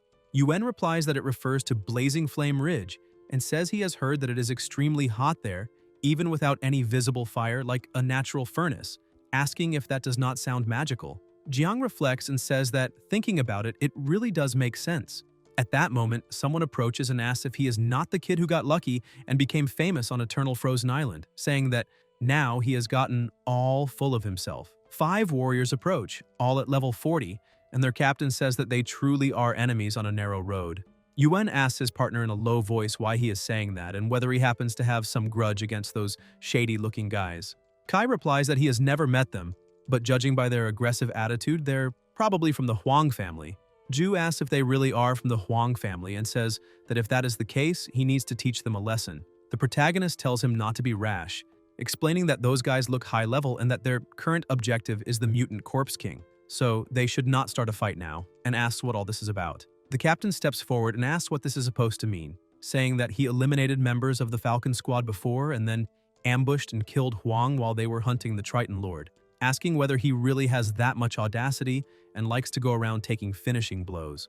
Yuen retorts that his partner did not ambush Huang, but that on the contrary, Huang brought 4 helpers and was still completely defeated. A crack is heard as a red-haired woman swings her whip, saying that her captain is talking to Kai and asking why he is barking like a dog. The protagonist notices the attack and blocks it. The red-haired woman becomes furious, and Jiang tells her not to dare call him audacious, commenting that when there are always flies buzzing around, it becomes extremely irritating. The captain draws his sword and asks if he dares to call the Vermilion Bird Guild flies, saying they will finish them quickly and make their lives a living hell. Kai thinks that those people have clearly decided to fight today, and that a clash seems inevitable.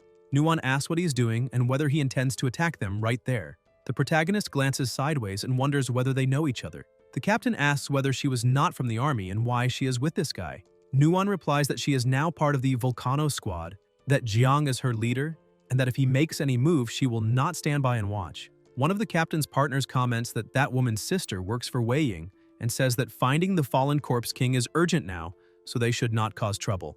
The captain sheathes his sword and says that he is lucky today and that he will not touch him, adding that he did not know he liked taking advantage of others and using women as shields. Kai only stares at him without saying a word. The captain continues saying that he really likes using darts, that it makes sense because a scoundrel like him only deserves such treacherous weapons, and promises that the next time they meet, before killing him, he will not only destroy the darts but also leave his arms covered in cuts. The protagonist keeps staring at him in silence. They leave laughing, saying that they are pathetic and that they do not understand how the Falcon Squad lost to someone like that. Yuen comments that this went too far, and Jiang replies that now is not the time to fight and that they should let them go. He asks whether his partner knows Zhu Feixiang. Nuon replies that she knows a little, saying that he also lived in the residential area of the military families, and that she heard he was promoted from martial apprentice to warrior more than 6 months ago, and that his current combat abilities are probably already equivalent to those of an heir. They ask what an heir is. Nuon explains that the martial apprentice profession is highly valued by the military, and that the 4 professional stages before becoming an extraordinary being have long been known. From level 1 to 20, they are called martial apprentices. From level 21 to 40, they are warriors. From level 41 to 60, they are heirs. And from levels 61 to 80, they are ancestral warriors. The protagonist says he did not expect Zhu's strength to be comparable to that of an heir. Nuon comments that he has a good relationship with his brothers, and that on top of that, it is said his agility is extremely high, so he needs to be careful. Jiang thinks that, for some reason, he has a strong premonition that he will encounter this person again during the guild challenge. Yan calls him over and says that she has calculated 3 locations that meet the conditions. The first is Twilight Cemetery, northwest of Blazing Flame Ridge, relatively close to the Fallen Corpse King's territory. The second is Shanyin Lake, located south of the Blazing Flame mountain range, which has yin energy and is closer to the main city. There is also a third place, a low basin directly west of Blazing Flame Ridge, little known without even a name and which requires crossing a small mountain. Kai stands still, deep in thought. Yuen says that the Fallen Corpse King, being severely injured, must be in a hurry to return to its lair, and asks whether they should try their luck at Twilight Cemetery. The protagonist replies no and says they will go to the basin. Everyone looks surprised. Jiang explains that although Twilight Cemetery is the closest to the territory, it is very likely many teams will think the same way, and by the time they arrive, the place will already have been thoroughly searched. Even if the target passed through there, they would probably leave empty-handed. As for Shanyin Lake, it does not concentrate as much yin energy as the cemetery, nor is it as isolated as the basin, and being the closest to the main city, it would inevitably attract attention. The basin, on the other hand, although blocked by mountains and seeming like a less convenient escape route for an injured corpse king, is precisely because of that ignored by most adventurers, so, in the end, it is worth taking the risk and going there first. 2 hours later, in the nameless basin, Kai asks if that is the place.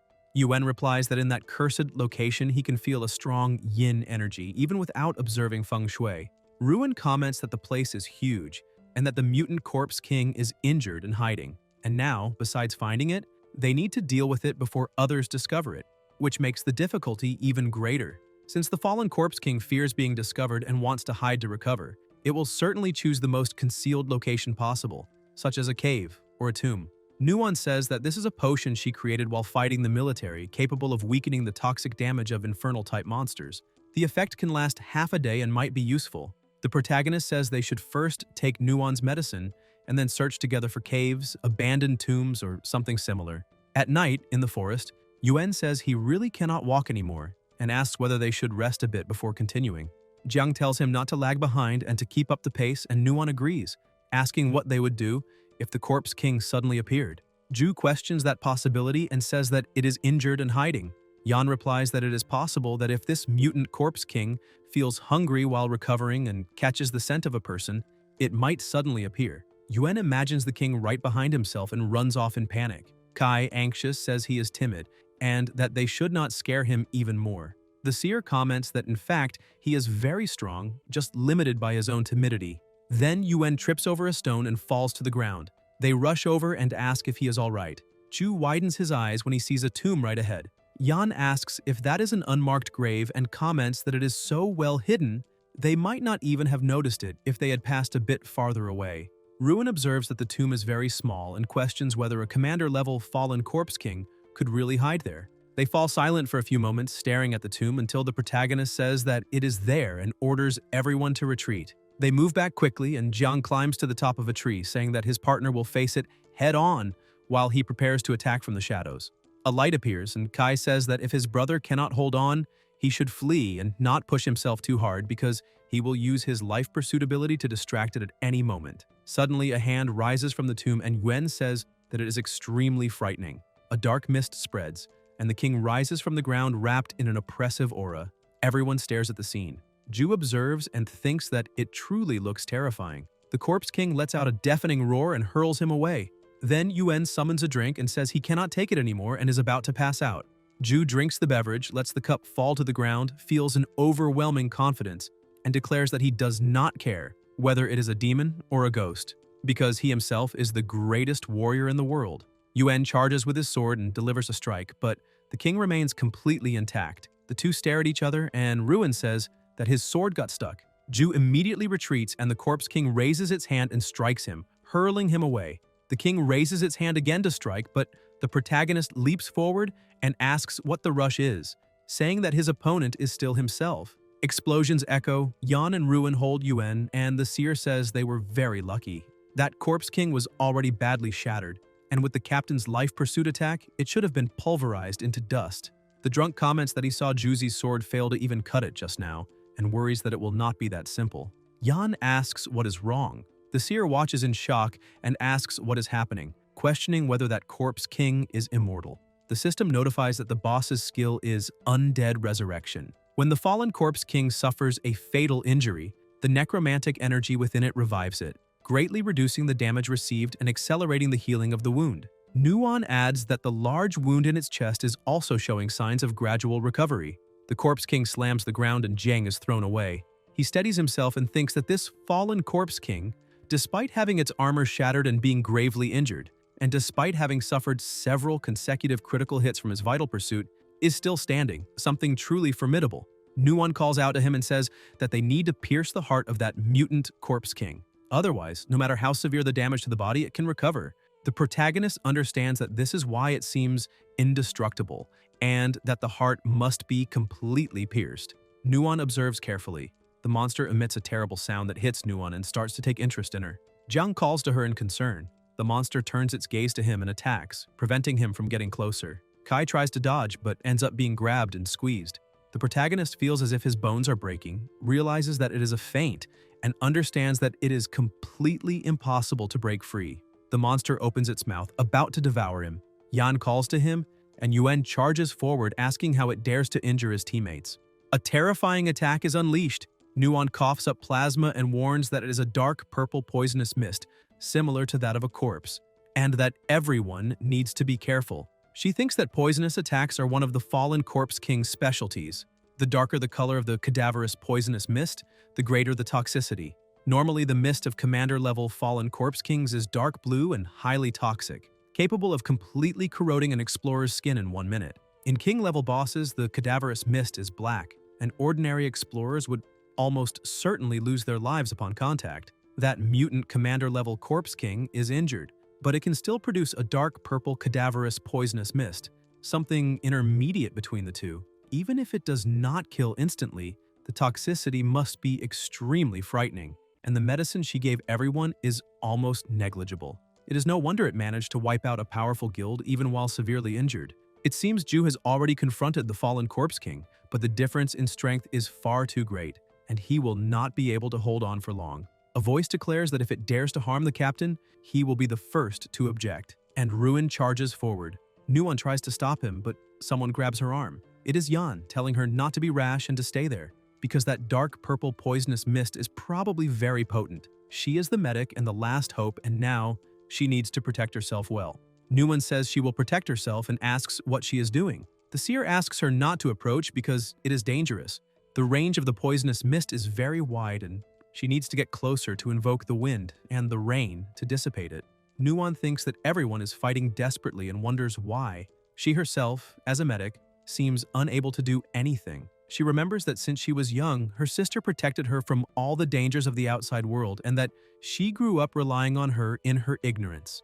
Until one day, the phantom star suddenly descended and bestial gods began to appear all over the world. Humans were only able to confront the bestial gods that invaded their homeland after undergoing trials on the Phantom Star and becoming transcendent. Then her father sacrificed himself on the battlefield against a beast god due to a lack of medical resources during a beast tide. At that moment, she felt as if she had matured overnight, and from then on, decided to join the armed forces and become solid support for her comrades on the battlefield. When she was at her most helpless upon first entering the Phantom Star, she met the two of them. They fought together with perfect synergy. Under Kai's leadership, Ju and she herself were selected by the army thanks to their outstanding recruitment records. And in the end, just like her sister, she managed to enter the armed forces as she had always wished, believing she had taken the first step toward her dream. However, after officially joining the army, she felt firsthand the gap between herself and the others. Despite all her effort, her evaluation was only a C. She comforted her partner, who had also received an unsatisfactory result, telling him not to be discouraged. But deep down, she herself was even more frustrated, wondering whether she could truly become an excellent medic and whether she was really qualified to protect everyone. Yuen says that is a beautiful fallen corpse king and that, like himself, he could give up this opportunity, declaring that he is the greatest warrior in the world. Nuon thinks that, just like back then, watching her closest friends fight with their lives on the line, she can only hide behind them, the same way she always hid behind her sister. And she begins to doubt herself, questioning whether she should really have chosen the path of medicine. The Corpse King continues releasing the purple mist, and Yuen, together with the drunk, tries to block it. The protagonist, still trapped, grows deeply worried about the two partners. Nuon hears and recognizes her brother's voice. Ju and Ruin are thrown far away. Nuon rushes to them immediately and realizes that they were exposed to the toxic mist for less than a minute and have already suffered extremely severe corrosion. She releases her mana without hesitation and uses her healing skill on both of them. At that moment, lightning tears across the sky and Nuon asks what is happening. Soon it starts to rain and it is Yan. Under the violent wind and rain she summons, the poisonous mist begins to dissipate. Next, Nuon directs her skill toward her partner. Jiang, still immobilized, feels intense pain throughout his body. He can still breathe, but with great difficulty, and thinks that perhaps he was too arrogant. Kai also reflects that on the frozen Eternal Island, if it were not for the game heist ability, he would never have managed to deal damage to the weakened Triton boss. This time, that mutant commander-level Corpse King completely escaped their planning and dragged everyone into an extreme situation, making him question whether he failed to protect them. Yan is seriously injured and collapses to the ground, and the protagonist begins to wonder whether he truly was arrogant and completely wrong, and whether he is still capable of making the Wang family pay the price they deserve. Jiang remains silent, deep in thought. Yuen charges with his sword and declares that he is the greatest warrior in the world, and that no one dares be presumptuous. Ruin says he is back. Ju and Ruin charge together. Kai thinks that he cannot simply give up here, and remembers that Big Brother and Yingzi are still waiting for him to live well. Everyone keeps worrying about him, fighting to the very last moment. The protagonist falls to the ground, coughing, feeling searing pain all over his body, unable to stand up. Nuon approaches, and Jiang tells her to calm down. Yan has fallen, and the wind and rain will not last much longer. He feels as if his entire body is fractured, but they need to deal with that enemy quickly, so he asks if there is any way to restore him as fast as possible. Kai pleads. Nuon, with tears in her eyes, answers that she understands. The monster grabs the drunk and Yuen and is about to devour them. The protagonist throws himself forward with everything he has, attacks the beast, and manages to save his partners from its grasp. They fall to the ground, gravely injured. Jiang tells them to leave the rest to his partner, and then Kai charges toward the monster. Shortly before, Nuon had explained that with her current healing abilities, she could not restore him immediately. That was a beginner's Phoenix tier obtained by chance during a previous military training. By using that item, explorers of level 20 or below could ignore their injuries for 1 minute and temporarily return to ideal physical condition. However, the side effect was that after 1 minute, the user would immediately lose consciousness regardless of circumstances, and she asked if he was sure he wanted to use it. The protagonist replied that 1 minute was enough. In the present, Jiang attacks and starts running, provoking the monster and telling it to chase him if it can. The creature begins releasing the purple mist, and Kai, while running, thinks that this is perfect because the wind and rain have almost ceased, and the distance is also just right, until the protagonist suddenly stops running. A deafening boom erupts. The monster tries to grab him again, but Jiang dodges and asks whether, after being fooled once, it really thinks it will fall for the same trick again. The Corpse King keeps releasing the purple mist until Kai finally unleashes his attack with everything he has toward the opponent. The beast tries to dodge, believing it to be just a minor strike, but a massive explosion erupts. The monster becomes confused, looking around without understanding what happened. Other attacks close in on it. The creature screams and keeps scanning its surroundings, trying to locate him. The protagonist appears from behind and remarks that he is right there, saying its reaction is far too slow. The monster tries to hit him, but Jiang dodges and counterattacks, triggering another explosion. The beast manages to grab him again and begins to squeeze him tightly. Nuon becomes extremely worried. The monster is about to swallow him when it suddenly widens its eyes. Kai asks whether it really thought it could catch him a second time and reveals that he was pretending to be captured just to lure it in. The protagonist releases all of his power, and the corpse lets out a deafening scream of pain. Jiang thinks that this time the attack truly landed.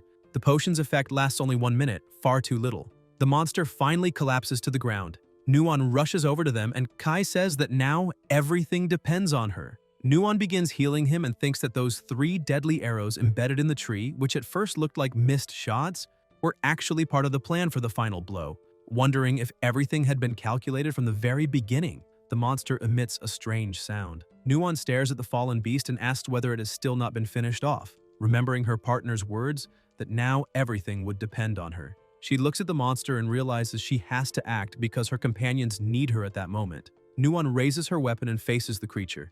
The monster screams, trying to stop her, but she strikes it without hesitation. Plasma drips onto the ground, and she asks if it still thinks it can escape. The fallen creature continues to emit sounds of pain. Nuon, consumed by anger, asks how it dared to hurt her friends and declares that she is ready to finish it. At last, the monster is eliminated. The next day, everyone is already awake. Nuon tends to the leader's wounds and tells him to avoid any strenuous activity, explaining that he needs plenty of rest and that with the medicine she prepared, he should recover in about 3 days. The protagonist smiles as he looks at her, and Nuon, not understanding, asks whether something is wrong or if there is something strange on her face. The protagonist replies that no, and states that she has evolved greatly, becoming an increasingly exceptional explorer. Nuon asks about herself, and Jiang confirms without hesitation. Nuon lowers her gaze and admits that during the confrontation against the fallen Corpse King as a medic, she can only rely on her companions to push forward and feels that she ends up limiting the group's combat capability. Kai disagrees and says she is underestimating herself because in recent days, while helping everyone evolve, she has also been striving to keep up with the pace of the main group. Even exhausted, she does not complain and continues training hard. He recalls that when the Falcon Squad provokes her, he knows that even he himself is no match for them, and that after the fallen Corpse King is gravely injured, it is Nuon who delivers the decisive final blow, levels up, and acquires the ability to treat multiple critically injured allies simultaneously. Kai emphasizes that, despite being a medic and practically lacking real combat capability, she never considers retreating, and many of her contributions go unnoticed, even though everyone acknowledges them. He states that she performs extremely well throughout the entire journey and that everyone likes her and needs her. Nuwon is deeply moved upon hearing this. At that moment, the rest of the team approaches and Yuen says Kai is right, adding that without her care and dedication as a medic, no one would be walking around so carefree. The protagonist is surprised and asks when they arrived. Ruyan also agrees and says it is thanks to her presence that everyone can move forward without worries, while Yan adds that without Nuon, he probably would have given up long ago. Still emotional, Nuon takes a deep breath and declares that she also cares deeply for all of them and needs each and every one of them. 2 hours later, Jiang looks at the group gathered around the chest and asks if everyone is ready.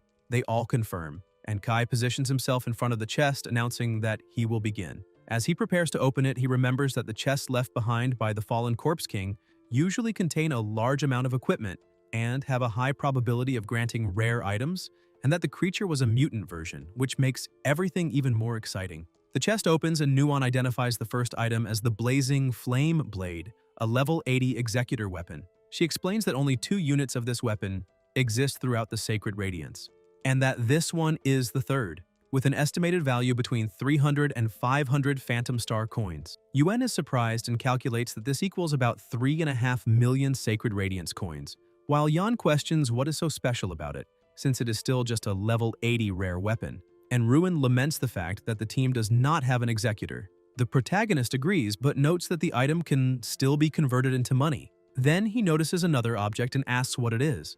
Nuon examines it and says it looks strange, as it is not registered, and Ruin is surprised, asking if that means the equipment has never appeared before. Nuon replies that she has appraisal cards and explains that during her time in the army, she and Juzi occasionally encountered equipment that the watches could not analyze, which is why she decided to buy some cards as a precaution. Jiang picks up a piece of armor called Necromancer's Exterior, which has a level 60 requirement, and reads its attributes. An increase of 24 points in strength, 27 in defense, 33 in agility, and 71 in spirit. Yuen comments that the increases are impressive, especially the spirit bonus, which reaches an extraordinary value, and Kai notes that beyond the attributes, the special effects are even more surprising. The first effect, Finisher's Embrace, allows armor designed for level 60 explorers to be used by them as early as level 20. The second effect, Necrotic State, represents the essence of the armor and grants temporary immunity to attacks that affect the nervous system. Against sonic attacks, such as those of the Tritons or toxins that target the nerves, this effect offers a valuable opportunity for recovery and counterattack. The third effect, Finisher's Torment, can only be activated when the opponent is already gravely injured, and although its practical usefulness is limited, it serves as a powerful intimidation tool in critical moments. 25 minutes later, Nuon looks at the amount of equipment already obtained and comments that most of the items consist of weapons and armor, and that, despite their high level, they are not very suitable for the team, concluding that they will probably need to be sold to obtain materials for class advancement. Suddenly, something begins to glow inside the chest, and Ju notices the light, asking what that is. Everyone approaches and is surprised to realize it is an accessory. The protagonist observes carefully and says the ring appears to be of extremely high quality, asking his partner to try appraising it first with the watch. Meanwhile, Jiang notices another object and asks what it is, and at that moment, a notification appears before him, with the system congratulating him for obtaining the gambler's exclusive weapon, Lord God card, Finisher. Kai asks about Finisher, and the system confirms that yes, the Finisher card, also called the Lord God card, is the exclusive weapon of gamblers and has no level requirement. The complete set consists of 9 Finisher cards, and one of them can be taken by explorers to the real world after reaching the transcendent or terrifying stage. The protagonist reflects on the term unique, concluding that there is probably only this single set in all of Ghost Star. He realizes that the Finisher card is an exclusive gambler weapon without level restriction, making it perfect for him. He remembers that his professional skill, Ghost Hand Card Throw, increases accuracy when throwing common items by 40% and penetration by 30%, and when using card-type items, accuracy rises to 120% and penetration to 250%. Meaning that when he uses the Finisher card, both attributes become several times stronger than with his regular weapons.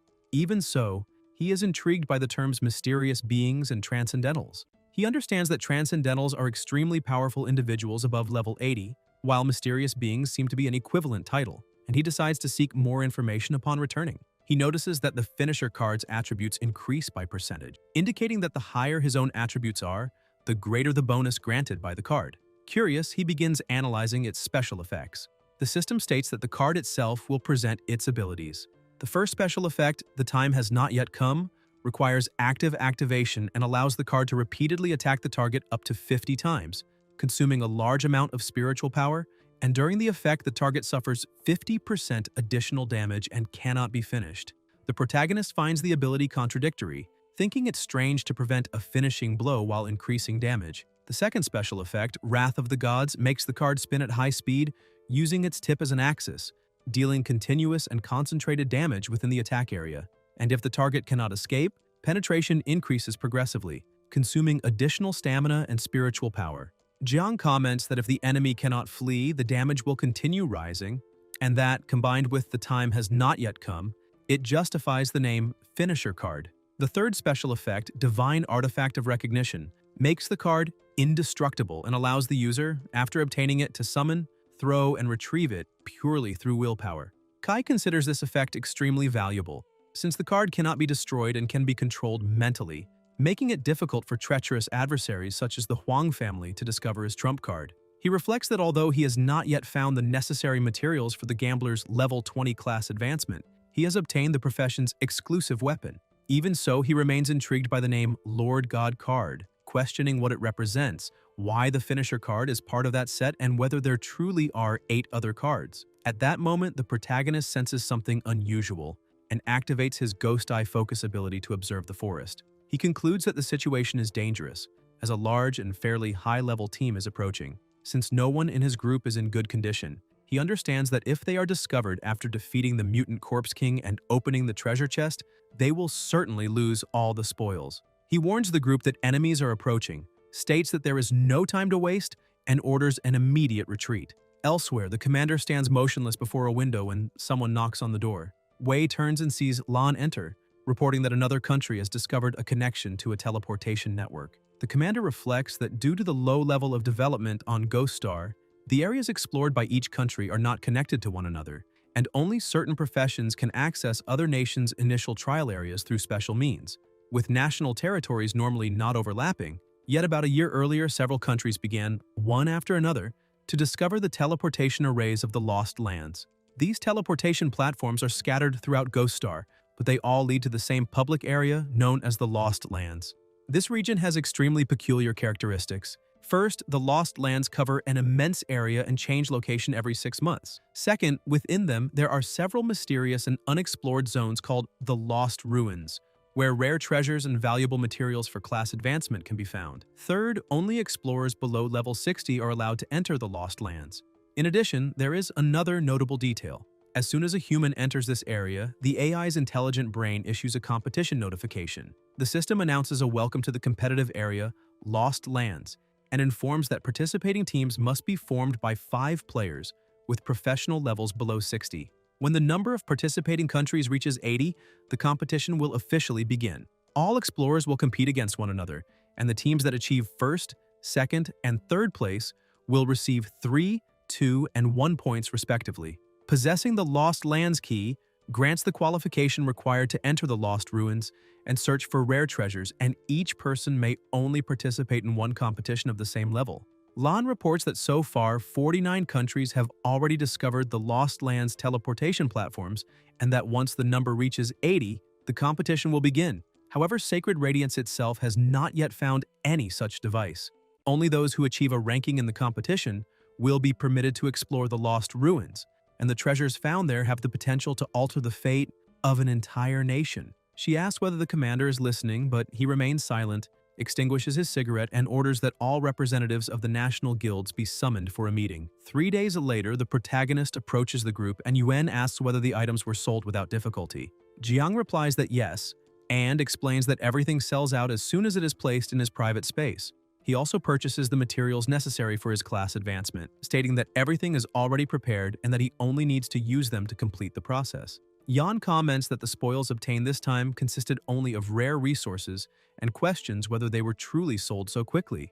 Ruin observes that the number of extremely wealthy individuals seems to be increasing. Nuan remarks that she heard that a few days earlier the armed forces held a national conference with guild representatives, which led purchasing departments to significantly increase their acquisition of rare resources, possibly explaining the high demand. Kai brings the topic up again, and a boy passing by comments that the Guild Challenge tournament is about to begin that year and that several new and powerful guilds are preparing to participate. The companion beside the boy says the event promises to be exciting and mentions that the Zhuanwu Guild is giving special attention to the tournament, having publicly declared that it will definitely claim first place. Ju considers the attitude extremely arrogant and states that there is no reason for concern, as he intends to defeat them personally. The protagonist says that before anything else, the group must go to the guild area. Yuen agrees and reminds them that to participate in the tournament, they first need to join a guild. Nuwon asks whether he has already found one, and recalls that he previously mentioned having offended the Huang family, which would cause no guild to accept him, leading her to imagine they would face difficulties. Yan asks which guild the captain found, and Jiang replies that it is still a secret. Upon arriving at the guild area, Kai announces that they have arrived. Ju looks around and asks whether that truly is the chosen guild, commenting that the place seems abandoned, located in a remote area with no one at the entrance, and not even a sign bearing the guild's name. Nuwon suddenly realizes something and asks whether he intends to create his own guild. The protagonist opens the gate and confirms that yes, declaring that this is the Lord God Guild. Everyone is stunned. After the gate is opened, the group sees an extremely beautiful courtyard. Jiang welcomes everyone to the Lord God Guild. Ju asks when he managed to create a guild and comments that, silently, he pulled off an impressive move. Nuwon agrees, and admits she never imagined that someone as frugal as him would have the resources to purchase such a luxurious place. Ruin asks about the property's value and suggests that it probably costs at least 100 million sacred radiance coins. Kai reflects that his image as an excessively thrifty person in the eyes of his companions seems impossible to change. He then presses a button on his watch and explains that he has actually been planning this for a long time. He says that while purchasing the materials for everyone's class advancement, he also applied to register a guild. Ever since arriving at Ghost Star, he has been repeatedly rejected by multiple guilds due to fear of the Huang family's influence. For him, relying on fate or luck is never better than relying on himself, which is why he decides to found his own guild. The system issues a notification stating that the identification of the Lord God Guild's residence is in progress. Shortly afterward, the identification is completed and the guild's information begins to be verified. Jiang states that although the Lord God Guild is only just beginning, after so many years they finally have a home on Ghost Star, and the group celebrates. The next day, Yuen announces that he has successfully completed his class advancement and become a fighter. He says he now possesses a second talent and that his attributes have become extremely powerful. The protagonist asks what the talent is, and Ju explains that it is called Complete Fighter, granting 10% more attribute growth compared to the secondary advancements of other professions. In addition, Yuen now receives 7 extra attribute points every time he levels up. Jiang comments that the result is excellent. Yan states that the warrior class's progression truly stands out in attribute growth, justifying its reputation as one of the most powerful professions in Sacred Radiance, and admits she feels envious. Yuen adds that this is not all because, during combat, he can freely redistribute his attributes, allowing him to have great agility at one moment and high attack power the next. And after combat, the attributes return to their original values. He also explains that the talent has the potential to help him learn new moves while refining his fighting techniques. Yan observes that freely redistributing attributes, when used correctly, can annihilate opponents of the same level, and that the ability to learn new moves is practically equivalent to acquiring skills for free. The protagonist states that Yuen may become the most versatile warrior in the group. Ju declares that, as promised, he will protect them from now on, while Yan repeats that she is still envious. At that moment, a door opens and Ruin enters with a dejected expression. Jiang asks what happened, and Ju questions whether the class advancement failed. Ruin replies that the advancement was successful, but he became a specialist winemaker, and his talent is joy in wine. He explains that he receives 2 extra points in strength and agility per level. However, his vigor growth decreases from 3 to 2 points. Kai comments that normally, after level 20, each level grants 20 attribute points, and that special professions such as warriors and soldiers receive additional points, and that few people can exceed the standard, so gaining 3 extra attributes is already remarkable. Nuwon agrees that it is impressive but shows curiosity about the joy in wine talent and asks how it works. Ruin explains that the state stimulates his subconscious, leading him from complete drunkenness to an intermediate state between drunk and sober, making him overall extremely... The 3 ask him to finish the explanation, and Ruin answers that he becomes completely uninhibited. The 3 react with clear discomfort. Half an hour later, Yuen notices that Nuwon still has not appeared and wonders if something went wrong. Yan suggests they wait a little longer, reminding them that class advancement is a difficult process, but believes she will succeed. Shortly afterwards, someone approaches, and Nuon finally appears. Ju asks whether the advancement did not occur as expected, and says it is not a problem, since she can try again in the future. Yan comments that his first class advancement was not smooth either, and Ruin says she should not be discouraged because they will all support her. The protagonist asks the others to wait, believing she has something to say. Nuon then reveals that after advancing to the rare medic class, she obtained the talent Extreme Toxin Analysis, whose probability of acquisition is less than 1 in 1,000. Everyone celebrates the achievement. Nuon explains that the talent allows her to increase the effectiveness of medicines by 10%, enhance poisons by 50%, and expand by 30% her perception of toxic substances present in materials. Ruin considers the ability excellent and asks whether she intends to follow the path of poison usage. Nuon replies that, not necessarily, but reminds them that every medicine carries some degree of toxicity, and when preparing remedies, she can use the talent to remove toxic impurities and significantly enhance the effect of treatments, demonstrating that this is the true value of the ability. Jiang states that the results of everyone's class advancements are excellent, but reminds them that among their opponents there are many strong teams. He explains that several of these teams have their levels deliberately controlled by major guilds in order to compete for top positions in the team battle rankings, so no one can afford to lower their guard. He determines that in the remaining days before the official start of the Guild Challenge tournament, everyone must continue training and leveling up, and the group immediately agrees. 7 days later, the system issues a mission requiring the collection of 180 elite Forest Wolf corpses, in addition to the Forest Wolf Warriors corpse. Yuan comments that after 7 days of practical combat, he notices a significant improvement in his performance. Yan says that his Rain Prayer ability is becoming increasingly effective, and the group shows enthusiasm about the evolution of their own skills. Kai then informs them that the Guild Challenge Tournament matchups have been announced. The system declares that in the level 21 to 40 bracket where they are placed, there are 32 competing teams with 1 team battle per day, and their first opponent is the Instant Elimination Squad. Nuon observes that it is quite a coincidence that their first opponent is the Zhuanwu Guild, belonging to the Huang family, which has a history of conflict with the captain. Yan adds that in previous tournaments, fights usually ended upon reaching a certain limit, but this time total elimination of the opponent is the only victory condition, raising suspicion that the Huang family may have influenced the rules to seek revenge. Ju says he intends to consult the military to confirm whether the Huang family is truly involved, but Ruin asks him to calm down. The protagonist declares that there is no need to investigate because, whether it is fate or premeditated revenge, the outcome changes nothing, and he says he has wanted to face Huang personally for a long time. The girls react in surprise. Jiang reflects internally that the Huang family truly owes him a great debt and decides to use that opportunity to settle all accounts. The next day, the arena is packed, and the host announces that the team competition for the 21 to 40 category will begin in 15 minutes, asking the audience to refrain from moving around. She calls the participating teams, starting with the Zhuanwu Guild, to come onto the stage if present. Part of the crowd begins shouting that the Instant Elimination Squad has arrived and that no one will be able to stop them, proclaiming that the instant strike will make history and that Zhuanwu is invincible. A warrior comments that he considers himself very lucky to participate in the annual Guild Challenge tournament and decides to show the venue to a companion, saying that although she performed excellently in that month's rookie trials, she must not become arrogant and needs to observe how experienced teams fight. The adventurer replies that there is nothing interesting about the preliminary group stage rounds and that the real spectacle only happens in the finals. The warrior reprimands her, telling Hong Shuang not to become arrogant, reminding her that although she took first place in the rookie test, among the participants in that match there is someone who broke a beginner record that had remained untouched for 30 years in Sacred Radiance. Other warriors ask if he is talking about Jiang. Meanwhile, Huang asks where Jiang is and speculates that perhaps he has not arrived yet out of fear of facing him.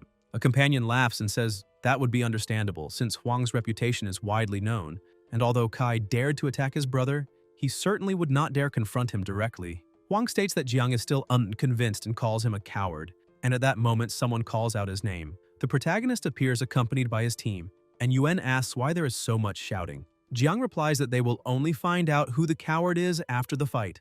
At the same time, elsewhere, several people watch the situation through a large screen. The analyst reports that all systems are calibrated and that during the match it will be possible to evaluate Nuon and Yuan's performance at any time. Liu comments that perhaps one more person should be included in the evaluation, and the analyst questions this.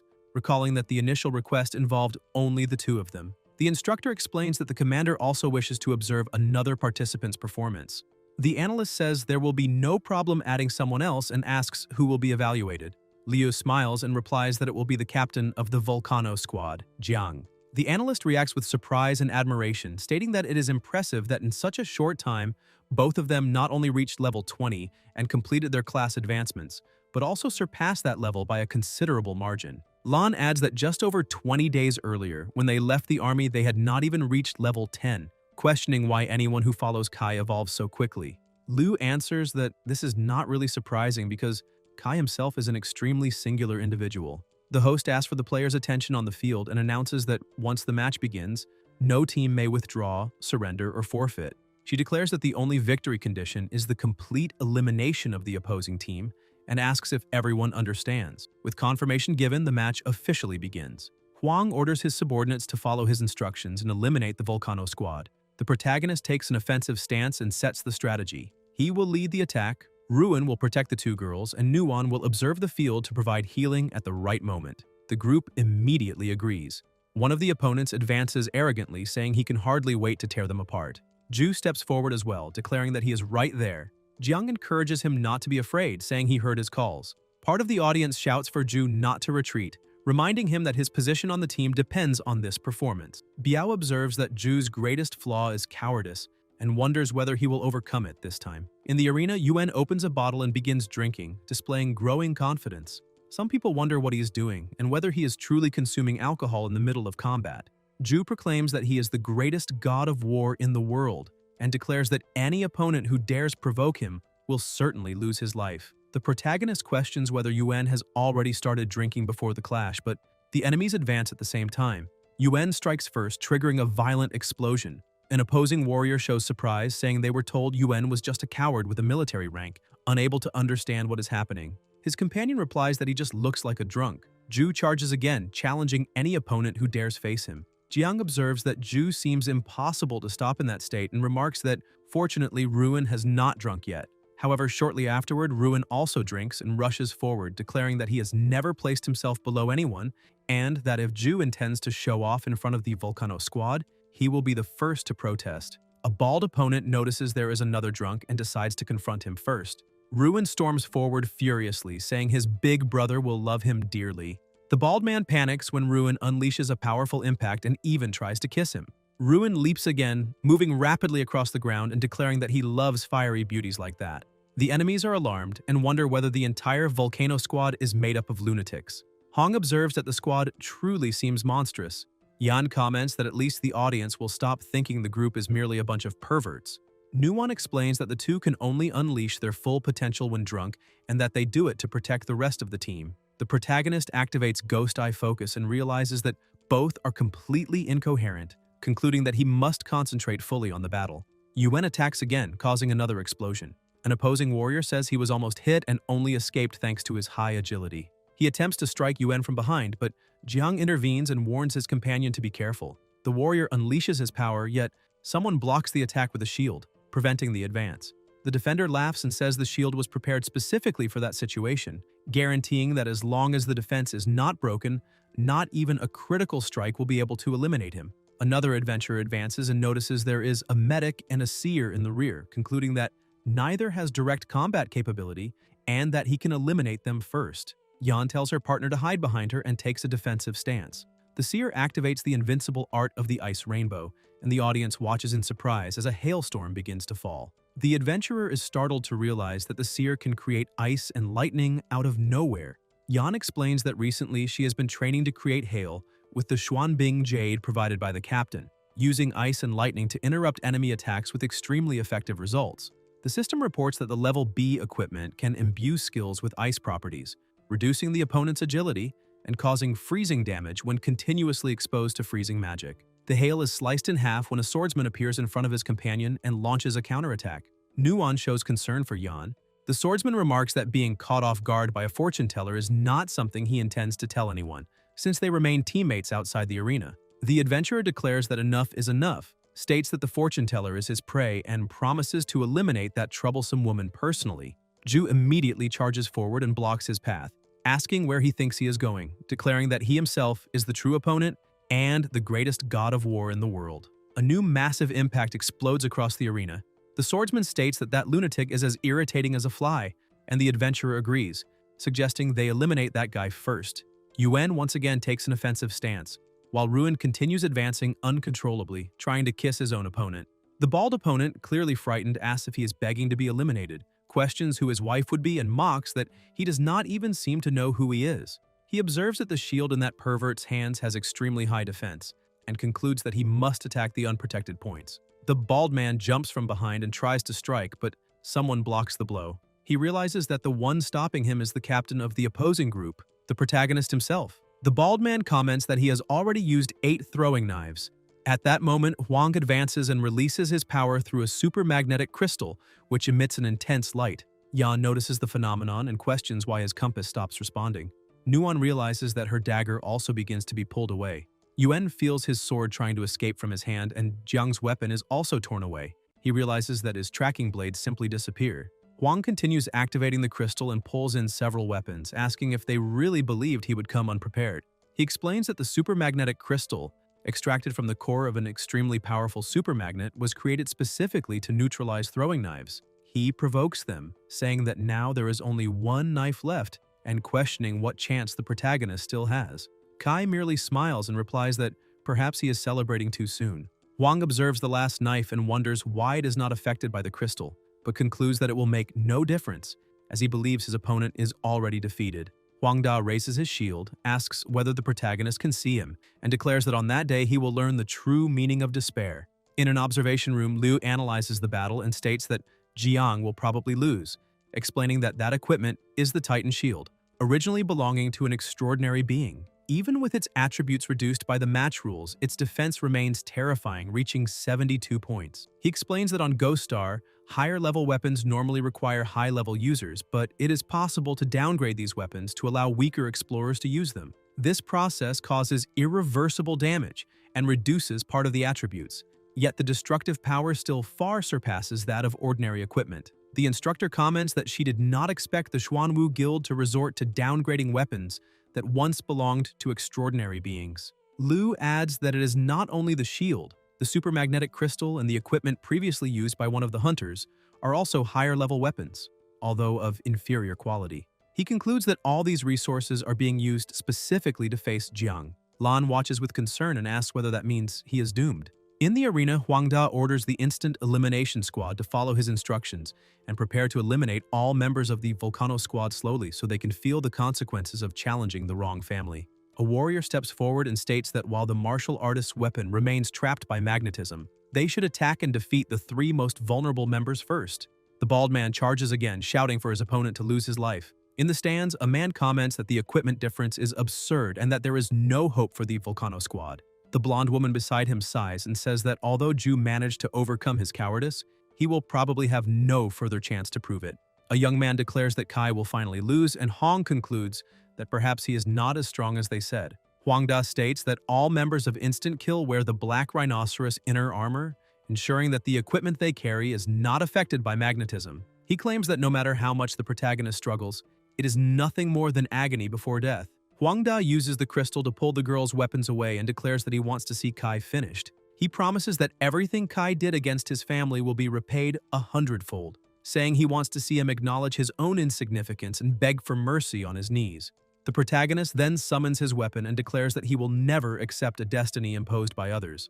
Huang Da laughs and tells him to stop resisting, asking if he truly believes those throwing knives can defeat him. At that moment, the weapon releases a surreal aura and transforms, summoning a card. Huang Da shows indignation, and the audience also reacts in shock, asking what just happened. Lan watches in surprise and questions why Kai's 9 Tribulations deadly pursuit technique suddenly turns into a card. Liu analyzes the emitted energy and states that it seems to be an extremely condensed intent, questioning whether the weapon possesses its own consciousness. Jiang immediately understands and thinks that it is not a simple tracking weapon, but rather the exclusive weapon of a gambler, the God's card. The system then informs that Ghost Star equipment is normally classified between F and S ranks, but there are superior classifications above S rank, and also states that the God King's card belongs to the SSS category. The protagonist shows surprise and questions the meaning of a weapon of such a class.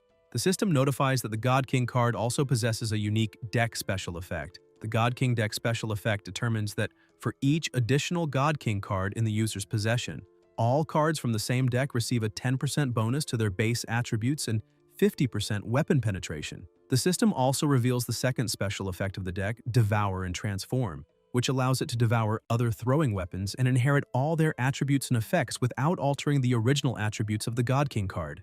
Jung explains that before the match, the finisher card had already disguised itself as a life-tracking dart through the Devour and Transform effect. Since it does not have strong magnets embedded, it suffers no influence from the supermagnetic crystal. He states that next, the one who may end up kneeling and begging for mercy will be Huangda, but the plea will not be to be spared and rather to be eliminated. Huangda wonders what the boy intends to do.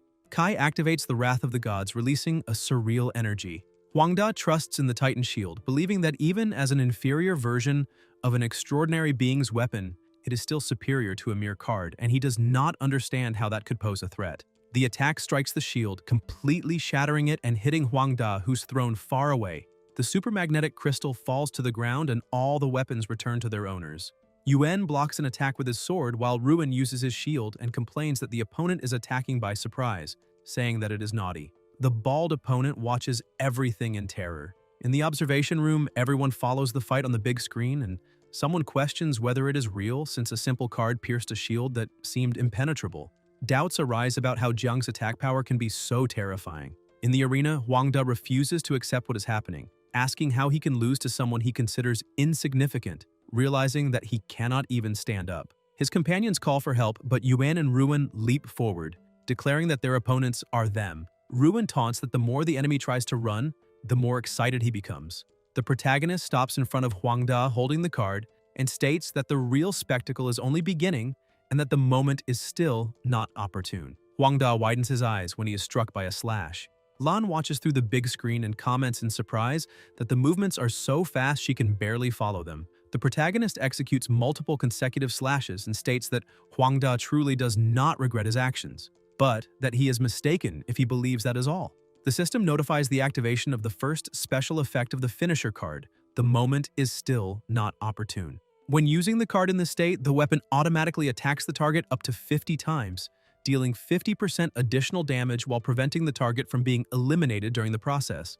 Huangda screams in pain and the sound echoes through the arena, creating a suffocating pressure. Jiang states that eliminating people has almost become second nature to Huangda, since he never values the lives of others, and declares that now he is experiencing the true terror of approaching the final blow. Huangda begs for it to stop. The system then notifies the activation of the third special effect of the outer armor of the finisher spirit, Finisher's Torment, which inflicts continuous mental attacks on the enemy, forcing him to repeatedly experience the psychological terror of standing at death's door. This effect only manifests when the target is gravely injured and can be maintained as long as the user's mental power allows. Kai stares at Huangda coldly, and the opponent, completely dominated by fear, begs him to stop. The protagonist merely smiles, emanating a terrifying aura, and continues the attacks.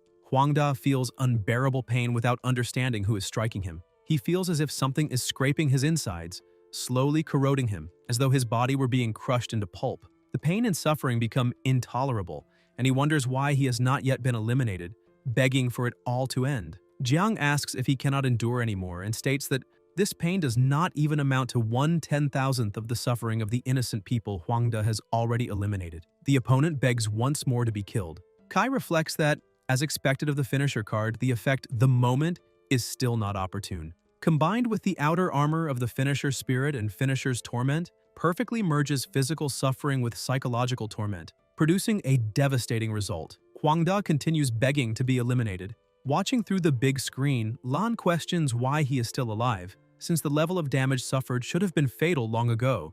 Liu replies that he also does not fully understand, but states that Huangda is probably already completely broken, wondering what Kai's true secret weapon is, since even he cannot see through that power. Huangda coughs and swears he will never touch his family again, admits he was wrong, and begs to be eliminated. The protagonist thinks that, having such a good opportunity, there is no reason to let Huangda escape easily.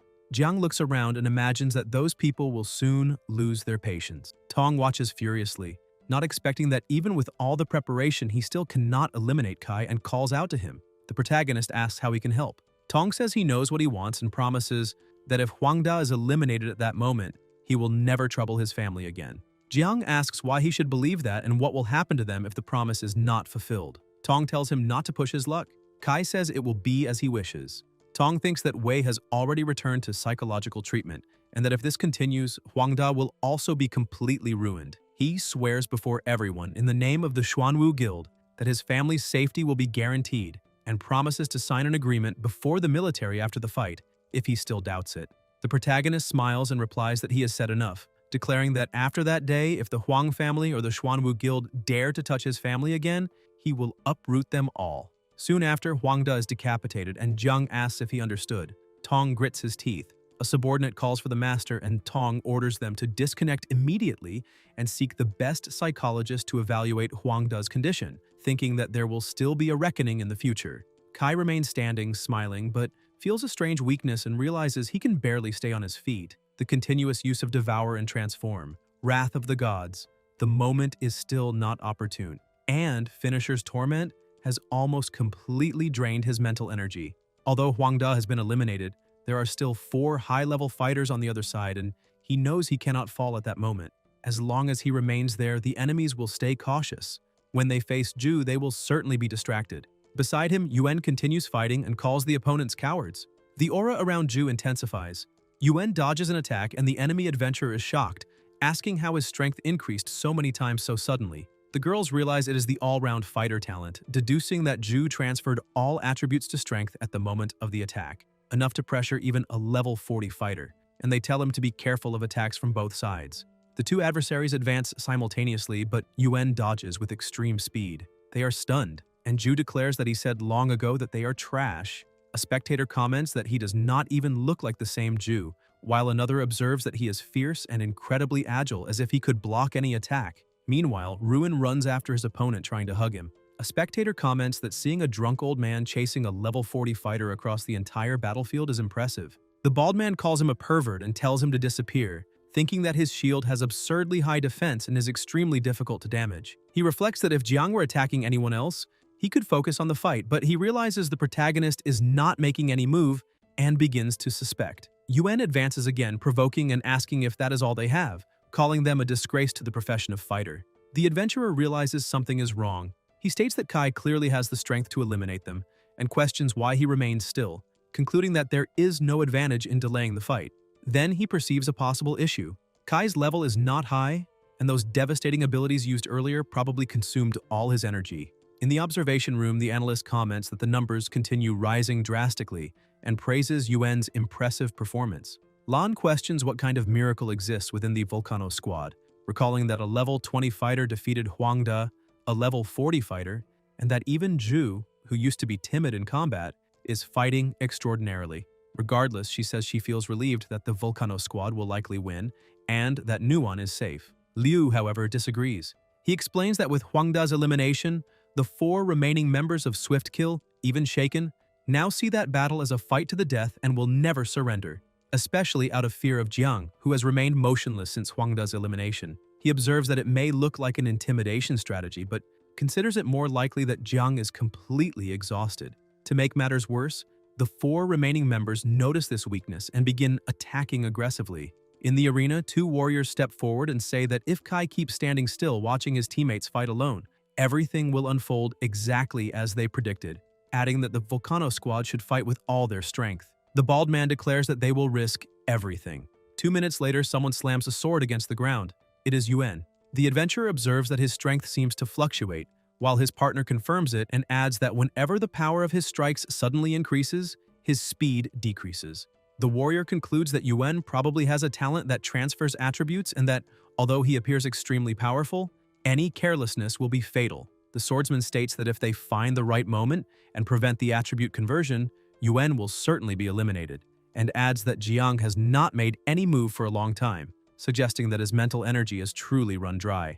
With that, they decide not to wait. Yuan charges with his sword, and the swordsman declares that after dealing with him, Jiang will be next. In the stands, a spectator comments that the opponents have changed strategy and that the Volcano squad will probably lose. Ju moves swiftly and says, "That is nonsense," declaring that no one will defeat the Volcano squad by stepping over him. The pressure builds until a violent explosion erupts. The protagonist leaps, and the opponents fall, unable to believe what has happened. Yuen asks whether that seems surprising. On the night before the guild challenge, Nuon notices that the protagonist seems worried during lunch and asks what he's thinking about. Jiang explains that in the next day's challenge, Huangda hates him deeply and will certainly try to harm them in every possible way. He says he knows the enemy's strategy and believes Huangda will attempt to neutralize his most reliable weapon, Life Pursuit. Nuon asks if he has a plan. Kai recalls the mysterious card he took from the Corpse King's chest and says that, with it, he has more than a 90% chance of defeating Huangda alone. However, he remembers that they will not face only Huangda and that using that card has side effects. Without a proper strategy, the chance of eliminating the entire Swift Kill squad could drop to less than 60%. Nuon reveals that the Phoenix Tears are exhausted and explains that she has been researching alternatives during that time, but has found few results. She presents an anti-dormancy capsule explaining that with his current attributes, the item can temporarily restore 50% of his maximum state after 1 minute. However, there is a price. During that minute, he will be completely paralyzed. In addition, the capsule only works if the user has previously exhausted all mental energy. Nuon emphasizes that 1 minute of paralysis on the battlefield is extremely dangerous, and that voluntarily exhausting mental energy is practically suicidal, promising to try to find another solution. The protagonist praises her ingenuity and says that with that, his confidence in eliminating the entire Swift Kill squad rises to 100%, leaving only the right opportunity to wait for. Back in the present, 1 minute earlier, the adventurer declares that attacking the greatest god of war under heaven is the same as asking to be eliminated. Yuen charges at the enemies while Ruin chases the bald man. Jiang remains motionless, calculating that after defeating Huangda and exhausting almost all his mental energy, he only needs to wait for the necessary time for partial recovery. He thinks the opponents will never realize this. Ruin asks if the opponent is playing hide-and-seek with himself. The bald man realizes too late that he has made a mistake. Yuen appears behind him and strikes him with a devastating blow. The bald man, coughing blood, asks how that is possible. Ju tells him to remember that moment, saying that losing his life to the sword of the greatest god of battle under heaven is an honor. Ruin hugs the fallen enemy and begins to shout dramatically, asking why they eliminated his beloved. Yuen asks if he really needs to ask and reaffirms that he is the greatest god of battle under heaven. Ruin declares that since his beloved is gone, he will take his place and accept his kiss. Suddenly, Ruin stops when he smells something strange and recognizes the scent. The protagonist comments that fortunately his companion prepares wolf-repellent spray for them, reflecting that they need to prepare better, as Ruin's drunken outbursts are becoming even more frightening than before. He asks how Yan and Nuon are, and Yan replies that both of them are fine and ready to continue the fight. After the opponent's defeat, the host declares the match officially over. Yuen immediately interrupts her, taking an offensive stance and asking who is there, and whether they have come to challenge his partner. The host looks confused, and even his own teammates are startled. Jiang quickly approaches and tries to calm him down, reminding him that he has already proven himself to be the greatest god of battle and does not need to keep fighting. Yan reinforces that no one there is his enemy. The host clears her throat, regains her composure, and announces that the Volcano squad is the winner, informing them that they must return the next day at 8 in the morning for the second round of the competition. Ju declares that from now on, everyone can count on him. Ruin is carried away on a stretcher while Yuen remains drunk, proclaiming that the god of battle is present and challenging anyone who dares to cause trouble. In the stands, the audience comments in disbelief that the Volcano squad has won. An unknown rookie team has managed to defeat the experienced Swift Kill squad. Some spectators wonder how Yuen, supposedly belonging to a class considered useless, can fight with such ferocity, even chasing down a level 40 combatant. Others question what Kai's class truly is, and what kind of celestial weapon that mysterious black card he uses might be. Hong remarks that she now understands why they were specifically invited to watch the Volcano squad's match. Lan agrees, saying their victory is impressive. Liu states that the outcome was expected, since Kai always leads the Volcano squad with unpredictable strategies, and he believes the commander will be eager to analyze the new evaluation data. Shortly afterward, the results are released. The analyst reports that Ju's rating has risen to SS class, while Nuon did not display any new abilities during the fight, and therefore remains at her original C-class rating. Lan is surprised to hear about the SS class and comments that it has been a long time since a player below level 40 reached such a rank. Liu explains that achieving SS class so early greatly increases the probability that upon reaching level 60 or higher, Ju could directly enter the preparatory camp of the Sacred Radiance Battle God Hall. He recalls that in order to confront the rampaging beast gods, nations established national and regional battle god halls, creating preparatory camps designed to select and train talents with the potential to become true battle gods. Liu continues explaining that there are two paths to enter the preparatory camp. The first is to stand out in local evaluations with exceptional combat ability, the route followed by the majority. The second is to be selected by the military and enter directly by meeting professional requirements with a military recommendation, something only a handful of people ever achieve. Lan comments that entering directly into the Sacred Radiance Battle God Hall preparatory camp is so difficult that perhaps not even a single person in the entire Sacred Radiance Kingdom manages it in a year, and she never imagined Yuan had such potential. Liu then asks about Jiang's rating. The professor replies that it was impossible to measure him, leaving both of them surprised. He explains that the data shows serious contradictions. Jiang's attributes are exaggerated for a level 20 player, yet because of his unknown profession, they chose not to investigate further for now. At the same time, those attributes are still below elite level 40 specialists, but the attacks displayed absurd destructive power. In one test, the attack coefficient reached 24,000, something nearly unbelievable. As for the card weapon, there is no corresponding record in any database, which even caused the calculation program to fail. The only clear conclusion is that, despite the impressive victory, Jiang exhausted his energy too early and, as captain, gave his team excessive freedom. If they must assign a grade, it will temporarily be Class D. They state they will report to the commander and thank everyone for their efforts. Later, Lan says that this classification cannot be only D. Liu agrees, but explains that he did not argue because the professor was not wrong. The problem lies in the system itself. He recalls that the evaluation method was built upon countless data points and the efforts of pioneers, but questions, what happens when someone appears whose path has never been walked before? Measuring such a person by the same standard inevitably creates distortions. Like the commander, he also wants to see how far Jiang can go. The next day, Yan points at a pharmacy and suggests buying herbs to prepare a spray. The shopkeeper asks what they need, and Yan requests barrage, psychedelic mushroom, and sour blackberry. He confirms he has everything and invites them to follow him. The protagonist notices his partner has disappeared from sight and finds her examining a shelf. Jiang approaches and asks whether they also sell recipes there and what those listed are: Green Water Phantom, Eternal Frozen Chill Poison, and Crimson Kiss. Nuwon explains that they are poison recipes and finds it strange that she has never seen Green Water Phantom at auctions. The shopkeeper says it is extremely rare, recently obtained from a chest left behind by a mutant general class water phantom at Water Phantom Lake, near the entrance of Taiping Mountain. Kai asks whether anyone truly goes down to that lake, and the shopkeeper laughs, saying yes, especially ascetics who enjoy isolated and dangerous places.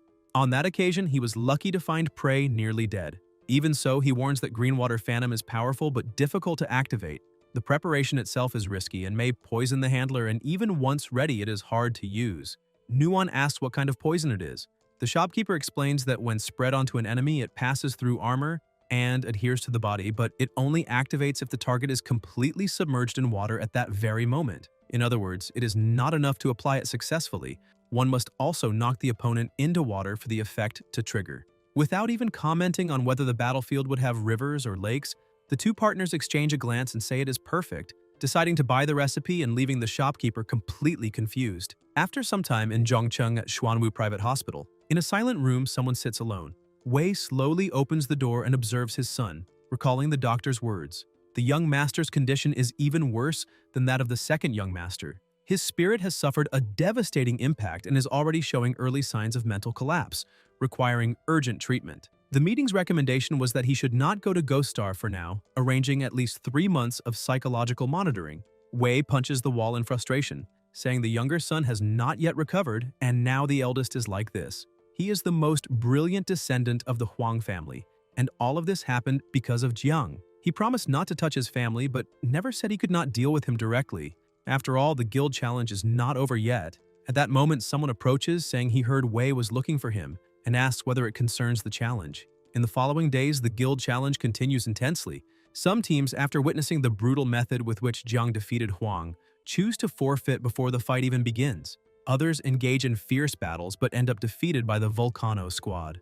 In the end, Kai leads Volcano into a successful advance among the top 16. That night, Yan comments that the information for the next day's match has been released, and the system issues a notification. Participation notice for the main God Guild, Volcano Squad. Congratulations on reaching the round of 16. The next opponent is the 4 Falcon Squad of Xuanwu Guild, led by Zhu. Report to the Shengyao West District Arena at 8 in the morning for preparation. Yuan remarks that it is Xuanwu Guild again, and that the name sounds familiar, and Ruan agrees. The protagonist recalls that Xu Fei Xiang of 4 Falcon was the team they encountered when searching for the fallen Corpse King, concluding that the Huang family is growing increasingly impatient. Zhu remembers they are the arrogant ones, and Yan adds that 4 Falcon is considered Xuanwu's supreme elite. Although Swift Kill is strong, in raw power it cannot compare to them. Hu Yan confirms that most of Swift Kill belongs to Xuanwu's administration and major families, possessing superior resources and equipment. Nuan explains that Shu's team was selected from numerous strong players due to vast experience, impeccable teamwork, and great adaptability, especially Shu himself, whose agility is extremely high and demands maximum caution. The next day, the noisy clash between Xuanwu's Falcons and the main guild's Volcano promises to be electrifying. Everyone knows about the rivalry between Jiang and Xuanwu, making the confrontation heavy with tension. Shu approaches, saying they meet again, and asks whether he remembers what was said, declaring he will personally cut off his arms.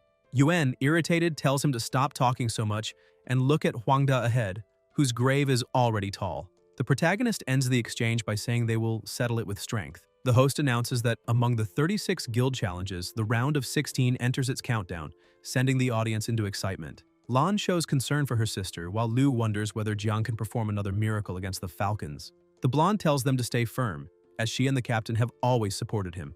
The countdown ends, and the match begins. Shu and his team take an offensive stance, and Jiang does the same. Kai advances first. Yan warns that with so many tracking weapons, they will try to catch the captain off guard. Fei Xiang smiles and says he already expected that. His team immediately positions themselves at the front, forming a defensive line. Shu smiles coldly and states he will show what true team combat is. 4 Falcon blocks the initial attack, and Jiang and his companions are surprised.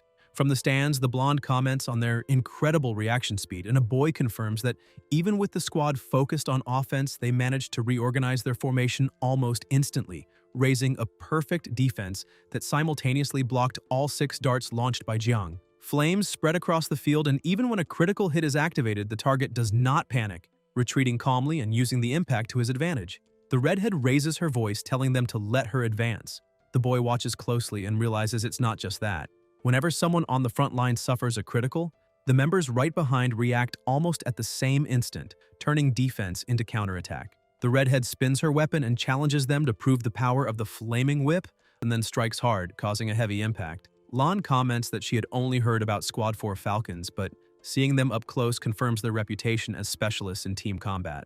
Liu agrees, saying that although individually they are not the most extraordinary in Xuanwu, as a unit within a massive guild, they are truly impressive. The protagonist concludes that such synergy is born only from constant battles on the edge between victory and defeat. As opponents, they are far more terrifying than Swift Strike. Shu, wrapped in a dominant aura, asks if they still want to use the pursuit weapons. The audience recognizes the supermagnetic crystal and assumes he will regain control of Volcano's weapons, forcing Jiang to resort to the mysterious card. However, to everyone's surprise, each weapon displays an energy that prevents attraction. Murmurs spread as they realize the supermagnetic crystal has lost its effect. Fei Xiang asks if they modified the weapons. Kai replies that after their losses against Swift Strike, it would have been foolish not to prepare. Before the fight, someone had remembered the remaining ores from the secret palace of the Tritons, and discovered that the special-grade resistant ironstone generates an opposing force to the supermagnetic crystal. Thus, they reinforced all the weapons and eliminated their fear of that resource.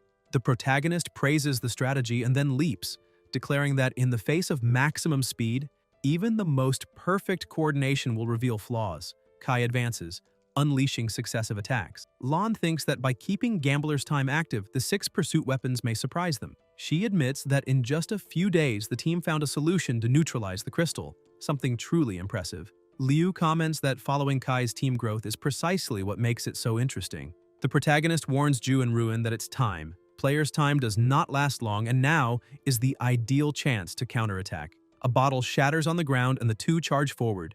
Yuan raises his weapon, proclaiming the power of the greatest god of war in the world. Ju releases colossal energy and an explosion echoes. When the smoke clears, Yuan asks where they are but is struck from behind. Jiang warns about the danger and attacks. Shu mocks him, saying he dares to lose focus while facing her, and that next time she will eliminate him. Ju retorts, asking how she dares to challenge the greatest god of war. Yuan lunges, but a warrior intercepts him with a shield. The redhead states she will handle the situation. The warrior notices that the opponent's reaction is not bad and admits he underestimated him. Yuan insists that if he is so eager, then come at him. Ju moves swiftly using Earthquake Prison. At the same time, 3 adventurers advance against the 2 girls and the drunk. Ruin throws his bottle, declaring he is inferior to no one, blocks with his shield, and tells the girl he is there. The opponent calls him a drunk old man, irritated. The 2 adventurers retreat, saying they will finish that pervert and that the 2 useless girls will be theirs. Yan activates Enhanced Incredible Ice Ray, while Nuon releases her own energy. The attacks slice through the air toward their rivals. On the other side, Zhu fires at the protagonist. Jiang draws his weapon and launches his darts. Fei Xiang smiles, saying he loves this kind of game and that, in terms of speed, he has never lost. Shu easily dodges all the projectiles and comments that he is far too slow, leading Kai to conclude that this opponent is truly troublesome. The cameraman comments that no one has ever managed to dodge Kai's darts at such a short distance, and questions whether that is even real. After all, Shu is known precisely for his agility, and even replaying it in slow motion, he cannot understand how the dodge happened. On the field, Fei Xiang continues avoiding every attack with movements almost impossible to follow. Lan observes that Zhu twists his body to evade the projectiles, and even uses the momentum of the spin to shorten the distance to Kai. Liu says he checked his stats. Shu's base agility exceeds 300,000 and, with equipment, can reach at least 350,000 or more. He concludes that if Kai's main advantage is also agility, then Fei Xiang probably has over 100,000 points above him. In terms of attributes, Shu is practically Jiang's natural nemesis. In the middle of the fight, Fei Xiang declares that turning him into an enemy will be the greatest regret of his life. Suddenly, the protagonist's eyes widen when Shu unleashes the Whirlwind Strike, a devastating charge. Jiang activates Ghost Eye Focus and realizes that although it looks like just a sword strike, the other hand was clearly gathering energy. That whirlwind is not a simple attack. With the opponent's current agility, focusing only on dodging will not give him enough time to escape the continuous sequence. Kai tries to counterattack, but Zhu smiles as he notices he took the bait. Wielding the silver and purple twin blades, Fei Xiang releases a power wrapped in an intimidating aura. The protagonist is shocked to see that the pursuit weapons are once again under control. Shu asks if he thought he was the only one capable of modifying weapons, explaining that his blades were adapted. They may not control long-range weapons like the super magnetic crystal, but in close combat they are enough to neutralize pursuit weapons. Jiang asks if he had been prepared for a long time and if he provoked him precisely to force him to use more projectiles. Fei Xiang admits he's even impressed that he still has the breath to ask questions at that moment, and tells him to watch carefully. He asks whether the last resort is that final dart or the hidden card disguised as a dart used before, stating that everything unfolded exactly as he predicted. Faced with the protagonist's doubt, Shu explains that the top position of Squad 4 Falcons is not due only to flawless teamwork, but also to the fact that they never underestimate any opponent. Before the match, he reviewed the fight against Swift Kill countless times and concluded that the unexpected victory over Huang Da came from that disguised card. After using it, Jiang did not rush to help his teammates. He remained still. He asks why. Was it absolute confidence in his team? By analyzing his expression, he concluded it was not. Thus, he arrived at the hypothesis that the trump card, although capable of eliminating with a single strike, consumes enormous physical or mental energy, preventing immediate reuse. After calculations, the interval is approximately 1 minute. The protagonist grits his teeth. Shu states that if he dares to use that resource there, he will probably defeat him as he did Huang Da. But during the minute of vulnerability, his teammates will eliminate the rest of Volcano and then surround him together. Jiang simply stares at him in silence. In another part of the field, Yuan proclaims that the greatest god of war in the world is present and asks why his opponent does not kneel. Zhu attacks, but the opponent dodges. The warrior advances, provoking him and telling him to lose his life. Yuan blocks and retaliates, demanding that he accept his sword. A boy in the audience comments that the Falcon member avoids direct confrontation with Zhu. He retreats when Zhu advances and advances when Zhu retreats, as if he were playing. An older man beside him explains that he knows Zhu possesses a talent for attribute transfer. If they fought head-on, he might not win, so he constantly tests his patience, draining his energy and searching for openings. The blonde questions whether the 4 Falcon squad should not be extremely strong, and remarks that resorting to such tactics seems incompatible with their reputation. The old man beside her replies that this is pure strategy. The Falcon members are not pampered elites concerned with superficial fame. They have vast real combat experience and understand that in a life-or-death fight, victory is what matters, no matter the cost. He concludes that Yuan needs to hold on. Elsewhere on the field, Ruin provokes his opponent, saying she has a beautiful waist, attractive breasts, and long legs, claiming he likes her very much. The adventurer tells him to shut up and calls him a useless drunk from the worst class. In a swift move, he appears behind him and strikes him cleanly, declaring that he and his companions will always be irredeemable trash. Blood splatters and Ruin's allies grow worried. Nuon asks her partner to endure, promising to find a way to heal him. The redhead, irritated, asks if she truly intends to save someone in front of her and orders her not to even think about it. Yan says she will provide cover and tells her to hurry. The warrior advances using her skill and hits the target. Nuon realizes her companion has been struck and shows concern. The redhead mocks her, calling her a fraudulent healer with no combat ability, asking if two useless people like them think they can face the Falcons. The warrior adds that she should not delude herself into thinking the captain will come to save her, since he can barely save himself. Yuan approaches indignantly and asks who dares to speak like that. The warrior intercepts him, saying he is running too fast and reminding him that his opponent is him. Ju attacks, demanding a direct confrontation. The warrior calls him a fool and explains that if he has the talent to transfer attributes, there is no reason to pit strength against weakness. On the battlefield, the winner lives and the loser dies. Yuan charges with his sword, eyes widen, blows clash, and Ju feels something strange. The audience grows concerned, and the warrior asks if he has no time to transfer attributes now. Yuan drops to his knees. The warrior humiliates him, saying he is number one among useless trash. Shu observes coldly and states that all his companions have already been overwhelmed. The match seems decided, and the first unlucky one is about to fall. If he cannot bear to watch his allies collapse in the next second, there is still one option. Use the ace up his sleeve to save someone. But there is only one, so who will he choose to save? He declares that no matter against whom it is used, the fate of the Volcano squad is already sealed. The protagonist stares at him in silence. At that moment, droplets begin to fall from the sky. Jiang asks if he is serious and says he does not think so. The redhead mocks them, saying that using a skill like that is like praying for rain just to embarrass themselves, pure overestimation, while the warrior declares she will send them straight to hell. Nuon asks who said rainwater cannot eliminate anyone. Potions are thrown and their opponents question what that is, but conclude it does not matter and rush to finish them quickly. A violent strike surges toward them. In the stands, the crowd murmurs, asking what kind of rain that is, what cheap trick the fortune teller is using, and what ridiculous stunt the healer has come up with. They comment that the two girls look like lambs before a fighter. Lan shows concern for her sister, but Liu tells her to watch closely. A sword falls to the ground. The warrior feels her arm being corroded and asks what is happening. The redhead notices the potion spread across her body and questions whether it is poison. Nuon and the seer simply stare at her in silence. Furious, the redhead swears to eliminate them, but Yan releases her energy and challenges them to try again, telling them to keep dreaming. The two opponents are struck head-on and collapse defeated. The redhead and her partner fall to the ground. Lan, surprised, asks what kind of poison that is, saying its toxicity is terrifying, capable of completely incapacitating a fighter. Liu explains that it is the rare green water ghost venom, whose activation requires the target to be fully submerged in water, a condition so strict that it is almost never seen in combat.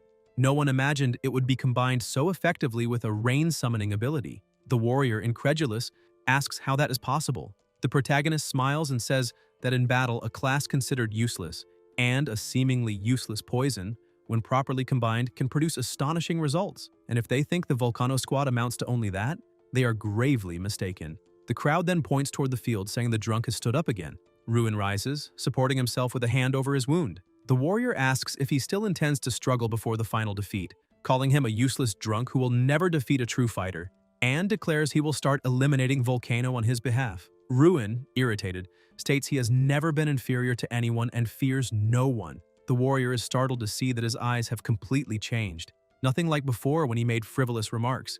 He begins to suspect another trap, like the healers. Ruin says he will make it clear that they must obey him, because there is no alternative. The warrior, enraged, charges to attack him. A boy in the stands comments in disappointment that he thought the drunk had some trump card, but he only seemed disgusting. However, looking more carefully, he admits Ruin's current state is strange because if he were sober, he would not speak that way. Ruin provokes them, saying that if they call him a drunk, then watch closely. He dodges the attack with astonishing speed. Shu asks what just happened, because the pervert's speed, even while injured, seems more than double what it was before. The protagonist asks if he knows the difference between human instinct and human reaction. Young says that is absurd. Jiang explains that in conflicts, people react based on experience, emotion, and external factors. Instinct, however, is primitive and direct. The warrior attributes the dodge to luck and says he will rip off his head. Ruin replies that instinct is an ancestral ability and that his opponent's speed is still not enough. The warrior tells him to shut up and die, saying that no matter how much experience or psychological stability someone has, it will not matter. Ruin concludes that before primitive instinct, human reaction always lags behind. Then he dodges once more and appears behind his opponent.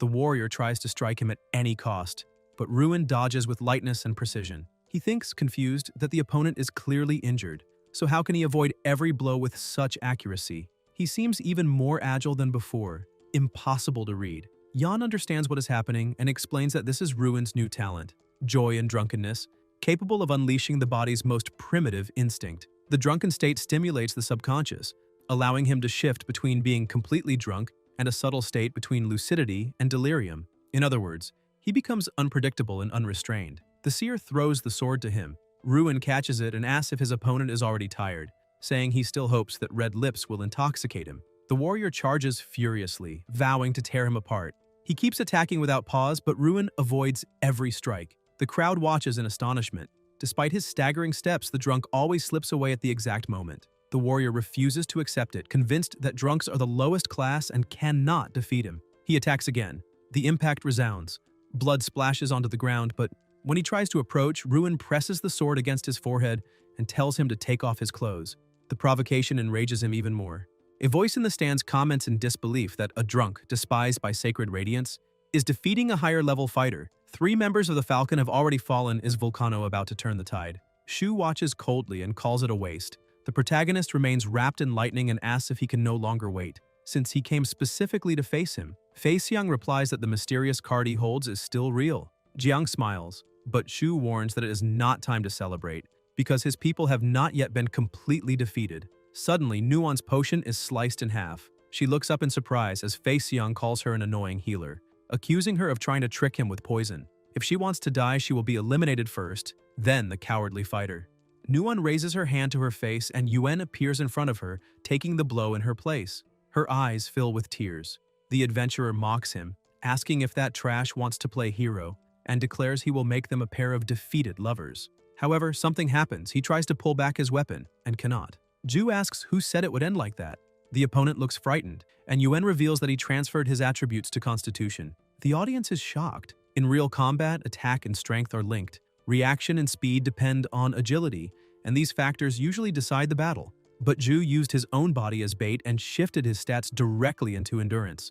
In a sudden motion, the sword still embedded in Yuen is firmly seized by Ju, who releases an absurd aura and says he now wants to see his opponent run. The adventurer's eyes widen, and in an instant, he ends up with his own blade driven through his head. Shu watches in disbelief, saying, "That is impossible." The protagonist stares at him and states that he never said it would be easy for the Falcons to eliminate his companions.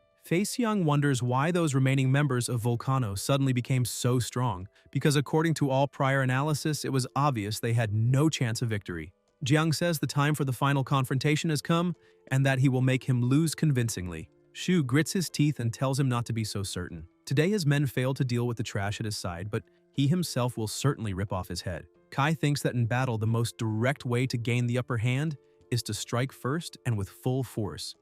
Young then uses Violent Slash, unleashing an impressive burst of power. Even if the blow does not land directly, the shockwave still causes considerable impact. Jiang realizes that by using an attack at maximum strength, Shu will hardly have enough energy to execute an immediate second strike. He counterattacks. Shu's eyes widen, the smoke clears, and Kai declares that he is lost. The protagonist activates his skill and attacks again.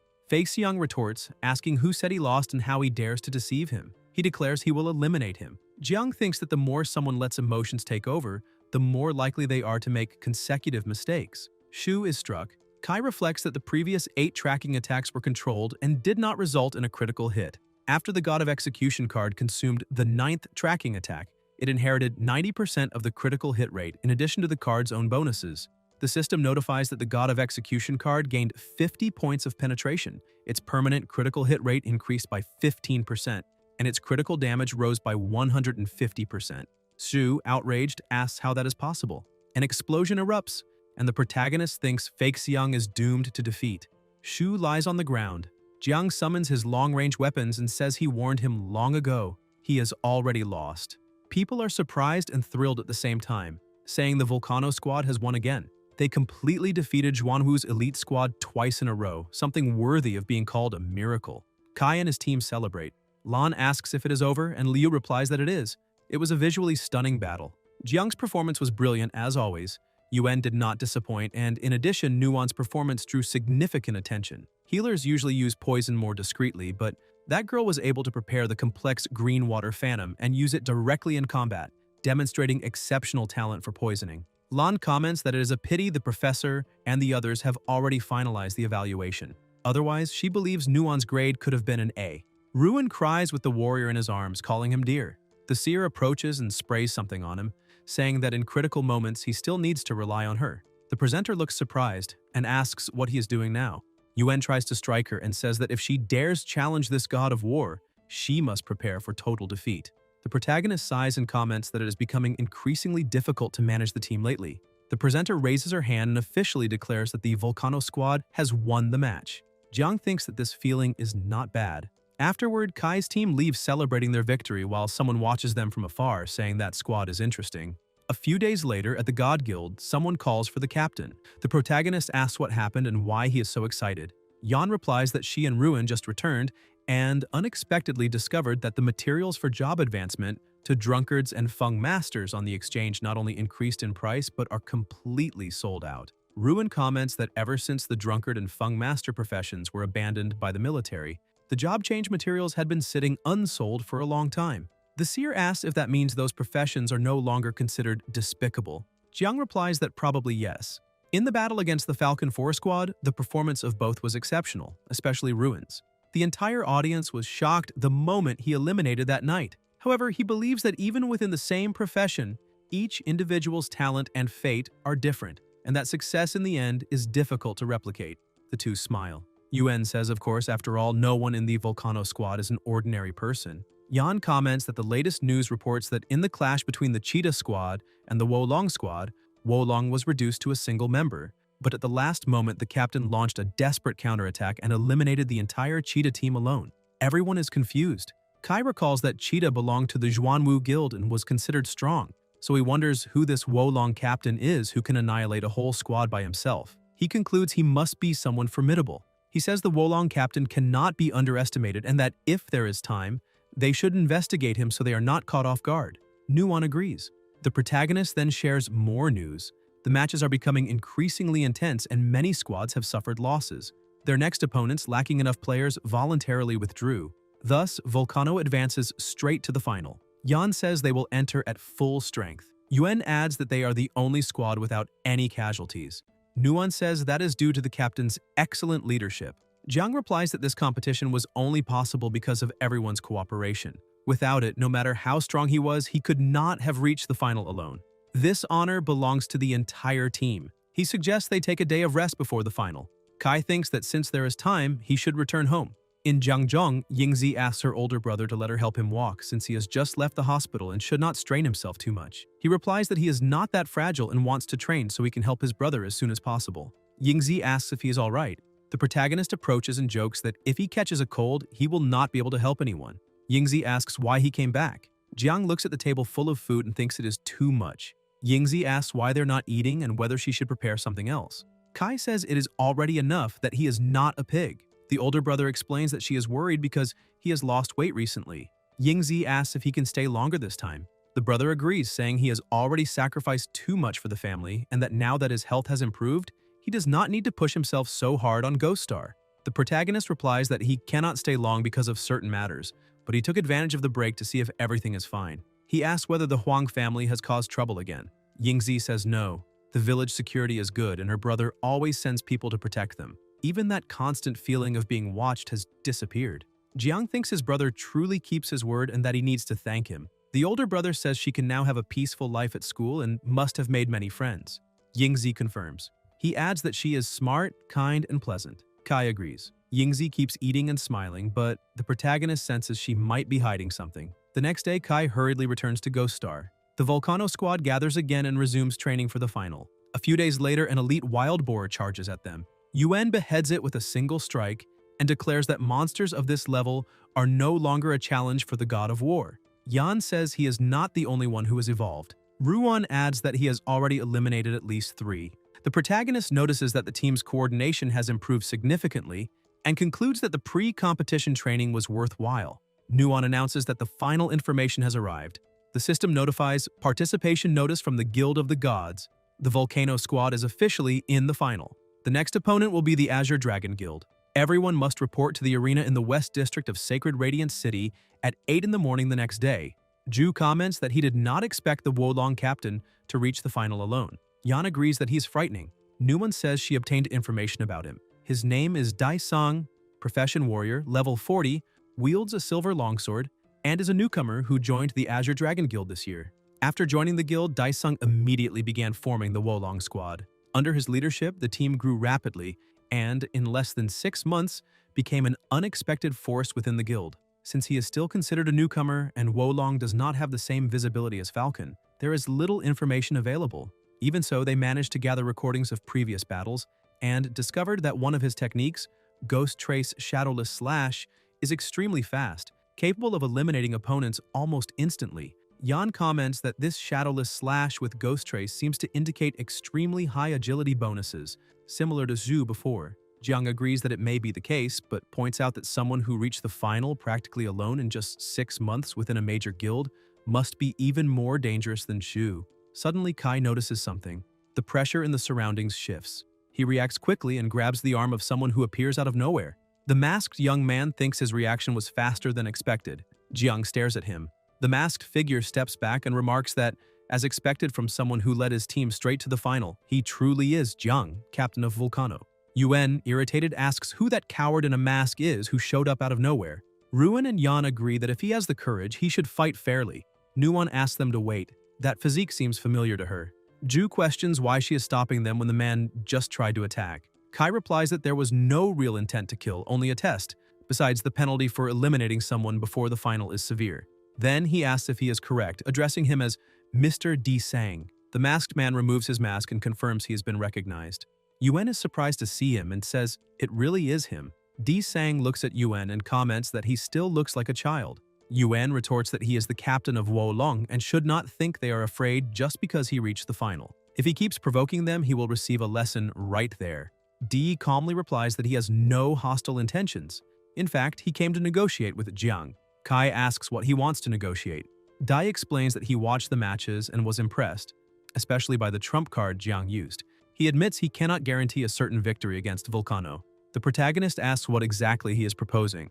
D smiles and suggests a one-on-one duel between them, whose outcome will decide the final. Jiang may not use his trump card, and in exchange, he will not use weapons capable of neutralizing the darts, nor shields or defensive armor. Yuan becomes indignant and asks if he has gone mad to propose such absurd conditions. He questions why they should accept and tells them to ignore that lunatic. Jiang answers that he is not interested. D then reveals that he still has not officially changed class and may not even know what documents are required. He asks whether, if the guild offers the coordinates of a secret realm capable of helping him solve that problem, he would still refuse. The protagonist shows interest and asks about this secret realm. Dai explains that it is a mysterious area rich in essential resources for evolution. Normally, such places are managed by the military, especially in major countries, but some guilds receive limited exploration quotas under official supervision. Each secret realm has a guardian who imposes trials. Upon overcoming them, the adventurer may receive rare resources or valuable answers. The card he carries contains the coordinates of one of these locations recently discovered by the guild. Yuan asks if that is true. Nuon confirms she has heard rumors that members of the Azure Dragon Guild recently found a secret realm within the country's authorized zone. Di adds that he knows the Huang family is still causing trouble and that Jiang likely wishes to continue evolving to become stronger. If he wins the duel, the information will be his. He asks whether that is not an advantageous proposal. Jiang admits the offer is tempting, but states that he still cannot accept it. Di-sung shows surprise. Yuan asks why he won't agree, after all he has always wanted to change class. Yan agrees and says that if he successfully transfers his role, he will be able to keep leveling up without limitations. Dai asks if he is sure about what he's saying. Jiang replies that everyone worked hard for so long and finally earned their place in the finals. As captain, if he were to put his personal desires above the honor of the Volcano squad, what kind of captain would he be? What kind of friend would he be? And what kind of trustworthy person could he claim to be? Everyone smiles when they hear that. Kai says that if he has nothing else to say, he can leave because they need to continue training. Ju hits him, and the protagonist asks what he is doing. Yuan says he is only saying that because he doesn't trust himself or doesn't trust the team. If he won't sacrifice the team's honor for selfish desires, then should they sacrifice themselves for his selfish desires? Jiang hesitates. Yan says that honestly he can't wait to see the captain defeat that arrogant guy. Ruin says that's right, they're still waiting for him to successfully transfer classes and lead them to level up. Nuwon asks him not to hesitate, just as he has always trusted them and thought about the team. They are also willing to trust and support him unconditionally. That is the meaning of a team. Kai is surprised to hear that and says that if he loses, it won't be their fault.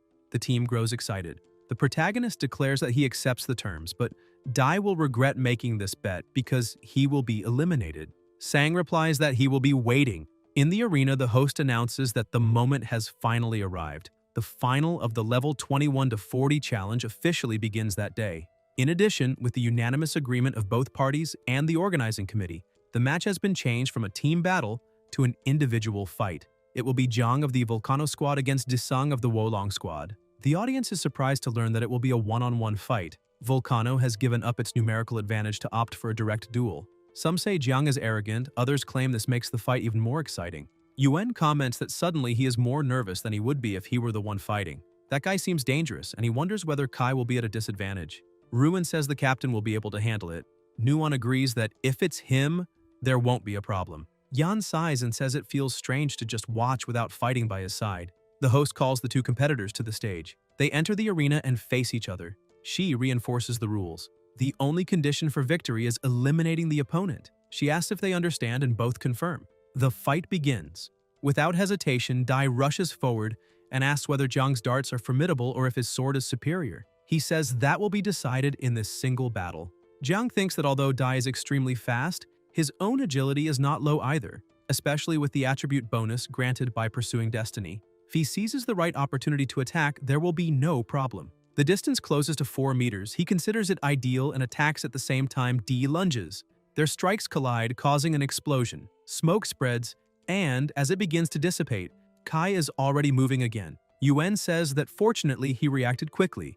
Dai managed to dodge the moment the sword was drawn at close range and even amplified the explosive power of his own attack. Nuwon explains that Ghost Shadow without Trace Slash is dangerous precisely because it allows instant defense and counterattack in the same motion. That's why D considers it his most reliable finishing move. D stands firm. Jiang attacks again. He blocks and counterattacks with even greater speed. Jiang realizes he is faster than in the previous recordings. Di smiles and comments that the winner between them may already be decided. Kai activates Vanish and disappears from in front of him. D is confused, and Jiang appears behind him. The protagonist thinks that he studied the videos of D's previous fights. Comparing them with the speed he's showing now, it is clear he did not reveal everything before. Dai recognizes the phantom armor and says he escaped again. He states that although he wants to win for the guild, facing an opponent like him is a challenge that excites him. Nuwon comments that he is a frightening opponent. In just a few moves, he almost managed to eliminate Kai, which shows how immense the pressure is. Ju says that guy is irritating, but it is impossible to deny that he has exceptional talent. The drunkard and the seer also become worried about the captain, but the protagonist shows that he is fine and says he will repay those words. In the same way, he also awakens his own competitive spirit. The man observes that he has grit, almost making him want to beat him, and then makes a proposal. He promises that even if he loses the match, he can still guarantee him a spot in the Azure Dragon Guild, asking what he thinks. Jiang moves quickly and says that's enough talking because the match isn't over yet. The man takes an attack stance and replies that this is exactly the answer he expected, asking whether he is underestimating his opponent too much or if he has simply become stupid, stating that if he wants to eliminate him, he should at least throw a few more darts. Kai advances wrapped in a terrifying aura, and the man asks if he really intends to eliminate him at close range, commenting that this is very naive. Someone widens their eyes as the two continue exchanging blows. The man releases his own power and the protagonist is struck. His friends become very worried, and someone watching comments that this is exactly what is expected from D Sesung's final strike. Even though it was only the residual energy of the attack, he was injured like that. If he had been hit directly, he would probably already be defeated. Jiang remained still, trying to understand why that is happening, remembering that when he used Ghost Shadow without Trace Slash for the first time, he intentionally held back part of his strength and even so managed to dodge slightly. However, that strike, even using all his strength to evade, still hit him with the residual energy of the sword. Kai wonders if that happened because the distance was too short to react, or if the Ghost Shadow without Trace Slash became even faster than before. The man asks if he has already managed to get up, and comments that he looks a bit down. The protagonist reflects that he feels as if he let something extremely important slip away. The man then recalls Shu saying that this was a match he had never lost in terms of speed, and states that no matter how fast someone is, the opponent is doomed to lose to himself, because he becomes stronger whenever he faces stronger opponents. Jiang, with his head lowered and his sharp glove, moves quickly and declares that he has not lost yet. The man says that he is brave and that he likes that, but states that he will not go easy because of it. Then he moves and hits him instantly, saying again that at the speed he is at, he cannot even touch the hem of his clothes, advising him to surrender because the next attack will not even give him time to breathe. The protagonist spits blood and his friends become even more worried. Nuon comments that he looks very bad.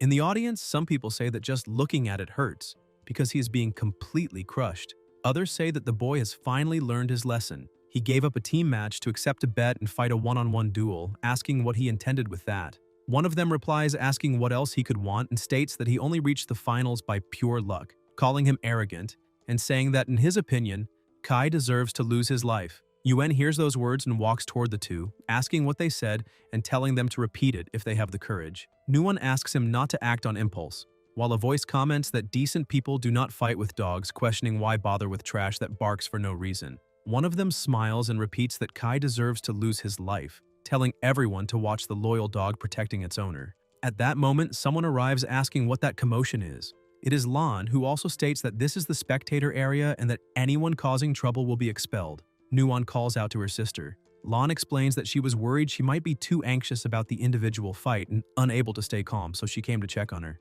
Those two probably belong to the Black Tortoise Guild and are trying to cause trouble out of frustration. After all, the Vermilion Bird team rose with great strength while the Black Tortoise did not even reach the finals this time, suffering a huge humiliation, so they would love to see him lose. Ju comments that they are a bunch of disgusting flies, and Nuon scolds him. Meanwhile, in the arena, the protagonist screams in pain. Dai asks why he insists so much, stating that he will lose anyway and should stop wasting effort. If he is willing to join the Azure Dragon Guild, he will still have a chance to enter the secret realm. Jiang, even gravely injured, replies that he has not lost yet. Dai widens his eyes as he realizes that even in that desperate situation, the boy's gaze shows no fear or panic, only deep calm and almost stubborn determination. Since he refuses to accept his fate, Dai decides he will have to completely destroy his confidence. He uses Shadow without Trace. The seer, worried, asks what is happening because Kai is not even trying to dodge. Nuon closes her eyes as the attack is about to reach the target. The protagonist senses the danger and jumps, preventing the blow from hitting him directly. Dai wonders what is happening because suddenly he feels his body paralyzed and does not understand why. At that moment, he can no longer follow that boy's movements. An attack approaches Dai and hits him directly. Jiang keeps advancing and unleashes several consecutive strikes, releasing a surreal energy that causes a massive impact. Even so, Di remains standing, although gravely injured. Kai points his weapon at him and states that the fight is over and that he has lost. The entire audience is in shock. One of the spectators asks if he is seeing things, if Jiang really managed to come back from the brink of defeat, questioning what just happened and how he managed to do that, saying it is simply unbelievable. Kai's friends are also surprised but extremely excited. Ju even gets emotional and says he knew he would not be defeated so easily. Di asks if he has already discovered the flaw in the technique, and at what moment he realized it. The protagonist replies that in fact he owes that discovery to his own words. Dai asks what exactly he means. 15 minutes earlier, Jiang was reflecting that he might have let something extremely important slip away. That was when he remembered what Di had said, that Shu used to comment that in a match he had never lost in terms of speed, and that no matter how fast the opponent was, he would end up losing to himself, because he got stronger when facing stronger opponents. At that moment, Kai began to feel that he was understanding something. Before the match, at the main God Guild, the protagonist had watched his fights in the tournament, and in all of them, he managed to eliminate opponents at the most critical moments with the Ghost Shadow Without Trace Slash. Jiang then wonders what the maximum speed he could actually reach would be, and realizes that until that moment he had only been focusing on maximum attack speed, ignoring the small variations that occurred during the strikes. However, he remembers that Dai is exactly the type of person who would even use information about a secret realm to negotiate advantages and win a match. Someone absolutely determined to come out victorious. A person desperate to win might hold back strength on the first strike to test the opponent, but as soon as they perceive an opportunity for victory, they will eliminate the obstacle decisively and as quickly as possible. However, Dai did not do that. Just like in the previous fight, when facing an extremely agile opponent, the absurd speed of the attack would have been enough to finish everything instantly. Even so, he acted like an experienced hunter who, after capturing the prey, starts playing cat and mouse with it, something that clearly made no sense in that situation. Right after that, Kai understood another crucial point and made a bold assumption.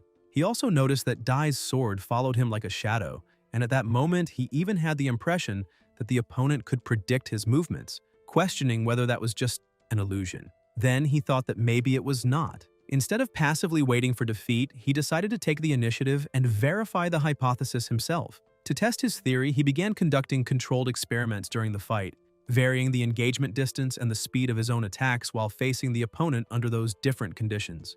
As expected, the results were identical every time. The Ghost Shadow Without Trace Slash could not hit him directly, but at the same time he could never completely avoid the damage from the residual energy. If Dai was really that desperate to win, there would be no reason to keep playing hide-and-seek with him. So, in the present moment, the protagonist states that he has concluded that he possesses a psychic-type ability capable of predicting the opponent's attack movements, and that this is the true supreme ability behind the technique. In addition, he suspects that this psychic ability works by predicting the trajectory of the attack by visually capturing muscle contractions from extremely fast movements, or even the air currents that form around the body during the attack. In this way, he can anticipate the trajectory of the strike and launch his own attack immediately. Once this secret was discovered, it would be enough to use an ability capable of paralyzing the mind and interfering with the opponent's judgment to break that advantage. Dai asks if that is really so, recalling that at that time it was only a deduction, and questions whether he was not afraid of being wrong. Even if he was mistaken, he asks whether he still believed he could defeat him, and whether he is not being too confident. Kai replies that his excessive self-confidence is precisely his downfall. He used the name Ghost Shadow Without Trace Slash to hide the true nature of the psychic ability and deceive his opponents. To increase his elimination rate later, he probably distributed attribute points in other areas besides psychic. Because of that, the psychic power was not so high, and it was exactly this limitation that opened the opportunity to break his advantage. Dai then states that he was just playing. The protagonist replies that it is true, but as everyone can see, the bet was worth it. If he lost, then he lost to the supreme ability he was most proud of, or rather, he lost because of his own invincible arrogance. Dai admits that is indeed the case, and comments that he never imagined he would be the one to be taught a lesson. Then he acknowledges that the victory is his and says he should finish it. Jiang then delivers the final blow, completely defeating him. Di falls to the ground and Kai states that the fight is over. The host asks if the audience saw that and explains that Jiang, practically with no advantage during the fight, managed to find the opponent's weakness and deliver a fatal blow, saying that it was a textbook comeback, a classic among classics. The audience erupts in cheers, saying that the battle was absolutely explosive and that now Kai is their only god. Ju comments that it was incredible, that the performance was so fantastic that it left him completely stunned. Nuwon says that moments earlier she was so nervous she could barely breathe. The protagonist comments that he ended up making everyone worried. The seer says that he is the brightest star of the show that day and tells him not to forget that she is his #1 fan. The drunkard also agrees and says that Kai is truly amazing. Ju then declares that he has already made a decision. No one is going home before getting completely drunk that night. After Nuwon heals Kai's injuries, they will all celebrate his victory. Jiang asks if there's nothing else to do. Yuan taps his shoulder and tells them to go now, stating that everything will be on him. The seer says they need to have a lot of fun that night, but the host interrupts, reminding that she has not officially announced the match result yet. Then she solemnly declares that the champion of that fight is Jiang Kai from the Vermilion Bird team. The entire arena begins shouting his name. Lan comments that she did not expect Kai to perform another miracle, or perhaps that boy is a miracle himself. The next day at the main God Guild, a voice calls everyone to hurry, saying that the military has just sent people bringing the rewards. Someone holds a small box in their hands. Ruin asks what could fit inside such a small box and questions whether the military is really that stingy. Ju replies that they will find out when they open it. When the box is opened, something quickly comes out and reveals itself as cards that fly outward, one going toward each member of the team. The seer asks if rewards are now distributed in card form. The protagonist observes that and picks up his card. A light is emitted, and the system congratulates him for obtaining the upgraded version of 9 Revolutions Chase of Life. Increases strength by 14 points and penetration by 17, in addition to granting 21 points of agility. The special effect states that each use of Chase of Life increases critical hit rate and critical damage by 15%. After triggering a critical hit, all Chase of Life bonuses are reset.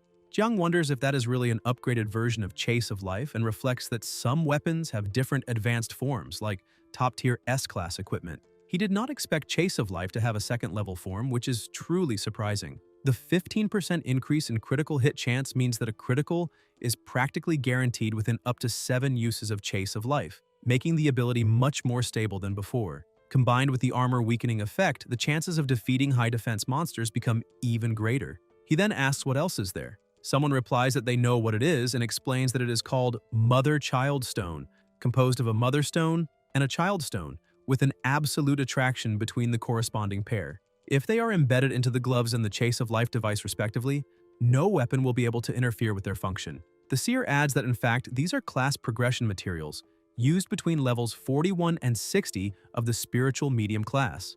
Ruin comments that his item is a drunken immortal gourd, used to store wine. It can enhance the effects of all types of wine by 30% and also reduce hangover by 50%. The protagonist observes that those rewards seem almost tailor-made for each of them and asks about his partner's rewards. Ju tells him not to worry, explaining that Nuon and he are still part of the military forces, so their rewards were already sent directly to the captain in advance. He adds that he was right in predicting it. This time, the rewards were distributed based on each team member's fighting style and needs, which shows a truly generous gesture.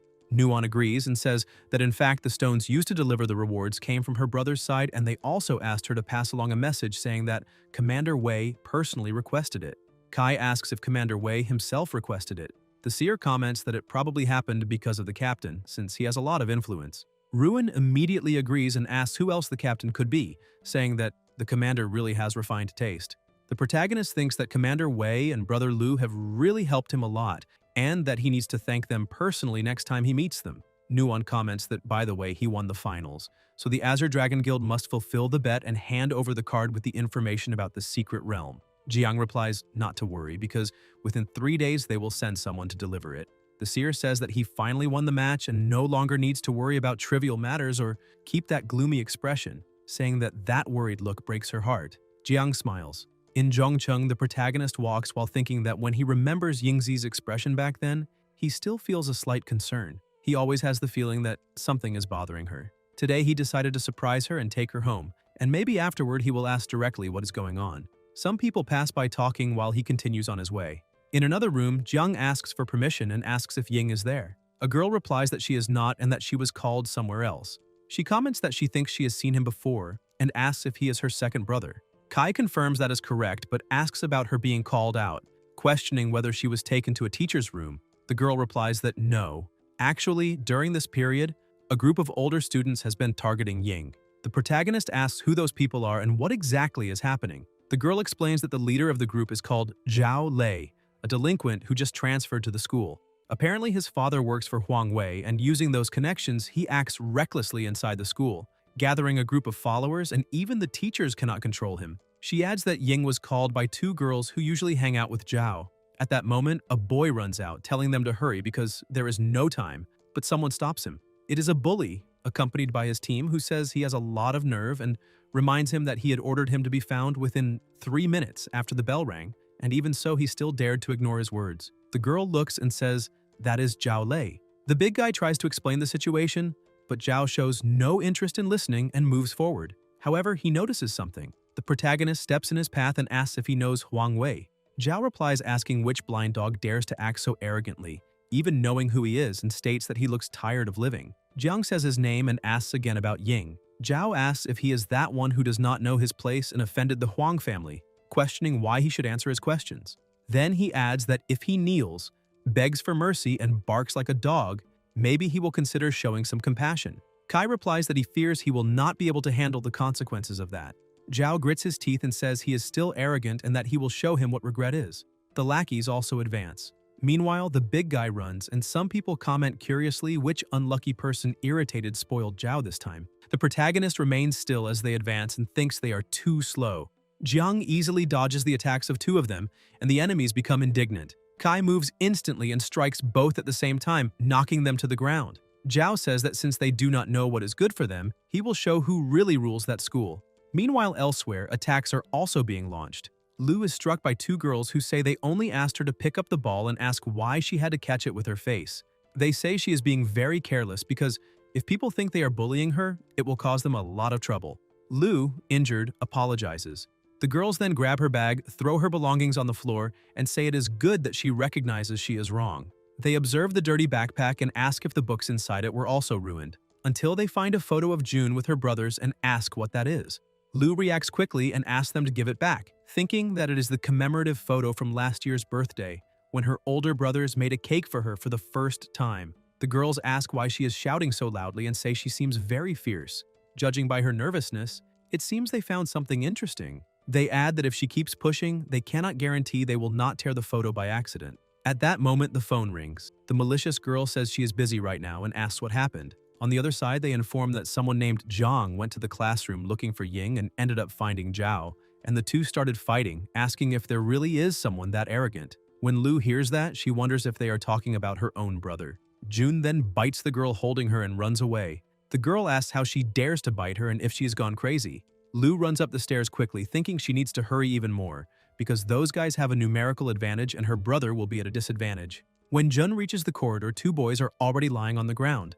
The protagonist looks back and realizes that the one who arrived is his sister. Jiang observes her bruised legs and face and clenches his fist.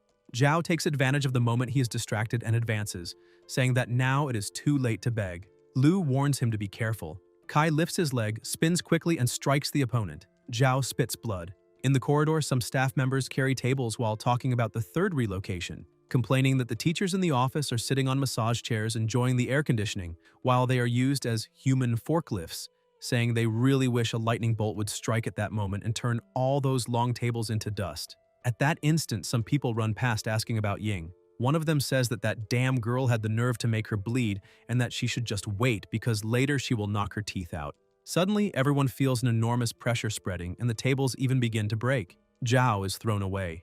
The staff look at the broken pieces of the tables they were carrying and comment that they really turned to dust. Now they do not even need to move anymore, and someone asks if they should buy a lottery ticket. The protagonist releases a terrifying pressure. Ying calls for her brother. Zhao, injured, thinks that it hurts too much. He has been training recently at Ghost Star and his physical ability improved a lot, so he does not understand how he still could not block that boy's attack. He also realizes that he is clearly not as weak as the young master and the others said. Zhao remains lying on the ground as Jiang approaches and says they should not have bullied her. Zhao looks frightened and thinks that that guy's aura is extremely powerful. The staff around comment that Ying really has a formidable brother and say that he is the Ghost Star explorer who recently became famous, as well as being subordinate to her brother. Kai grabs the opponent's face and recalls that he just said he was the living rule of that school. Zhao asks what he intends to do. The protagonist starts hitting him repeatedly and says that since he likes to treat domination and violence as rules, today he will make him remember them completely through his own body, because only those who can remain standing are qualified to talk about rules. At that moment, someone grabs his arm. It is Ying, asking him to stop fighting and repeating the request again. Jiang stops hitting and begins to calm down. The malicious girls are lying on the ground along with Zhao and the others.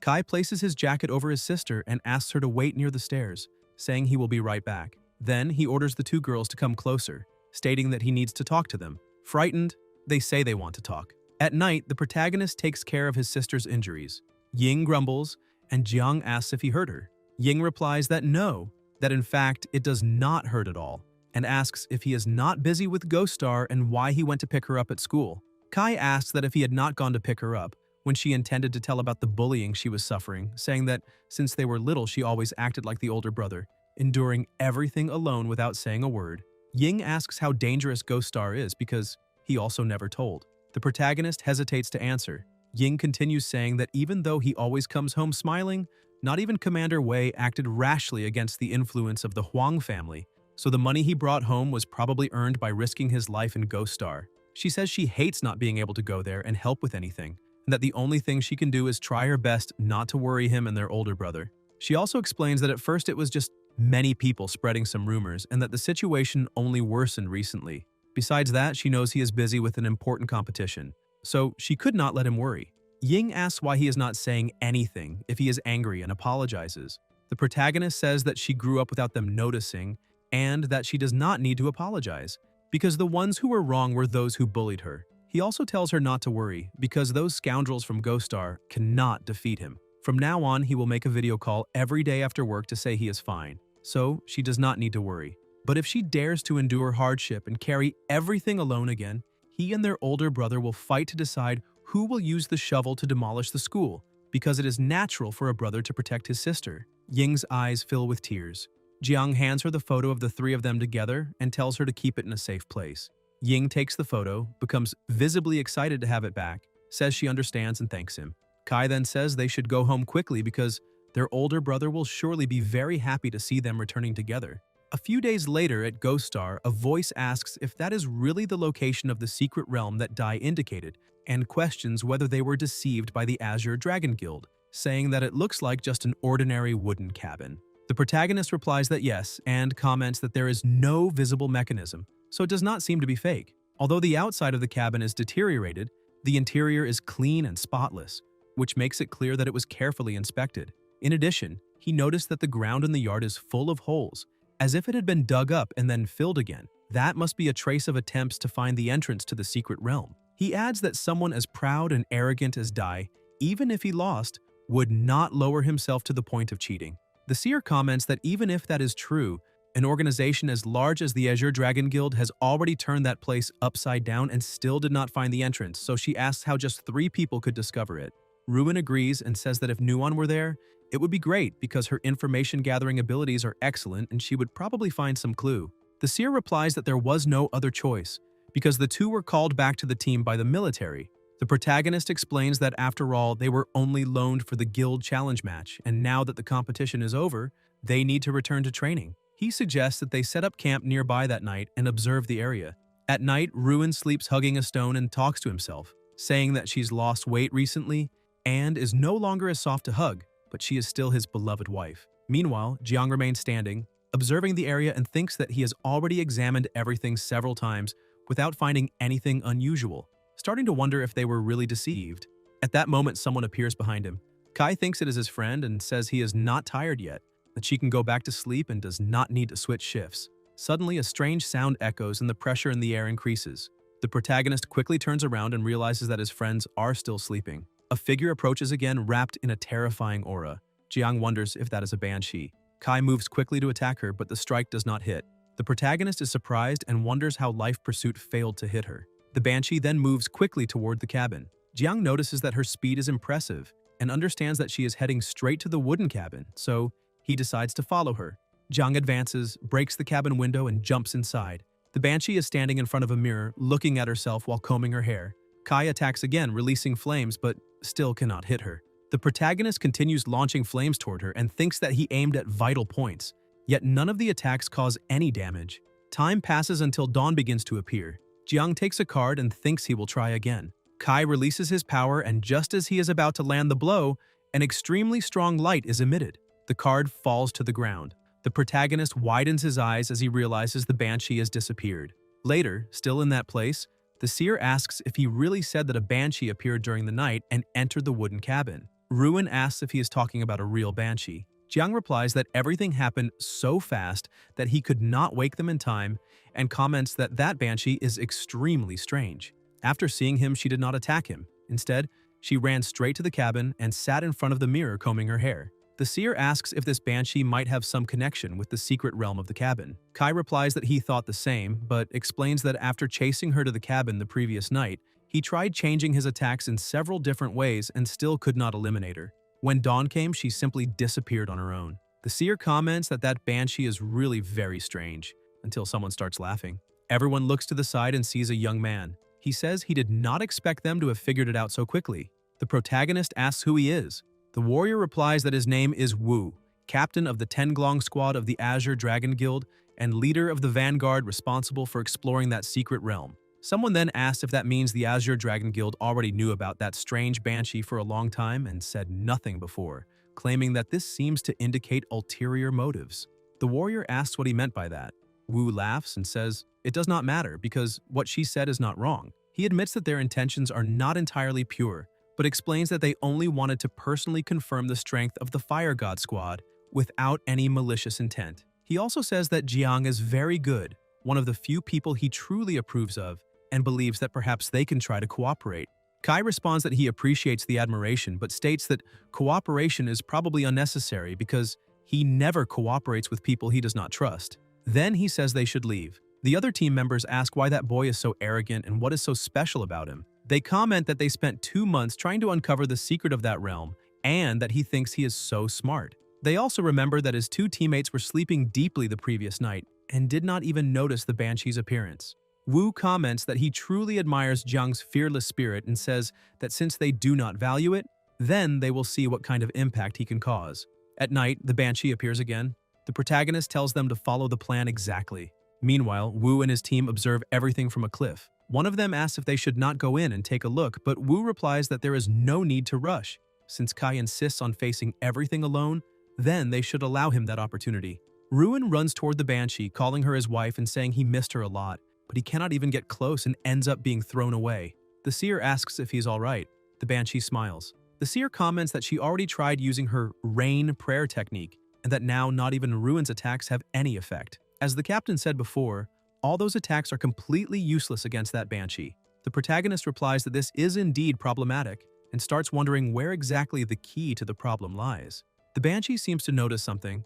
Jiang wonders if something happened too fast for him to perceive. The seer tells Ruin to quickly drink the agent to reduce the fever, and asks the captain what he noticed. Kai asks if they noticed anything strange in the Banshee's eyes reflected in the mirror. The seer replies that she did not notice anything and asks Ruin if he saw anything. Ruin also says no. The seer then asks if he is imagining things. The protagonist thinks that he is not, because his ghost eye focus cannot be wrong. He clearly sees that at that moment, a fearful expression appeared in her eyes. And it is not over yet. While carefully observing the Banshee's eyes, Jiang begins to murmur something. The seer asks what he is saying. Kai mentions the nest of fear. The Banshee smiles, moves slightly, and says that he is qualified to enter the nest of fear. At that very moment, the protagonist widens his eyes and disappears. His friends become alarmed. Meanwhile, the Banshee continues sitting in front of the mirror, combing her hair. The seer calls for the captain. Outside, Wu asks if something happened. They enter the cabin and ask what is going on. The seer and the drunk are attacking the air desperately and ask where they put the captain. Wu orders them to be stopped. The team restrains the two and tells them not to mess with that, because that mirror may be the key to unraveling the secret realm, and they cannot simply destroy it. Wu demands that they immediately explain what just happened and asks where the captain is. He thinks that it is not even dawn yet and wonders why the Banshee disappeared. The seer replies that the captain was sucked into that mirror. Wu is shocked when he hears that. Suddenly, everything around starts to tremble and the pressure increases. In the mirror, an inscription appears saying that the personal secret realm, Nest of Fear, has been activated and that regardless of whether the explorer manages to pass through the secret realm or not, it will permanently disappear afterward. Wu is even more surprised. The Mirror of Revelation then begins to display the explorer's combat progress inside the Nest of Fear. Elsewhere, the protagonist opens his eyes in an empty and dark space and wonders what is happening, questioning whether he was sucked into the mirror. The system congratulates him for entering the personal secret realm called Nest of Fear. Within 30 seconds, he must eliminate all creatures of the Nest of Fear secret realm. Then the Mirror of Revelation will answer his questions and help him overcome the fear of the unknown. For every 10 minutes that exceed the completion time limit, he will lose one chance until none remain. Jiang is still confused and tries to understand what kind of challenge that secret realm is, what the Mirror of Revelation is, what the creatures of that place are, and where they are. He also wonders if the challenge has already begun. Kai releases flames around and questions why everything is still completely dark. New notifications appear informing that the weapon's flame effects are preserved in that secret realm, but any luminescence will be eliminated. The protagonist then realizes that this means he will have to complete the challenge without being able to see the monsters. Suddenly, several red eyes appear in the darkness. Jiang is surprised to see that they have finally appeared. Then Kai advances to attack. The system congratulates him for defeating a creature of the secret realm and informs that he gained experience points. The protagonist continues releasing his flames and defeating several monsters until the first wave ends. Jiang wonders if that is how the challenge should be completed, and thinks that a few dozen monsters do not seem difficult. However, soon after, more monsters begin to appear. Kai realizes that it is not just a few but countless monsters advancing. Before they can attack, the protagonist advances first and causes a huge explosion. Some monsters are eliminated immediately, but many still remain alive. Jiang wonders how many there are and thinks he needs to act even faster. The system then shows the time spent in combat. Outside, Wu observes the information displayed in the mirror and asks if that number means Jiang eliminated 77 monsters in 44 seconds. The partner beside him comments that the monsters of a secret realm should not be weak, so eliminating 77 in 44 seconds is absurd. He observes that sequence of numbers and concludes that it may mean there are 1,000,000 monsters inside. No wonder the place is called Nest of Fear. It is definitely not a place made for humans. The seer widens her eyes upon hearing that there may be 1,000,000 monsters. She remembers that during the battle against the Merman Lord on Everfrost Island, at least tens of thousands of human players fought together. She wonders how the captain could defeat so many monsters alone now. The seer then says she also wants to enter the secret realm to save Captain Kai. However, she immediately realizes there is no way to enter and asks what that means. Wu explains that it is a personal secret realm and that these realms are different from common secret realms because they only allow one explorer at a time. He adds that the rewards of these realms are usually much more generous, but at the same time the explorer must face unknown challenges completely alone, and the difficulty is much greater. Although it is unfortunate, he believes Jiang may not be able to hold on for much longer. The seer is frightened when she hears that. Meanwhile, inside the challenge, the protagonist continues fighting intensely against the spiders, with fast and powerful strikes. Jiang leaps across the ground while thinking that 20 minutes have already passed. There are so many monsters that even the system cannot keep up with displaying the experience points gained from defeating them. They have low health, almost no intelligence, and can be eliminated instantly, but they keep appearing non-stop. No matter how fast he attacks, he cannot destroy them all. Now the situation worsens even more, as he feels he can hardly continue fighting. The spiders shoot their webs and make him fall to the ground, taking the opportunity to attack. The creatures advance together to attack him. The protagonist thinks that maybe this time he really will not be able to win. The spiders cover almost his entire body. Jiang thinks it would be absurd to be defeated by such low-level creatures. At that moment, the system sends a notification, informing that the explorer has been detected in a critical state. Player's exclusive divine artifact, hidden effect of the Reaper card, Wheel of Fate. An aura begins to circulate around his body, emitting an intense light. Kai activates his focus eye. The system appears again and congratulates him, informing that in that state, the hidden effect of the Reaper card, Wheel of Fate, has been activated. He must spin the Wheel of Fate, which will randomly select a result for him. The protagonist wonders about the Wheel of Fate and realizes that the Reaper card truly has a hidden effect. New notifications appear saying that each result has both reward and punishment effects. By spinning the Wheel of Fate, the user agrees to accept both effects. It is also informed that the effects of the Wheel of Fate are influenced by the player's dual talent, and that within one natural month, refusing to spin the wheel also counts as one use. Jiang reflects that these are ambivalent effects of reward and punishment, possibly a glimpse of hope or eternal condemnation. The system asks if he wishes to spin the Wheel of Fate at that moment.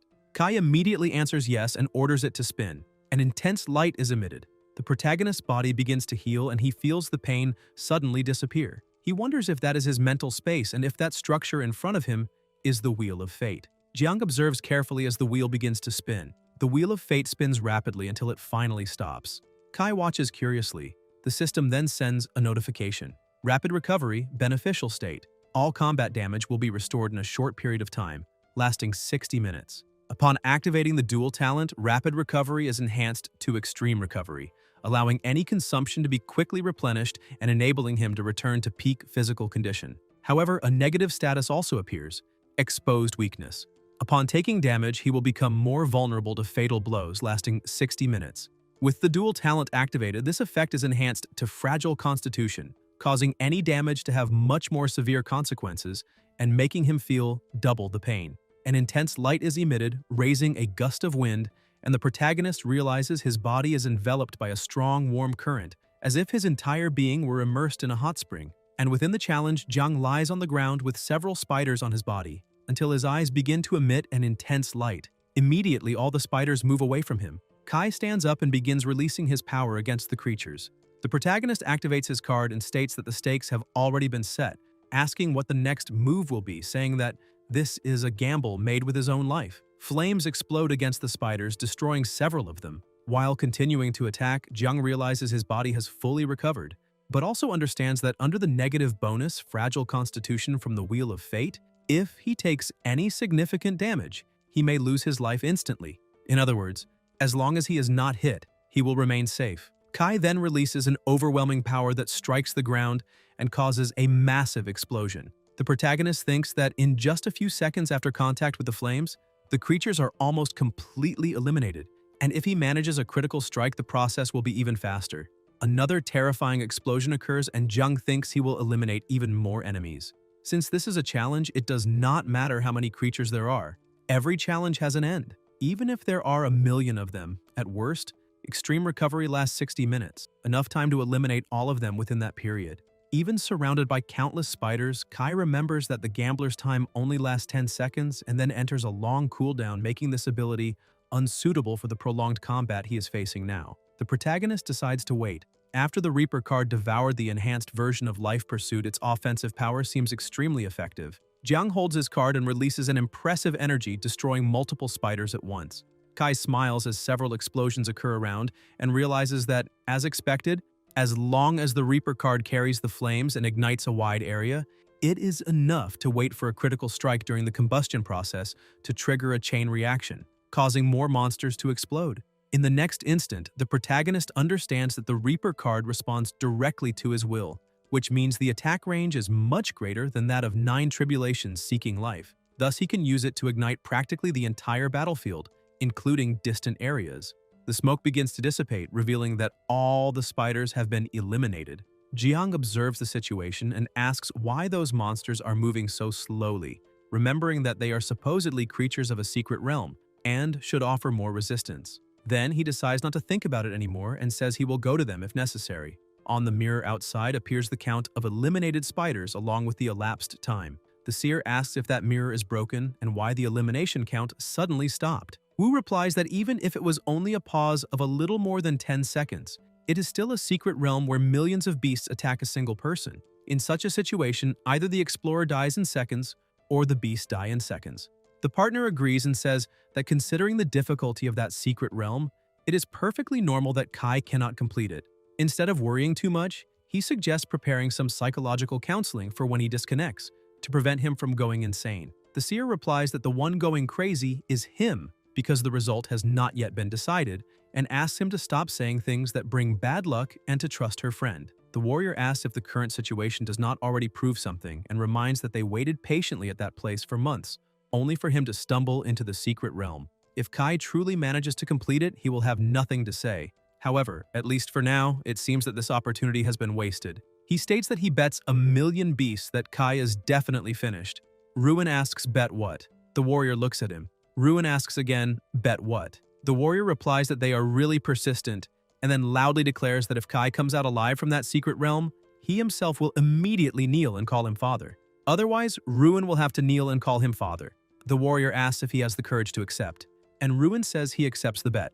The seer asks what is going on. The warrior is surprised to see that the elimination number in the mirror has started to increase again. Meanwhile, inside the challenge, new explosions continue to occur. The spiders emit shrill sounds. The protagonist observes and comments that so they were all there, and that they are also creatures of the secret realm. He asks why they are running away and states that he will keep fighting because he cannot stop now. The impacts continue, the spiders are hit, the smoke dissipates, and Jiang holds the card in his hand. The system then sends a notification informing that all creatures of the secret realm have been eliminated. Total elapsed time, 1,447 seconds. He asks if it is over, and comments that there are still more than 30 minutes of the extreme recovery effect remaining, saying it would be a waste not to use that time. A light is emitted, and the guardian of the secret realm, Claire, congratulates him for completing the Terror Den challenge and states that she will now present the rewards.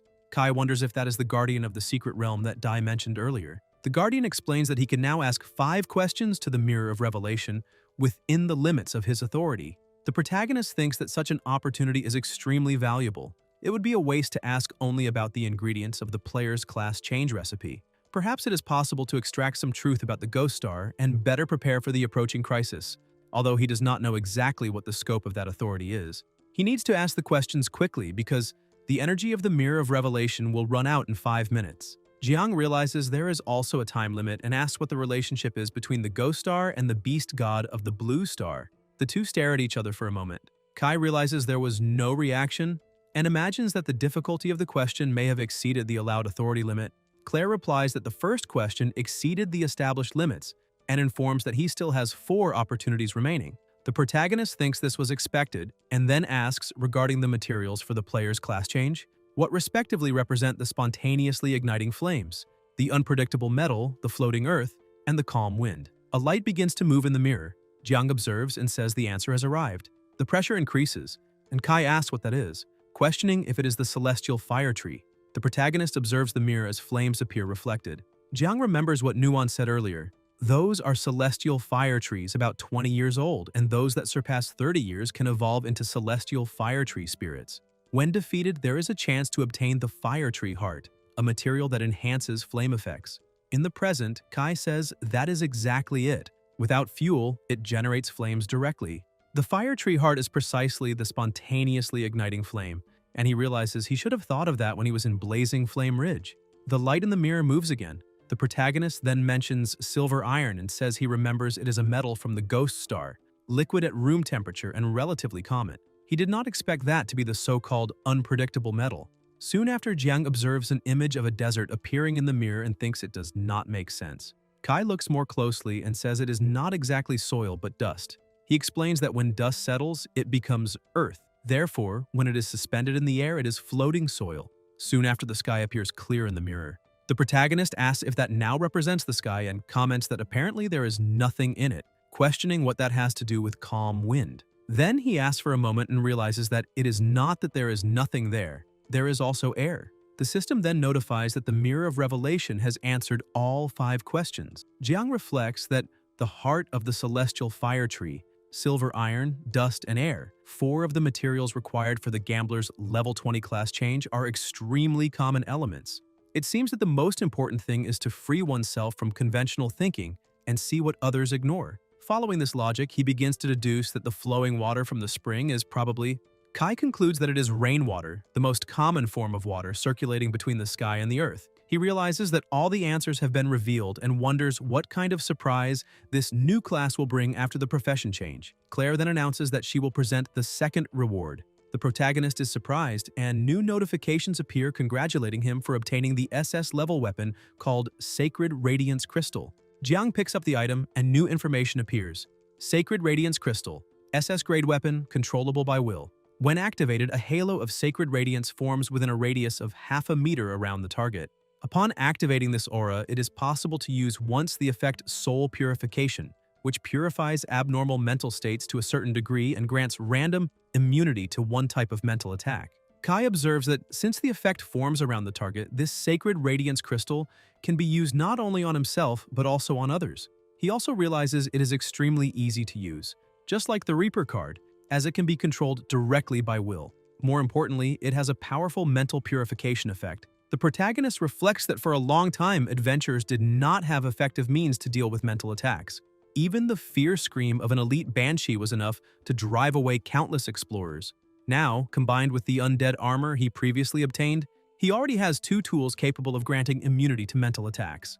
The system then notifies that during battle, the halo can imprison the target and restrict its actions.